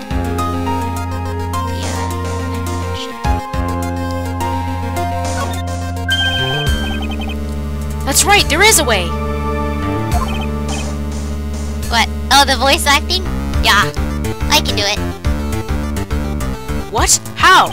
I'm sure we can find out where Detective Gumshoe is through this! I just thought of another way, actually. Why are you bringing up Francisca at a time like this? Oh, I see. I'll try to get in contact with her. Hello. Oh, where am I? The chances are slim, but she's all we have. Francisca. Does she even want to help us? Edgeworth, what is it? I don't have any right to judge anyone ever again. I know my client is guilty, but what I'm doing now, I'm pinning the guilt onto someone totally innocent and using the evidence to do so. It might be my turn to say, Defense Attorney Phoenix Wright chooses death. Right. It doesn't suit someone like you to cry useless tears. Whether you did your job well or not, that can only be seen after the verdict has been decided. The verdict? Is Prosecutor Edgeworth here? Yes, bailiff? There's a phone call for you, sir. They said it was extremely urgent. You're probably finished with the handwriting analysis. I have to go take this call. In the meantime, think hard about what it is you must do. Randomly English Edgeworth. Here we go. We're on the last bit of it now. Whew, so much tension. Are you ready for this, or? I don't know.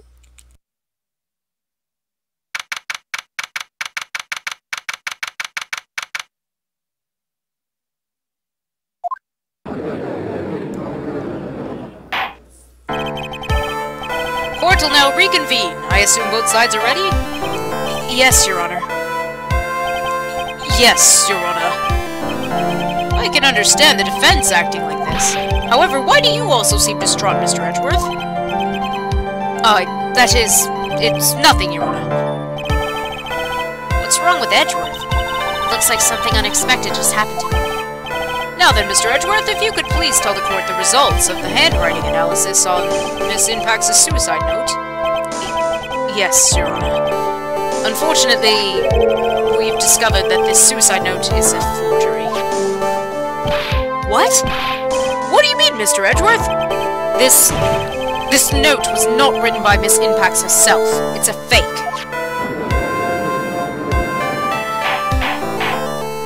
Order! Order! Order! Mr. Edgeworth, would you care to explain what's going on? If this was not written by Miss Impax, then who wrote it? We would need more time to do a more detailed analysis, however, it appears that the handwriting matches that of the victim, Mr. Juan Corrida. Mr. Corrida? Well. It looks like Miss Impax never left a suicide note after all. She never wrote anything to On Guard. Sorry, about On Guard. However, Your Honor, even though this suicide note is indeed a fake, Mr. On Guard could not have known that, and so the facts remain unchanged. Acting under the assumption that it was real, he had plotted to possess it. That does sound very plausible. This theory that On Guard had no idea that the suicide note was fake. Something seems a little wrong with it.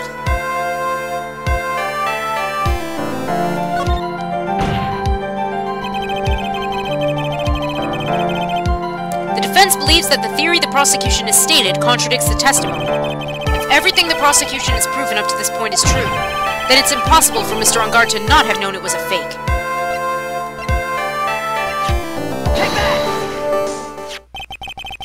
What is this little item called again?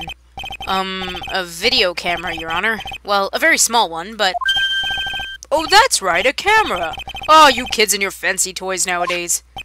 Mr. Edgeworth, earlier you claimed that Mr. On Guard knew of the existence of this note because he was spying on the victim, isn't that right? If that were true, then this means Mr. On Guard would have known that the victim had forged the note. Ah! So then, the defendant knew the suicide note was a fake. And if that's true, then the situation has suddenly changed in a very dramatic way. Exactly, Your Honor. The prosecution's theory was that it was, as to what Mr. On Guard's motive for murder was. It has suddenly disappeared into thin air. But, Your Honor, it's not as if Mr. On Guard monitored Mr. Corrida 24 hours a day. Perhaps the victim wrote the note in a place Mr. On Guard didn't know of. Well, right back at you, Mr. Edgeworth. why don't you show us some proof that the victim made the forgery at an unknown place? Grr! Order! Order! Order! Mr. Edgeworth! It looks like this time it is you who has dug his own grave. As I figured... Huh? As you figured? As I figured, it came down to this after all. Mr. Edgeworth, you're not making any sense. When I heard the results of the handwriting analysis, I thought this might happen. The question is, what next? What next?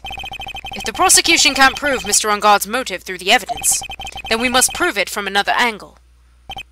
Well, I agree with you there, Your Honor. The prosecution would like to call a witness to the stand at this time. Oh, well, that's fine. However, this witness is a little unusual. Edgeworth stuttering? This is not like him at all. Unusual? Well, what sort of witness is this person, Mr. Edgeworth? This witness is one who is perfectly fit to answer once and for all the question of who was it that hired Shelley de Killer to commit murder. That's impossible! Who in the... No such person exists who can answer that question with such certainty. Yes, Mr. Edgeworth. Who is this witness? Who is this woman again? Yes, go on, who is it? The man himself, Mr. Shelley de Killer. Oh, Mr. de Killer. What? Wait, Shelley de Killer? Wow, wait. You mean the killer? I mean the assassin? Yes, Your Honor. He's coming here? To the witness stand? Well, yes, in a manner of speaking. I recognize that this is a very unusual circumstance, so I ask for your permission. Well, Mr. Wright? Yes? Is this alright with you? Do I have a choice here? I can't really do much else to drag this trial out. The defense has no objections, Your Honor. I wonder if it really is alright to do this. Very well then, the prosecution calls our witness to the stand. Edgeworth, is there no other way left to us?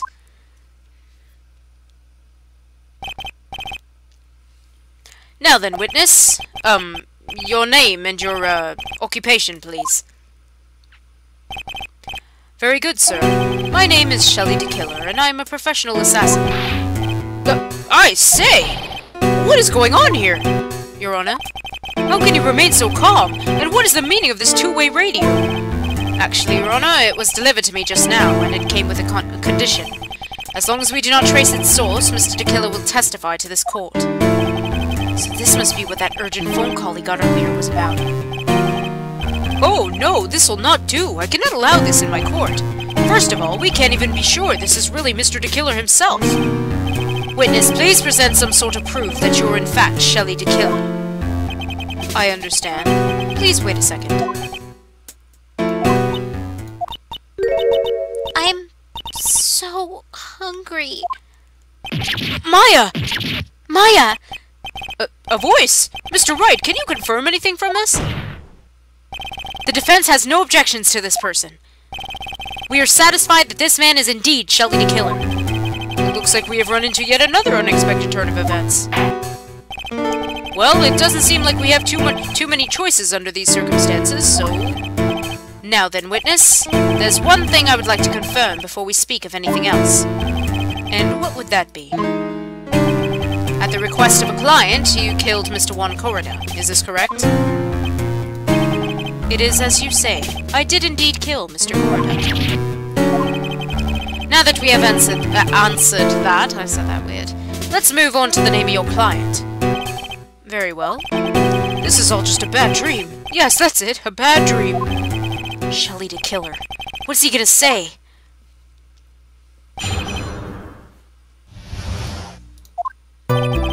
There's something I must first state. To an assassin, nothing is more important than the trust between a client and himself. And that is the reason I am here today on this witness stand. It is my wish that you grasp this concept before I give the name of my client. Mr. de Killer seems to be a very clever man. I'd almost say he seems to be mocking us. While he may appear to be our enemy, Your Honor, Mr. de Killer's only stating the truth. He's no hypocrite. He's always stood by his one belief. You mean about this trust between his client and himself thing? It seems to be a level of trust beyond what people like me can comprehend. Well, Mr. Wright, are you ready to cross-examine the witness? Yes, Your Honor.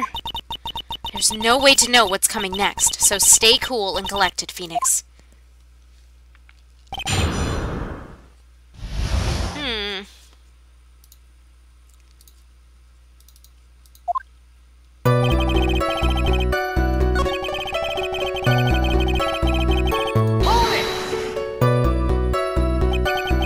The trust between you and your client?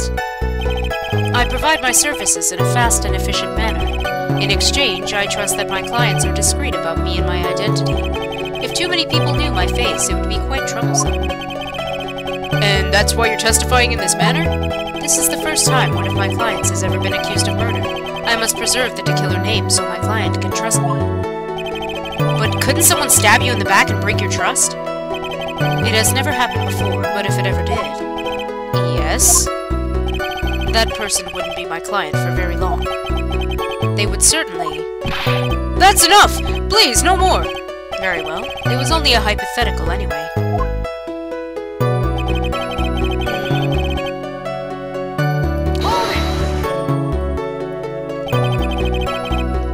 That seems a little strange to me. I mean, you're about to tell us the name of your client. I would think that this would be very bad for them. It doesn't matter to me. This client has already broken the rules and acted outside of their prescribed role. Their role? This person tried to implicate another of the crime in order to save themselves, and this is a trespass that cannot be forgiven. Who gave you the right to be so high and mighty? To the gentleman who spoke just now, excuse me, but would you care to die? No, I didn't say anything. Judge had better watch himself.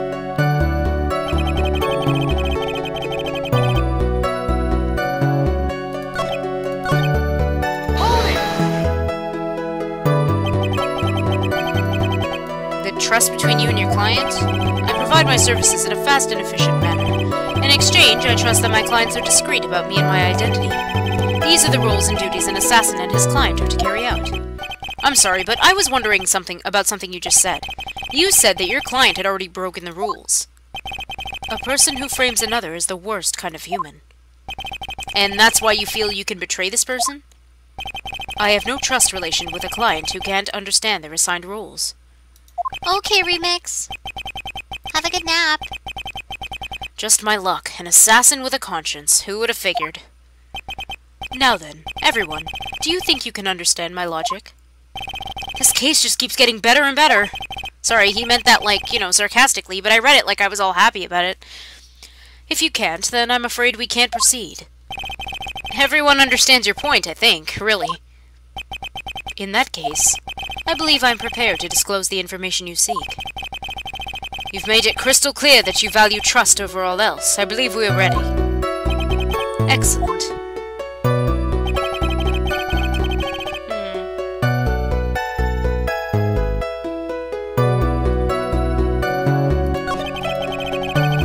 I believe it's about time I reveal the name of my client, don't you agree?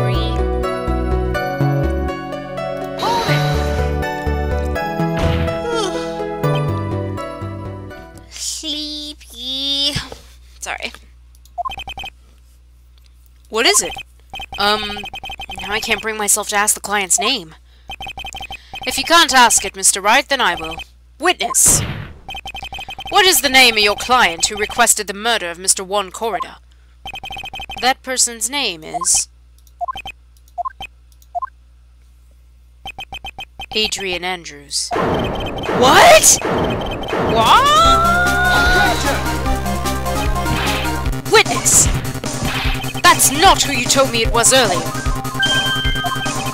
Pray tell, what are you talking about, Mr. Prosecutor? John Cena! I should think I know my own client, and it is Adrian Andrews. What? I read that in not so much of an accent.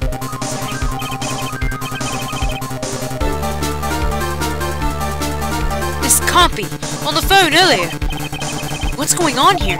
My guess is that Mr. DeKiller just stabbed Mr. Edgeworth in the back. Stabbed Edgeworth in the back? I'm sure in order to get an audience with this court, Mr. DeKiller told him a different name. Matt on guard, perhaps. Knew it. This is outrageous! I was deceived! This witness is telling a very serious lie. But you were the one who summoned this witness. You, Shelley the killer? My testimony's the truth. The defendant at the moment is Matt on guard, am I correct? All I wish to do is help procure his acquittal. Wow. All of a sudden, it feels like we can actually win this. Yeah. I love seeing a radio on the witness stand. The prosecution has failed to provide a motive and has instead provided this suicide note, which is a forgery created by the victim. Furthermore, there is a possibility the defendant himself knew it was a fake. But most definitive of all, we have heard from the assassin himself the name of his client. Mr. the Killer's client who requested the murder was not the defendant at all. No. With all this evidence, it is obvious to me that this means that Mr. Matt on guard is innocent. I seem to have caused you all a bit of confusion. Please continue your discussion and call me when you have reached a verdict. Bailiff, please bring Miss Adrian Andrews in immediately. What now? With the way this is going, on guard will be found innocent. This may be our last chance to save Maya. Yeah, but Edgeworth is right. The killer's lying. And on guard, my client, I know he's guilty. Can I live with myself if I win this? Who would have believed that the prosecution's own witness would absolve the defendant? Your Honor, this prosecution requests permission to further question the witness. Shelley the Killer is certainly lying under oath. It wasn't me! Listen, everyone, please! That testimony just now, it was all one big lie. Miss Andrews. The suicide note may have been a fake, but that man, Matt, he's the reason Celeste died. And Juan's death, it was all because he got pulled into Matt's twisted world. That testimony just now, you have to believe me. It was a horrible, horrible lie. But Mr. the Killer himself has testified. He has named you as his client. No, that's not true. Also, there's quite a bit of evidence that points to you. The knife and button, donning the nickel samurai's costume. But that's... You even have a motive. We know that Miss Celeste's impacts was a large part of your life. You wanted to follow her, and you wanted revenge against the two who hurt her. I would say you have plenty of reason to want them both dead. No! Mr. Wright! You know the truth. Tell them! Tell them the real story. Who the real killer is. Tell them! Please, help me! Yes, I know the truth. Mr. Wright. Yes, Your Honor? I believe we've reached the end of this trial. Therefore, I ask the defense for any final words or opinions. I have to decide.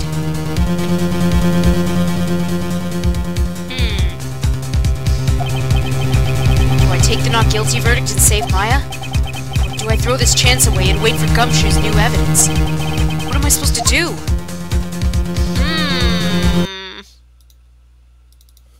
What to do indeed.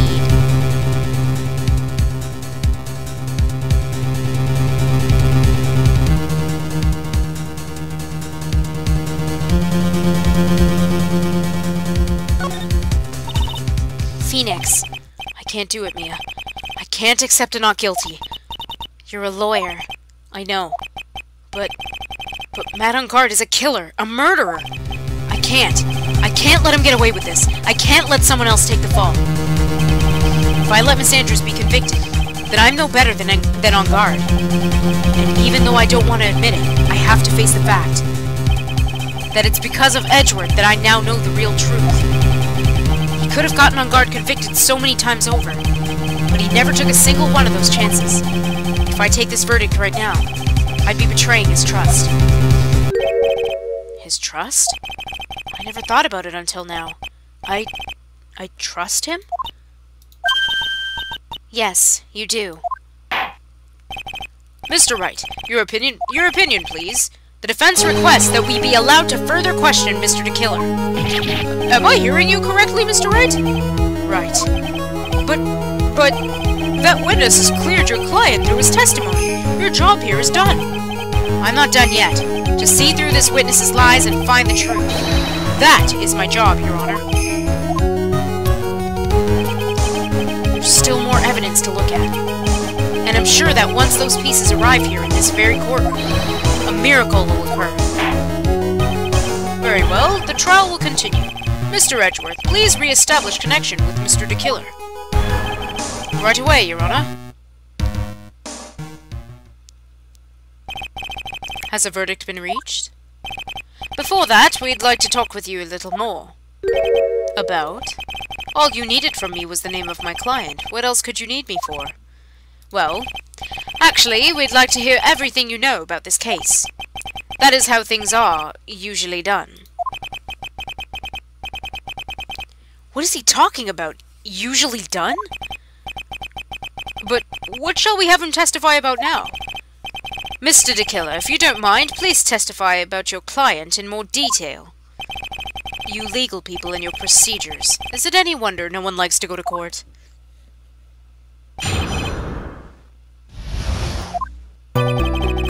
As I've already stated quite a few times, Adrian Andrews is my client. However, one thing I simply cannot overlook is tampering with the scene of the crime. My client did it to frame another for the crime, while pretending to be the first person to discover the body and enter the scene. Adrian Andrews already knew from the very beginning that Juan Corrida was dead. But even more appalling is the creation and planting of the knife and button. That act is what I was referring to when I said my client had broken the rules. This is a most unexpected turn of events for the, 5th time now? However, this time, everything has finally been revealed. Just a second, Your Honor. Yes, Mr. Edgeworth? We still have the cross-examination to do. But you don't need to question testimony like this. Do you, Mr. Wright? Your Honor, the defense will question the witness, as if I have a choice here. Huh? Why? What this witness has said is nothing but beneficial to the defense's case. If you scrutinize the testimony, then I'll expose the lies in this oh-so-beneficial testimony, I suppose. I don't understand what's going on anymore. That makes two of us.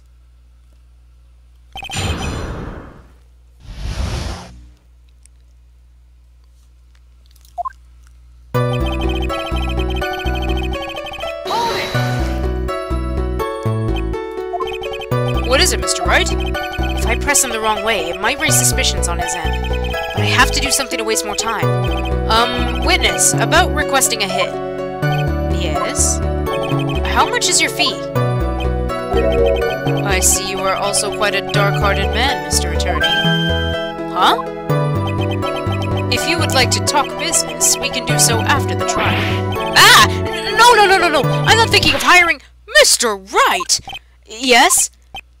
You want to kill me! You want me dead, don't you? What? Why would you think something like that, Your Honor? Guilty! Mr. Phoenix Wright, you are hereby declared guilty!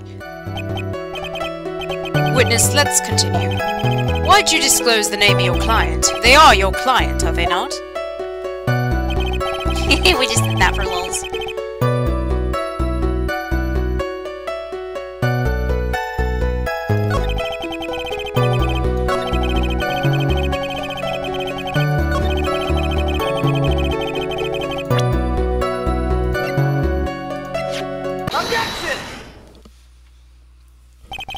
Thank you so much for taking the time to testify, Mr. DeKiller.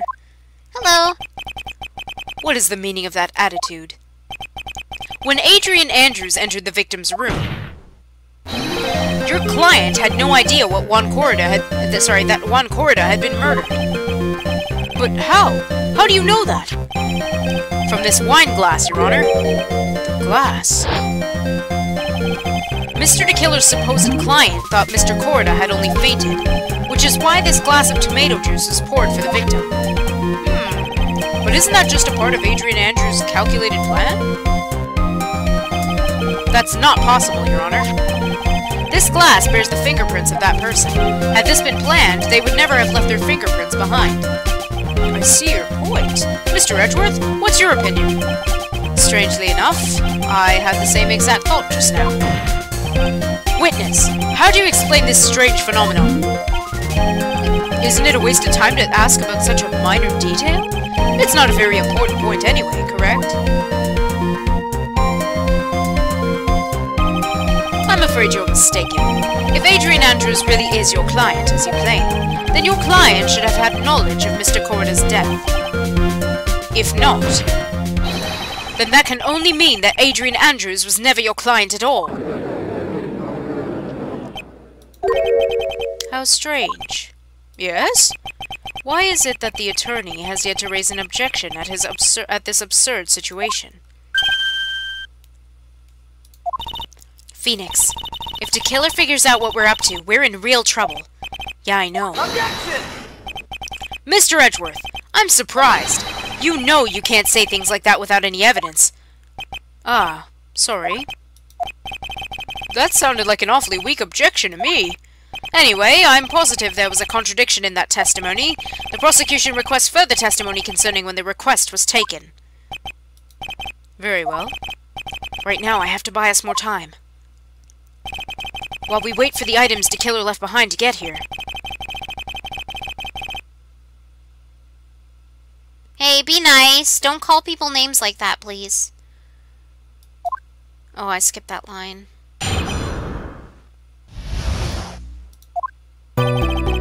This request came to me, about a week ago. It was a request for my services on the night of the award ceremony. We met at a certain bar to discuss and finalize a few matters. That is what occurred. I trust my memory, and I believe I have made no mistakes.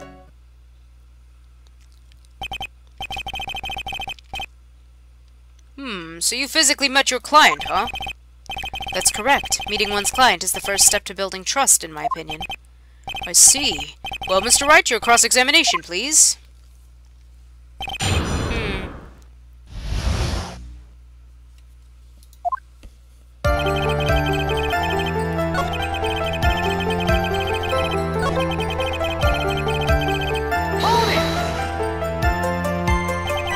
So you physically met Adrian Andrews, right? Of course I did. What was that? What was with the brief pause? Pause.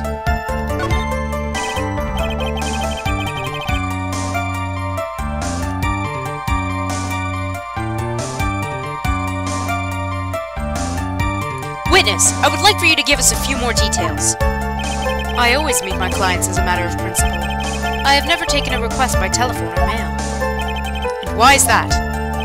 That's because I value the trust between a client and myself above all else. And the only way to establish that is to speak to the client while looking them in the eye. Well, Mr. Wright, was the testimony just now of any importance? Why he meets his clients is not important. And that wasn't the point. Witness, please stop sidestepping my questions. What do you mean by that? My question was, did you really meet Adrian Andrews in person? I have already told you, Mr. Wright, I did. It was only through talking with them face-to-face. It was only through talking to him face-to-face that I began to trust him. That's when I thought I could trust this person as a client. It's true what they say about talking face-to-face. Well, Mr. Wright, was the testimony just now of any importance? If I heard what I think I heard just now, then I think I've got him. Your Honor, I believe the testimony just now was of the utmost importance. Huh? Really? If that's the case, witness, please include the statement just now in your testimony. Very well. From the moment I saw him, I thought I can trust this person as a client.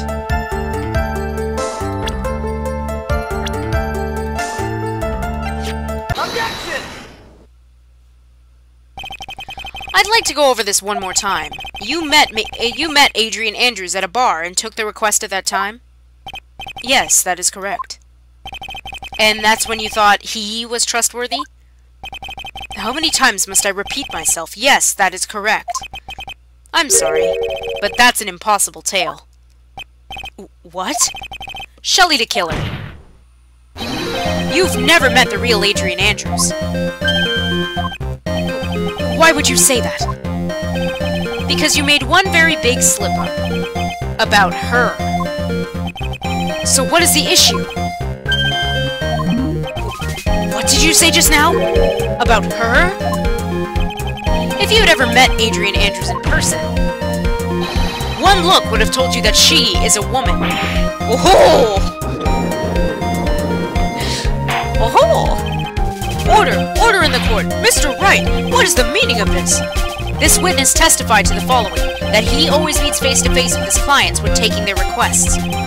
But he's never met Adrian Andrews in person. Yes, Your Honor, that is exactly the point. That means Mr. DeKiller's client could not have been Miss Adrian Andrews. Mr. Edgeworth, I understand your logic on this one. However, why would the assassin make such a basic mistake? I believe it has to do with her name, Your Honor. Her name? Yes, Adrian Andrews is, without a doubt, a very androgynous name. Yes, I see. Unluckily for Mr. DeKiller, the entire time he was on the stand, no one had stated Adrian Andrews' gender. And so, he simply picked the wrong gender to go with. What? What's going on? Shelley DeKiller! This court demands an explanation. I think somehow I must have mixed up the client with another. So does that mean you remember something different now? Hey, Skyline. Yes, of course. Please, if you would allow me to testify once more. I know he's just going to spit out more lies. Very well, but this time please give us the truth and nothing but the truth. Yeah, sure.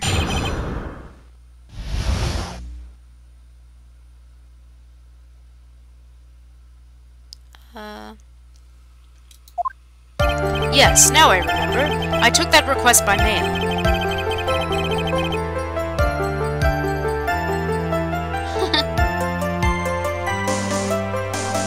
There have been times when I took a job without having met my client.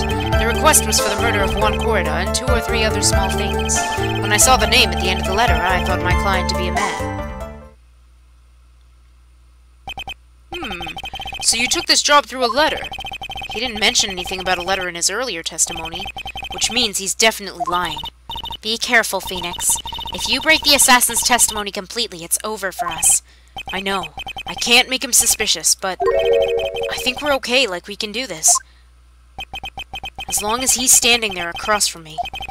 No matter how strong of a punch I throw, he'll counter it. Now then, let's begin the cross-examination.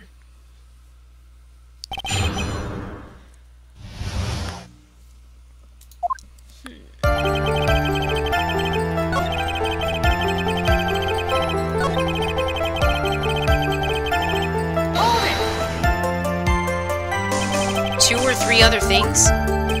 Yes. And what were these other things? A few other things that have nothing to do with this case.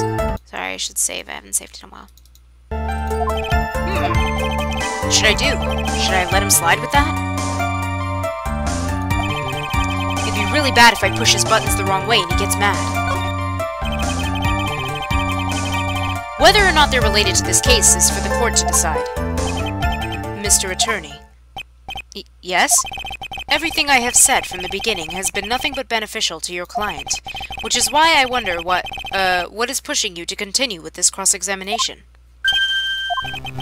Could it be that you're planning to betray your own client? I smell the stench of a backstabber, and should you turn out to be one... Wait! Uh-oh. This is looking really bad. I shouldn't press my luck. Alright, I have to think. Is this worth pursuing? Witness, this is a very important matter. Please cooperate and tell us what these other jobs your client requested were. If it's truly that important, I suppose I don't have much of a choice. The bear figurine. The bear figurine? After the assassination of the target, I was to find that figurine. I was told that this job was just as important as the actual killing. And where was that figurine? It was inside Mr. Corda's suitcase. And then, what did you do next? I handed it over to my client right away. You gave it to your client? Interesting. This information certainly sounds important to me. Witness, please include what you just said into your testimony. Sorry, what you just stated. As you wish.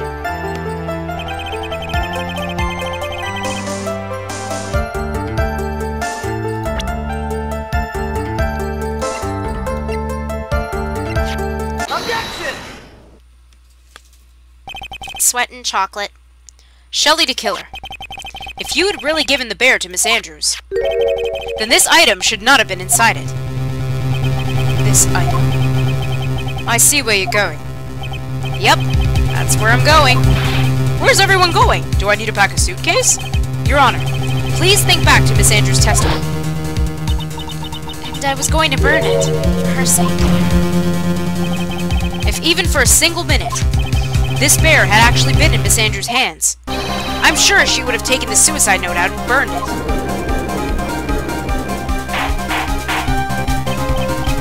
Order! Order! Order! So that's where you two were going. So by the very fact that this suicide note was still inside the bag, tells us that your client didn't know how to disassemble the puzzle. Which means... It means, Your Honor, that it is impossible for Adrian Andrews to be the client. Woohoo! Order! Order! Order! Mr. Phoenix Wright. I'm sure I mentioned this before, how I hate traitors above all else. I think your cross-examination has clearly demonstrated something to me. You must wish to break your end of our agreement. No! That's not... That's enough! If that is your intention, then there is only one thing for me to do. Wait! Please! Gentlemen, ladies, please excuse me. I have a matter that I must attend to. Hold it! No! Please! Not that. Please wait. Mr. Attorney, bring this trial to a speedy end, and I may stay my hand. Otherwise... Ah! What the... Mr. Wright? Are you... Mr. Edgeworth? Yes, Your Honor? I didn't understand this witness's outburst just now. Do you think there's a need to hear more testimony, or is this enough? Well, we should... Edgeworth, we can't do this. If we keep this up, Maya, she'll... The prosecution... What has come over everyone? Even your... The prosecution... rests. What's going on around here? The prosecution has no further questions, Your Honor. What?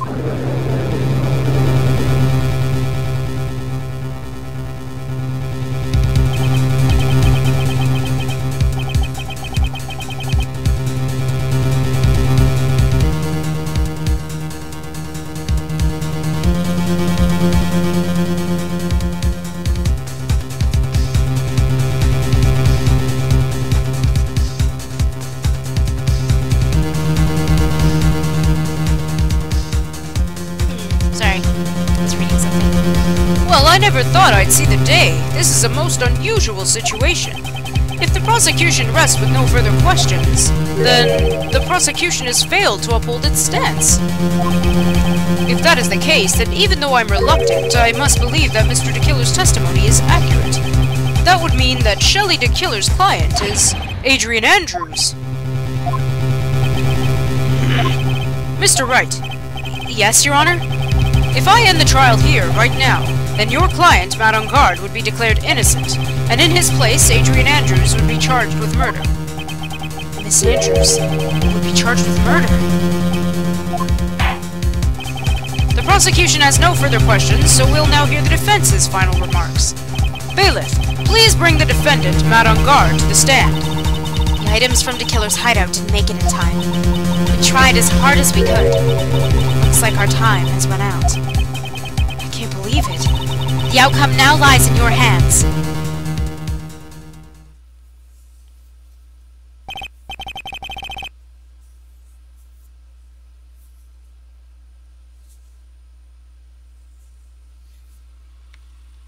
Dude, did the old guy finally decide?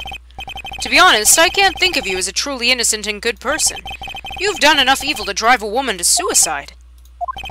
But, at least on the charge of murder, it would appear you are innocent.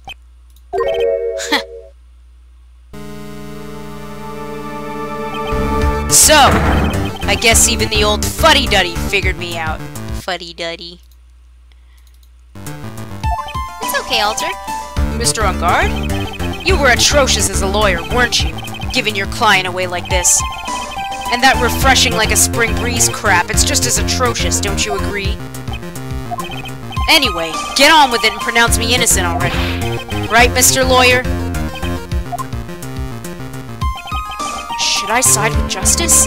Or should I save Maya's life?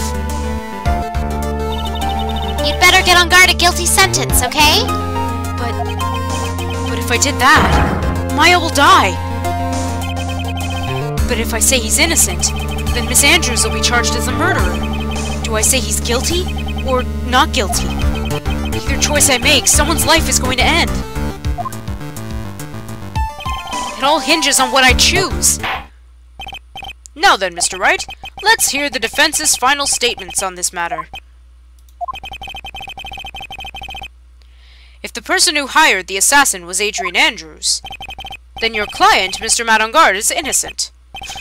There's no need to ask, old man. After all, my lawyer's going to say what I want, aren't you? Right. I can't do this, but I have to decide something.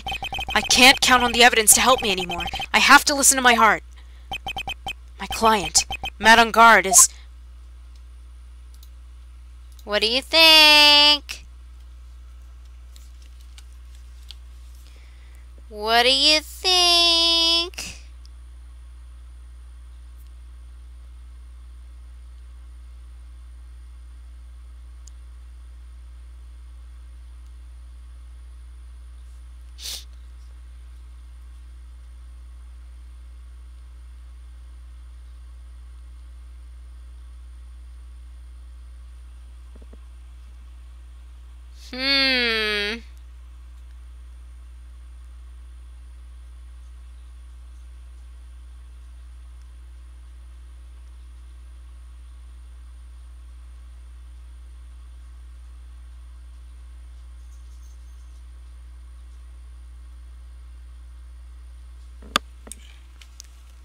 Well,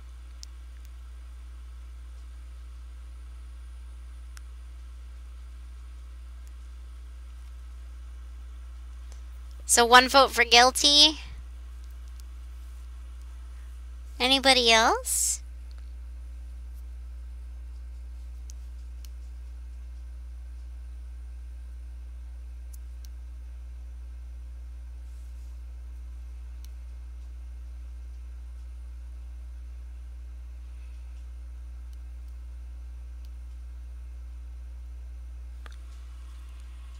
Pick at random.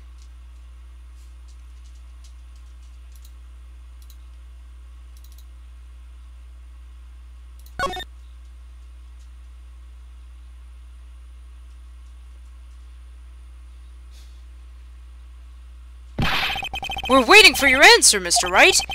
Madame Guard, your client deserves an answer. Maya, I'm sorry. Madame Guard is... Objection! Look who it is! Francisca von Karma! What are you doing here? Ow! You see now, don't you, Mr. Phoenix Wright? This is exactly why you should never take your eyes off of that scruffy fool. Did you bring them? The final pieces, do you have them? You should know better than to ask that, Mr. Miles Edgeworth. Von Karma is perfect in every way. The evidence is here in perfect condition. Don't worry about Scruffy. He's fine, and his injuries are minor. All of the items are inside this. What a filthy old coat this is. That's Gumshoes. I can spot his tattered rags anywhere. I apologize for its ugliness, but there was nothing else to wrap the items in. I fought long and hard the whole trial, all for what is inside this raggedy coat. I'm sure that inside that coat lies a crucial piece of evidence. Your Honor, inside that filthy coat are the defense's final pieces of evidence. Frankie. Your final evidence?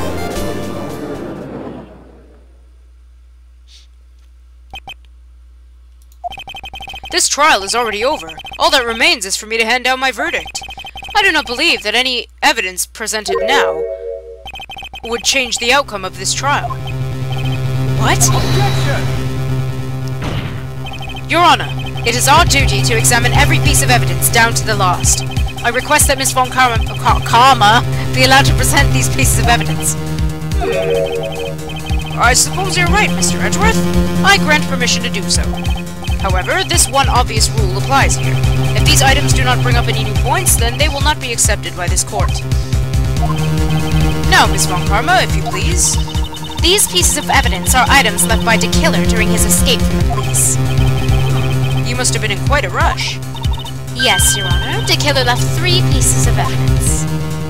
Somewhere among the evidence we're about to see, there will be something that'll turn this whole situation around, like a miracle. I'm sure of it. That's all we can hope for.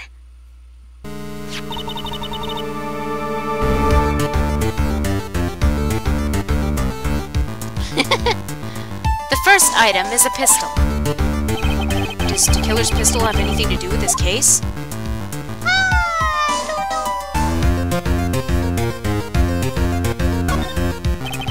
Does that pistol have any relation to this case?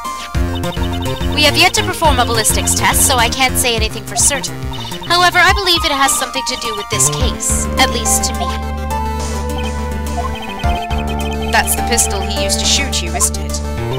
That's what I believe, yes. Oh. I kept the bullet they removed from my shoulder as a sort of memento. I'm sure it'll be an excellent sample for the test. So that's the pistol that was used to shoot Francisco. It's probably not going to help us very much. The second piece of evidence is this videotape. I bet the killer took that from Unguard's mansion. Have you checked the contents of the tape? Unfortunately, there was no time to. Oh, yeah. But I would speculate that this tape is very important.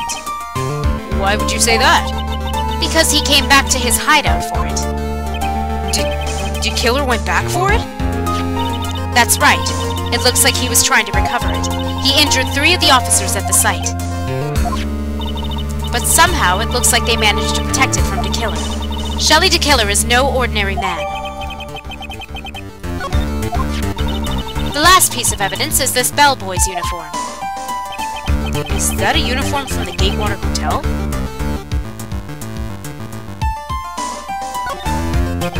Was that used during the crime? I'm almost certain it was. There's even a pair of black leather gloves in one of the pockets. There's no doubt about it. The killer was wearing this on the night of the murder. There is one thing I found interesting about this uniform. And what is that? There's a button missing on this uniform. A button? It's a very unique button. I'm sure if we were to recover it, it would provide us with an interesting clue. So what if it's that button that we've had, that bloody button? That's all I have to present, Your Honor. It's just as I thought. And what is that, Your Honor?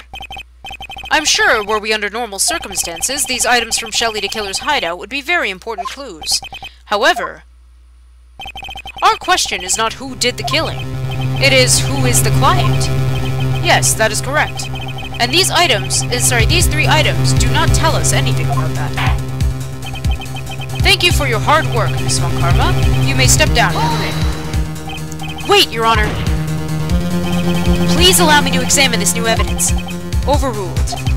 This court already has all the evidence it needs to hand down a verdict. Wonderful. Absolutely splendid. This judge is such a brilliant man, isn't he? Is this the end?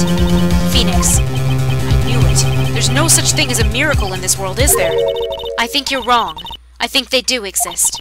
But you have to make that miracle happen. You've come this far. You can't give up now. What, that it might be the button we have, the bloody one? Makes sense, doesn't it? But no matter how you think about it, it's... Try. For my sake. Just think about it for a second. There are two ways out of this situation for us. Two? The first. Make Engard wish from the bottom of his soul for a guilty verdict. The killer will always place his client's wishes first. If Engard himself wishes to be convicted, then he will let his hostage go. That may be true, but... That's asking me to do the impossible. The second way. Force the killer to end his contract with Engard. If the killer were to no longer think of Engard as his client, then he would let Maya go. Mia, that's even more impossible. He's a man who values his duty towards his clients above all else. I know both of these seem like impossible feats at first, but if you could make either one happen, it would truly be a miracle. The bigger problem is, the judge has already said he doesn't need any more evidence. The pieces he was just shown, he's not accepting them. Phoenix, think things through from the other side. Isn't that what has always worked for us? The other side? What does she mean? You mean... Hey, Mega. You mean to turn things around? Phoenix, the judge says he doesn't need the evidence. If that's the case, then who does need it? The person who needs the evidence. The defense, prosecution, and the judge. We've seen all the pieces of evidence, and that is how we have come to know the truth. But there are people who have not seen them all, and those people do not know the truth. That truth, it may be what will bring about the miracle in the end. There are no objections this time, correct? Now then, I'll pronounce my verdict. Why don't we all respectfully sit back and listen, kids? Objection!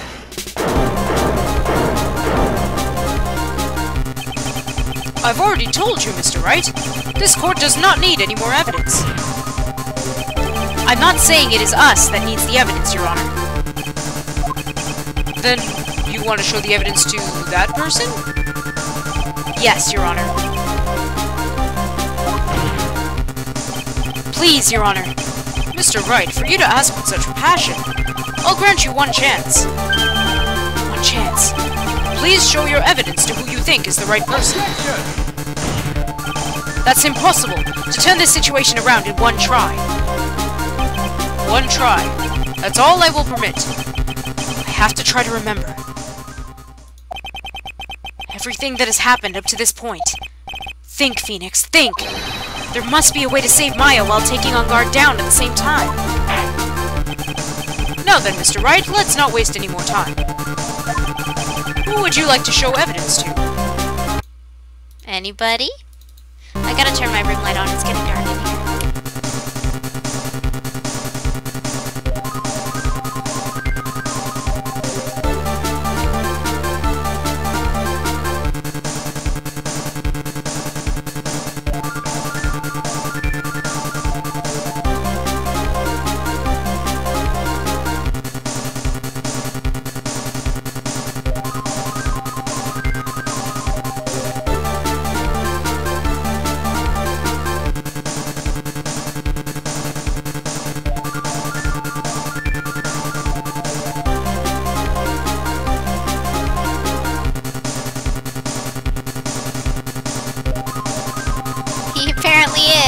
Sorry. I had to let Snowy in too.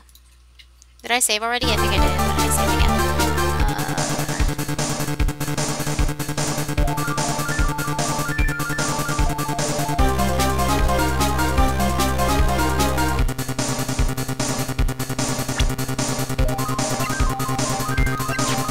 Take that!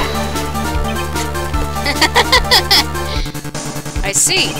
And now, tell this court what one piece of evidence you would like to show this person.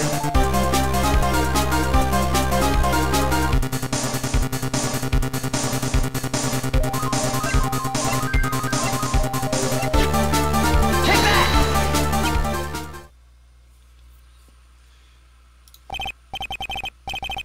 Well, what do you think, Mr. Edgeworth? I think there's some merit in showing this evidence to that witness. Bailiff, please bring in the transceiver from earlier. We're right. It looks like they got a hold of him.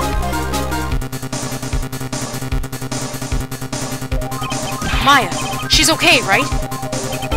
Didn't I tell you to concern yourself with bringing about a speedy end to this trial? Now, if I understand correctly, you wish to show me one piece of evidence? Yes, one is all I need. I have here a videotape. It was found at your hideout. I heard you injured 3 officers in your attempt to get this back. That was most regrettable. However, it was an order from my client. I was told to protect that videotape. I thought so. I'm afraid I seem to have failed in that regard. Do you know the contents of this tape? I was sternly told by my client to not watch it. So I have absolutely no idea. Actually, you're on this tape. Me. There was a video camera hidden at the crime scene. Oh, he is not gonna like this. Your actions were being recorded. What? Is that true, Mr. Wright? Who was it that planted a camera? Well, the only person who could have placed a camera at the scene of the crime would be your client, naturally. That was Adrian Andrews. Be quiet and listen, Your Honor. Yes, sir. Your client specified a place and time for you, isn't that right? Yes. That was so they could film you.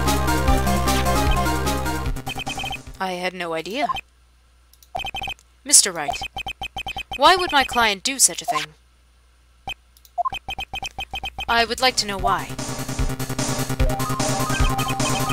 Why did Madame Guard film the crime scene? The reason why he did that is my ticket out of this whole mess. There's only one reason why your client would secretly film the crime scene. Your client once told me something very interesting. We were talking about you, and this is what they said. But I'm no weakling. I don't believe anyone, least of all assassins. Oh, come now, Mr. Wright. Assassins aren't above blackmail. Yes, that's where the video comes in. With that, I can keep him at bay, and even blackmail him if I want. Your client didn't trust you at all. They were thinking of using this video to blackmail you. What do you have to say to that, Shelley the Killer? Oh! Always with the oh! It looks like I was being deceived from the very beginning. Yes, by a natural. That is the kind of person they are. Your client is a person who only thinks and plots of how to use the people around them, to protect themselves from any and all dangers that may arise. That is the true nature of your client. I have one question for the witness. Yes. You told us one thing numerous times during your testimony. You said that you detest traitors most of all. Yes, that's right. But what if that traitor was your own client? What would you do then? That's obvious. I would break our contract in that case. And then, that client would become my next target. For the honor of the Killer name, even if it takes an eternity, I would follow that person to the ends of the earth to exact my punishment.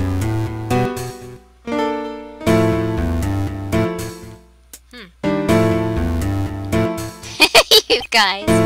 I see. That's all I wanted to know.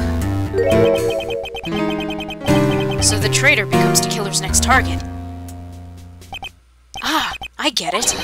This is how we'll turn this case around. Mr. Wright. Yes? My contract with my client is over as of now. I seem to have a new job on my hands. I will now return to you your precious item.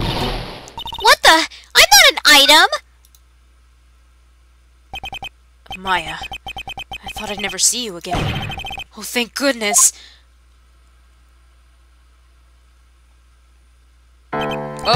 This trial appears to have come to its conclusion. However, I'm sort of... I don't quite know what just happened there with the client and the witness and... Ah! Miss Von Karma, where did that... She always has you in her sights. Now, I do believe it's time to finally hand down a verdict.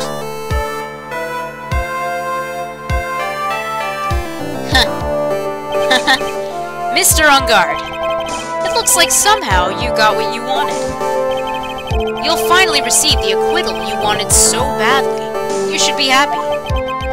But before that, I'd like to make one final statement. Sometime in the near future, one very betrayed assassin may appear before you. Needless to say, that man is very good at what he does. I'm sure you'd understand what I mean if you watch this video.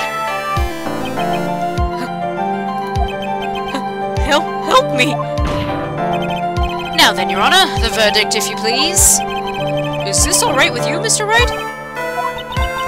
We finally reached the end of a very long battle. Whether he's convicted or acquitted, there's no escape for him now. Go on, Phoenix. Plead whichever way your heart tells you. Right, Chief. What do you guys think? What do you want to go with? Want to go with guilty or...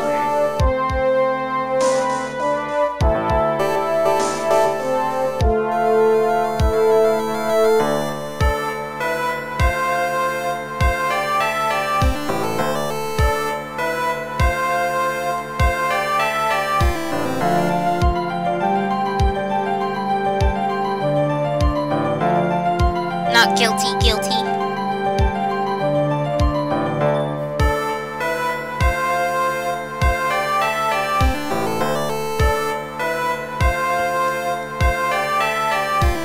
I'm sure, but even if we put him in jail, I'm sure the killer could still get him from in jail. He's a very good assassin. You want to bet he doesn't have some inside sources that could get rid of him in jail?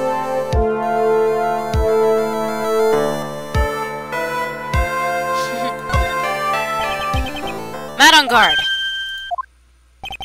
Even though I'm a lawyer, I cannot make your crime disappear.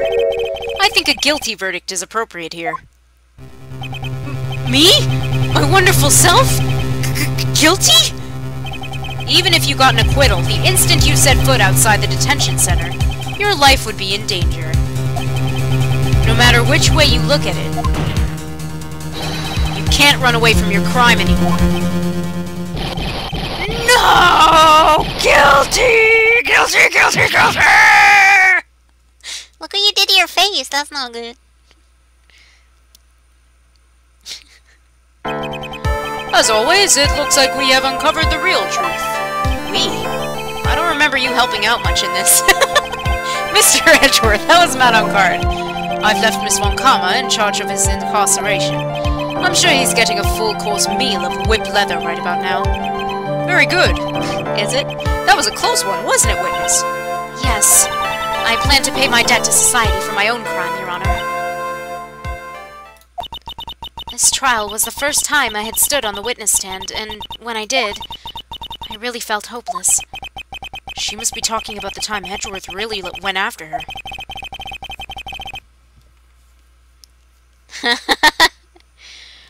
I guess she's trying to forgive him for what he did. This witness, how should I put this? She has an illness. If you're going to say you would choose death, that is of no concern to me. But after that, when I was alone at the detention center, that's the first time I really saw myself and who I am. And today, when the two of you used your combined strength to convict Matt, I felt like I'd finally been saved. Wow, this is the first time I've ever seen her smile. I'm really happy that you two were in charge of this case. I really don't know how to express how I feel at this moment. This is the first time I've felt comfortable with myself, with who I am. Thank you so much, everyone.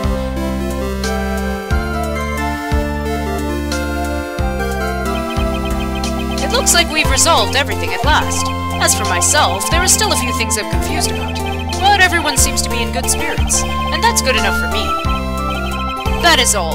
I read that like a nerd. This court is adjourned. Can we see Maya now, please?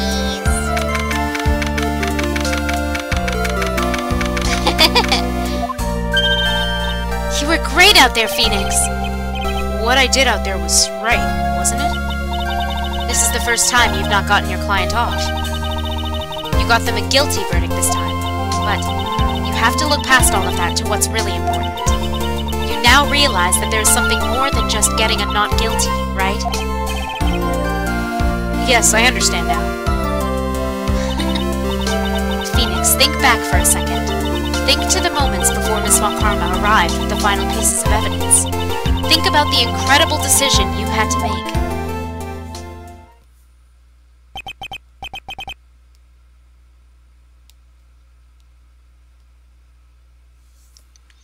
Now then, Mr. Wright, let's hear the defense's final statements on this matter. I can't count on the evidence to help me anymore. I have to listen to my heart. Should I side with justice, or should I save Maya's life? My client, Matt on guard, is... Is he guilty, or is he not guilty? Those were your choices then. And your answer? Your answer spoke to what being a lawyer means to you. Right! I mean, right! It's outside of the courtroom now. Edgeworth, I've good news. Maya's now safe in police custody. Really? Pearls, You're telling us the truth, right, Mr. Edgeworth? yes, she's quite safe. She's on her way here as we speak in a patrol car. Ah, Mystic Maya! Mystic Maya's safe! You did it! You really did it, Mr. Nick! How? She punches deceptively hard for a kid. I believed in you. I kept saying to myself, Mr. Nick will save her. Mr. Nick will save her.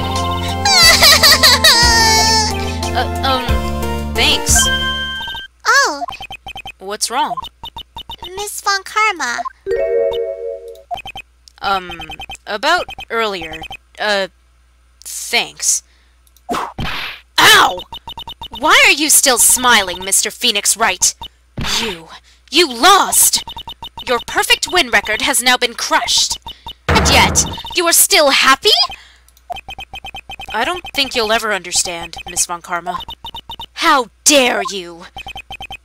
Don't worry. She may in time. After all, I was like that myself until a year ago. Edgeworth? For my own personal victories and for guilty verdicts. I used every dirty trick in the book, and so my win record remained spotless. But a man appeared and stood fast against that selfish me. I fought him in my usual manner and tasted my first defeat.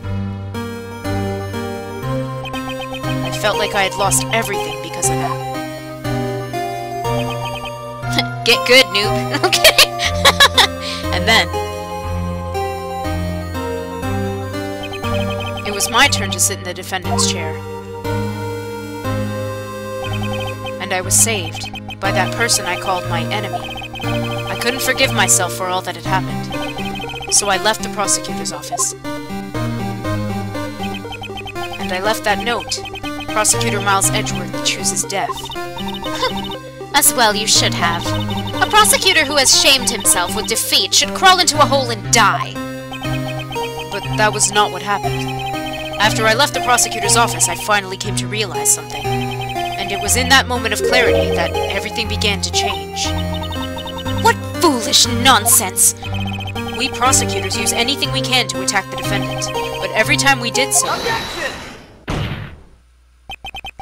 no matter how desperate the situation, instead of giving up like most people, that man would hold strong with his undying faith. And then, before I knew it, I began to trust in that man as well. What? You trusted your enemy? It doesn't matter how many underhanded tricks a person uses. The truth will always find a way to make itself known. The only thing we can do is to fight with the knowledge we hold and everything we have. Erasing the paradoxes one by one. It's never easy. We claw and scratch for every inch. But we'll always eventually reach that one single truth. This, I promise you. The truth. Yes, that's the reason why prosecutors and defense lawyers exist. But I'm sure you knew that already, didn't you, right? That's why you couldn't forgive me. This man who went into hiding. Isn't that right? This man who only had his sights set on victory. ran away into the night. Ah, is Mr. Edgeworth right, Mr. Nick? You really let me down. When you disappeared, I felt betrayed. The reason I decided to become a lawyer to begin with was because I believed in the things you said to me. All those years ago. And you betrayed your own words. That's why, 1 year ago, I made up my mind. I decided that the Miles Edgeworth I knew had died. At least, that's what I told myself. You pathetic fool! Miss Von Karma? I don't want to hear the wretched whimpering of a disgraced loser. A Von Karma is someone who is destined to be perfect. Miles Edgeworth, you are no longer worthy. You are no longer worthy of being a Von Karma. And neither am I. It's over. It's all over. Franziska threw something on the ground just now. This is an electromagnetic receiver. Isn't that the thing she used to track Detective Gumshoe? I'll return this to the precinct later. There's something else. Ah, isn't that Miss Von Karma's whip? I'll never set foot in another courtroom again. I'm sure that's what she's saying by this action. You should keep this, right? Okay. Nick! Maya!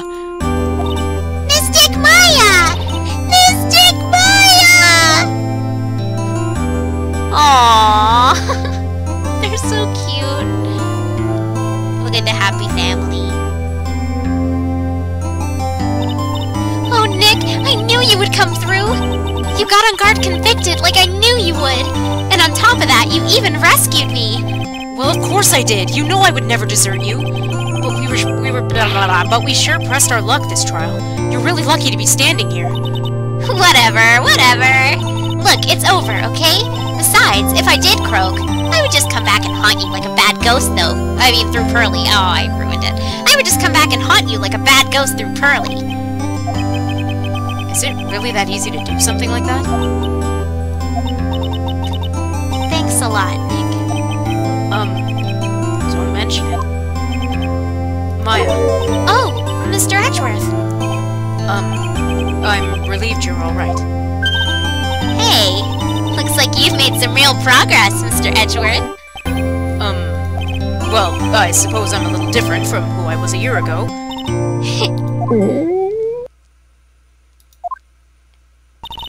Alright! I think it's time we got out of this depressing place. Huh? Where are we going? Food, Nick! Food! Grub, chow, I'm starved! I'm so hungry, even you look like a nice juicy burger on a bun to me, Nick. You think I look like a burger? I'm a prime rib, at least. Come with us, Mr. Edgeworth, please! If you insist. Alright, so how about we hit up our usual burger joint? Don't be silly, Nick. Huh?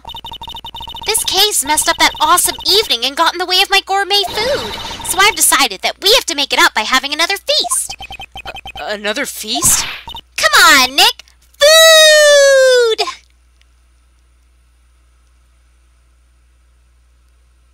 Jeez. Hey, pal! Sorry to keep you guys waiting. Gumshoe, are you alright? Yeah, but I'm really embarrassed. I didn't think I would hit a telephone pole of all things. A telephone pole? Then it wasn't a red light that got him?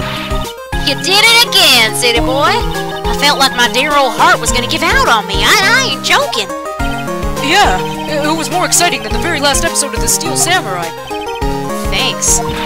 Now looky here, Mr. Snooty Prosecutor. Don't you reckon you bullied Mr. Wright too hard? If you don't start being a lot nicer to him, he might just kick it. Tonight, even. I'll keep that in mind.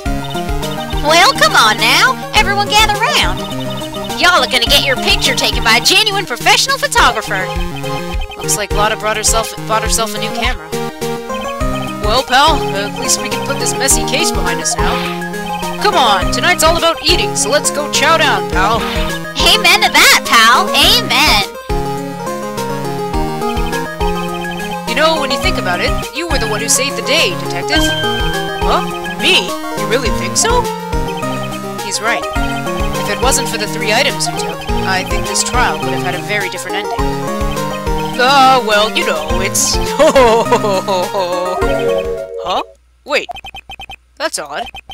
When I ran off with the things from the killer's hideout, I was sure I took 4 things total, sir. What? 4? Yeah, I'm sure I put one of the items in my coat pocket. There was a 4th item?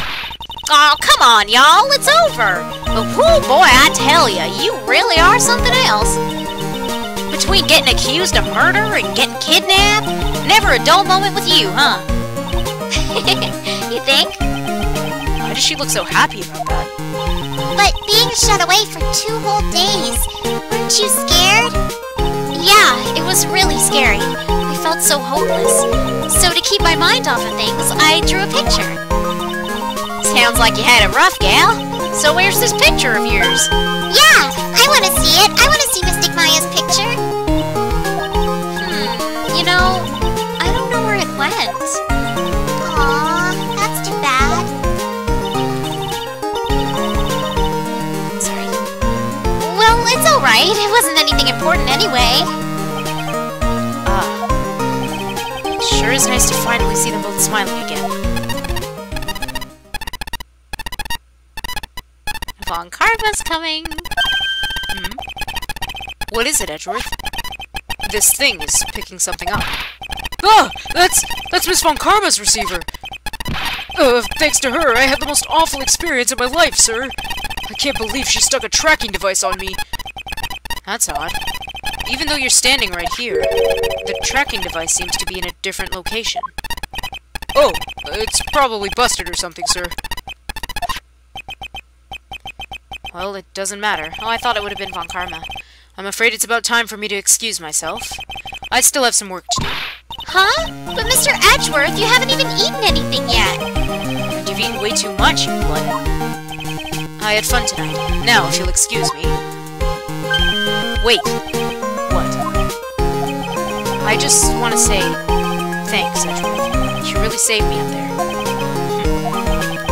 If anyone should be saying thanks, it should be me, right? I feel like words alone aren't enough here. I wonder if there's anything I can give him to express how I feel. Give him a hug. Is that an option? Give him your attorney's badge.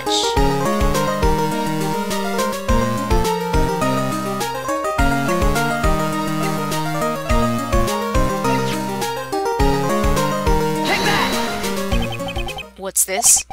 Thank you. It's all thanks to you two. You and her.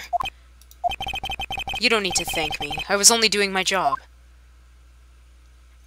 It looks like Mr. Edgeworth is left, Mr. Nick. Hey, Mystic Maya! Yes, Pearly? I guess you two can go back to being lovey-dovey, right?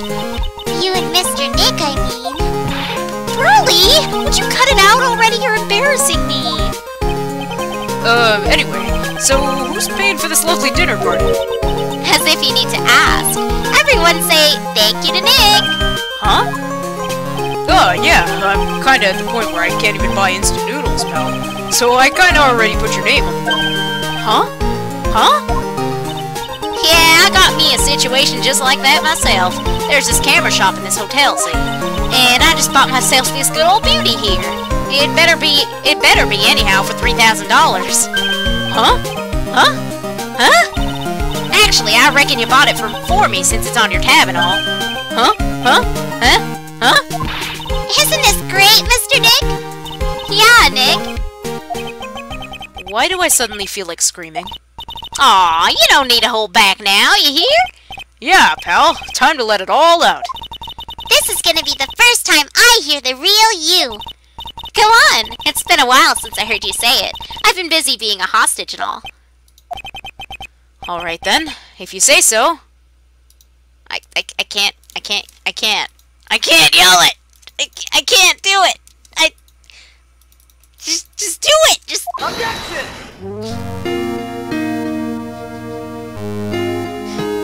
objection.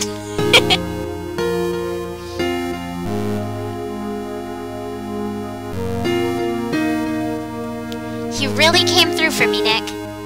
I had to hide that letter, but I knew you'd find it. I really feel like I've been living on the edge lately. I mean, I've escaped death 3 times now. Pretty cool, huh? I feel like a pro. I love Maya. She's adorable. Reflection. Injection. I'm so happy that you could save Mystic Maya, Mr. Nick. And I'm so happy for the 2 of you. Speaking of, I think this hotel is a popular place for honeymooners. So I sort of made reservations for the 2 of you, just in case. Oh my god. Rejection!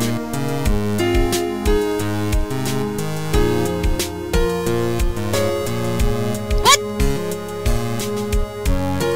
Well, pal, it looks like I'm back on the force again. Mr. Edgeworth had a long talk with the chief, and he got me reinstated for my sake. I heard he said things like, letting that one go is bad for all of society. I knew it! Crashing headlong into everything is the only way to live, pal.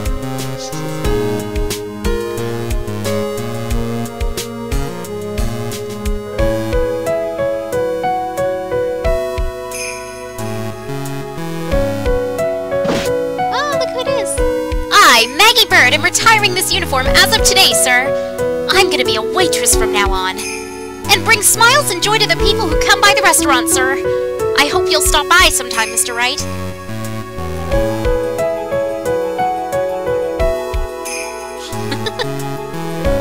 Isn't Maya 16? I think she's 16 or 17. Yes. Are you here to visit a patient? I'm Dr. Hottie. Recently, yes, that girl, you know. I haven't seen her around. Yes. Oh, good night, Flames. But I remember, if I even laid so much as an eye on her, it would go crack. It didn't matter if I got whipped, though. Yes.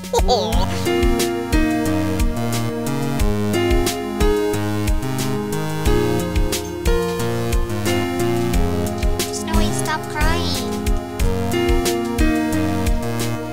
It's time to begin our quest of world circus domination. And to let the world know we are serious, I plan to make a fabulous flight to Zimbabwe. Hey Max, what do you think Zimbabwe's like? Do you think there are castles made of cake and bunnies who can talk? I think if there are any talking bunnies, even they won't laugh at Moe's jokes. I think Phoenix is 24 or 25, 26, one of those. We have to remember that they age every game, so it's hard to keep track of how old they are. Oh no! I'm ready! I'm ready! There's no way these jokes are gonna fall on deaf ears. I'm gonna be more contemporary with my humor. Mo Curls, represent! We've got a new act all worked out. Prepare for the Hallelujah chorus. Say something, will ya? You're supposed to start this off. Get on with it.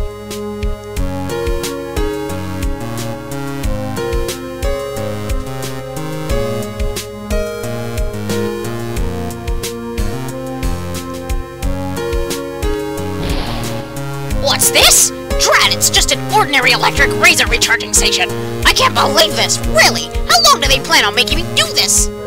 But it's Edgy Poo's idea, so that might mean that it must have a deep hidden meaning. But why do I get the feeling they wouldn't forget about me, would they? I was never like this in the old days. Everyone thought the world of me. They used to call me Queen Wendy and treat me like royalty, and any man in this is going to feel pain in my heel. Yes, they're going to feel a burn. A burn of playing with fire is very dangerous, because where they're stored, the scenery, we're burned right down. Old bag. Too difficult. Old bag, you talk too fast. And too much, really.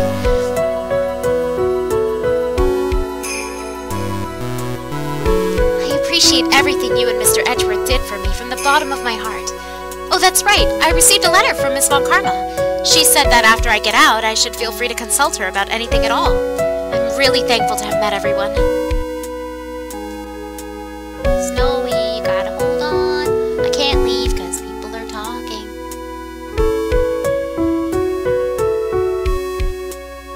It has become difficult for me in this country as of late. As such, I will take a short leave of absence.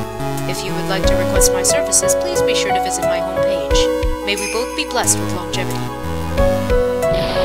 Up.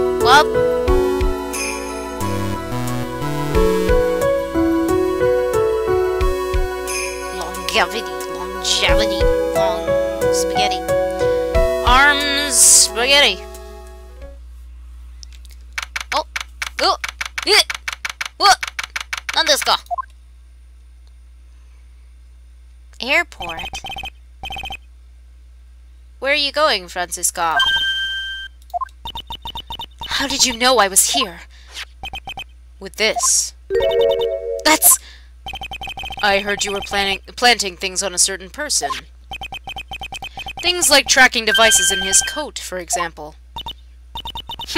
That's just like you. I only planted it there because he was always wearing it. This filthy drab coat of his. I don't know how it ended up in my luggage.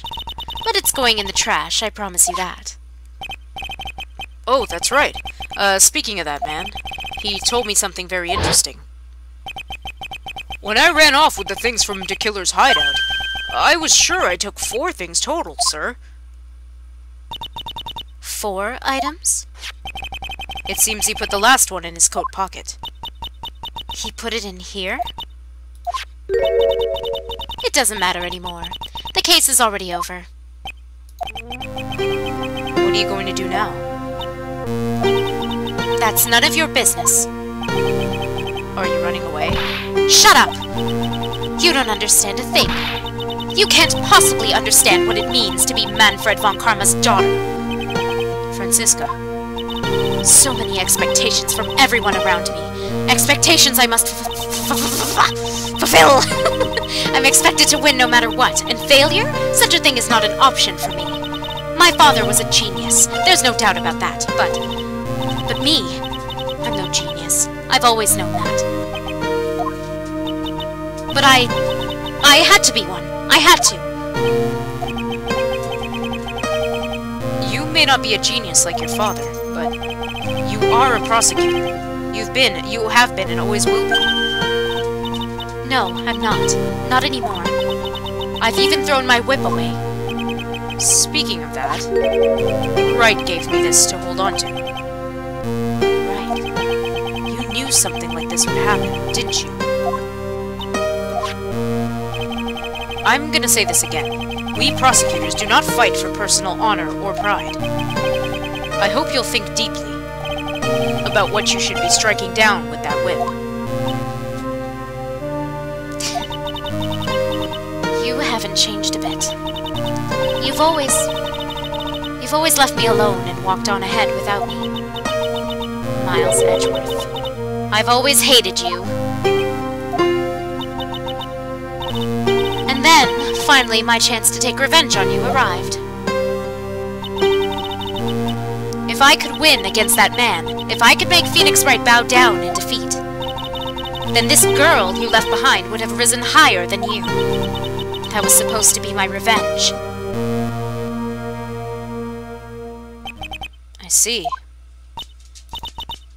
You know, I can't do it. I can't change who I am. I can't throw away everything I've been until today. I believe you can. Just like how Adrian Andrews did.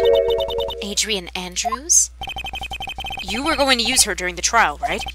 But you were dependent on your father by using his tactics, isn't that right? Today, you chased after me after I had left you behind all these years. And that's why we're standing here now, side by side. But I have no intention of stopping. If you say you're going to quit your walk down the prosecutor's path, then this is where we part ways, Francisca von Karma. My voice cracked, I'm sorry. Aww, 1 second.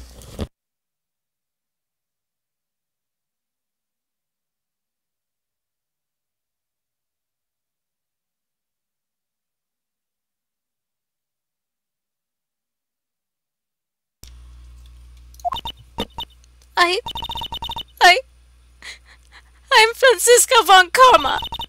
Don't think I'm gonna walk in your shadow forever. Our battle begins now. So you better prepare yourself, Miles Edgeworth. Aww.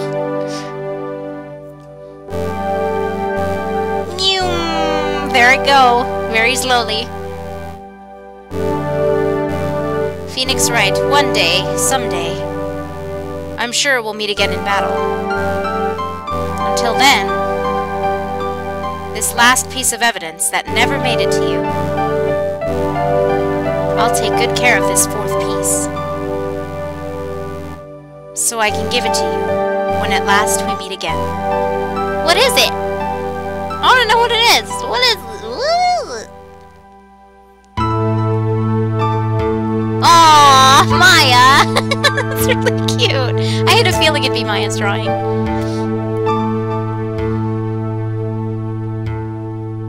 Thank you. Thank you! Thank you! We've done it! Hooray! Game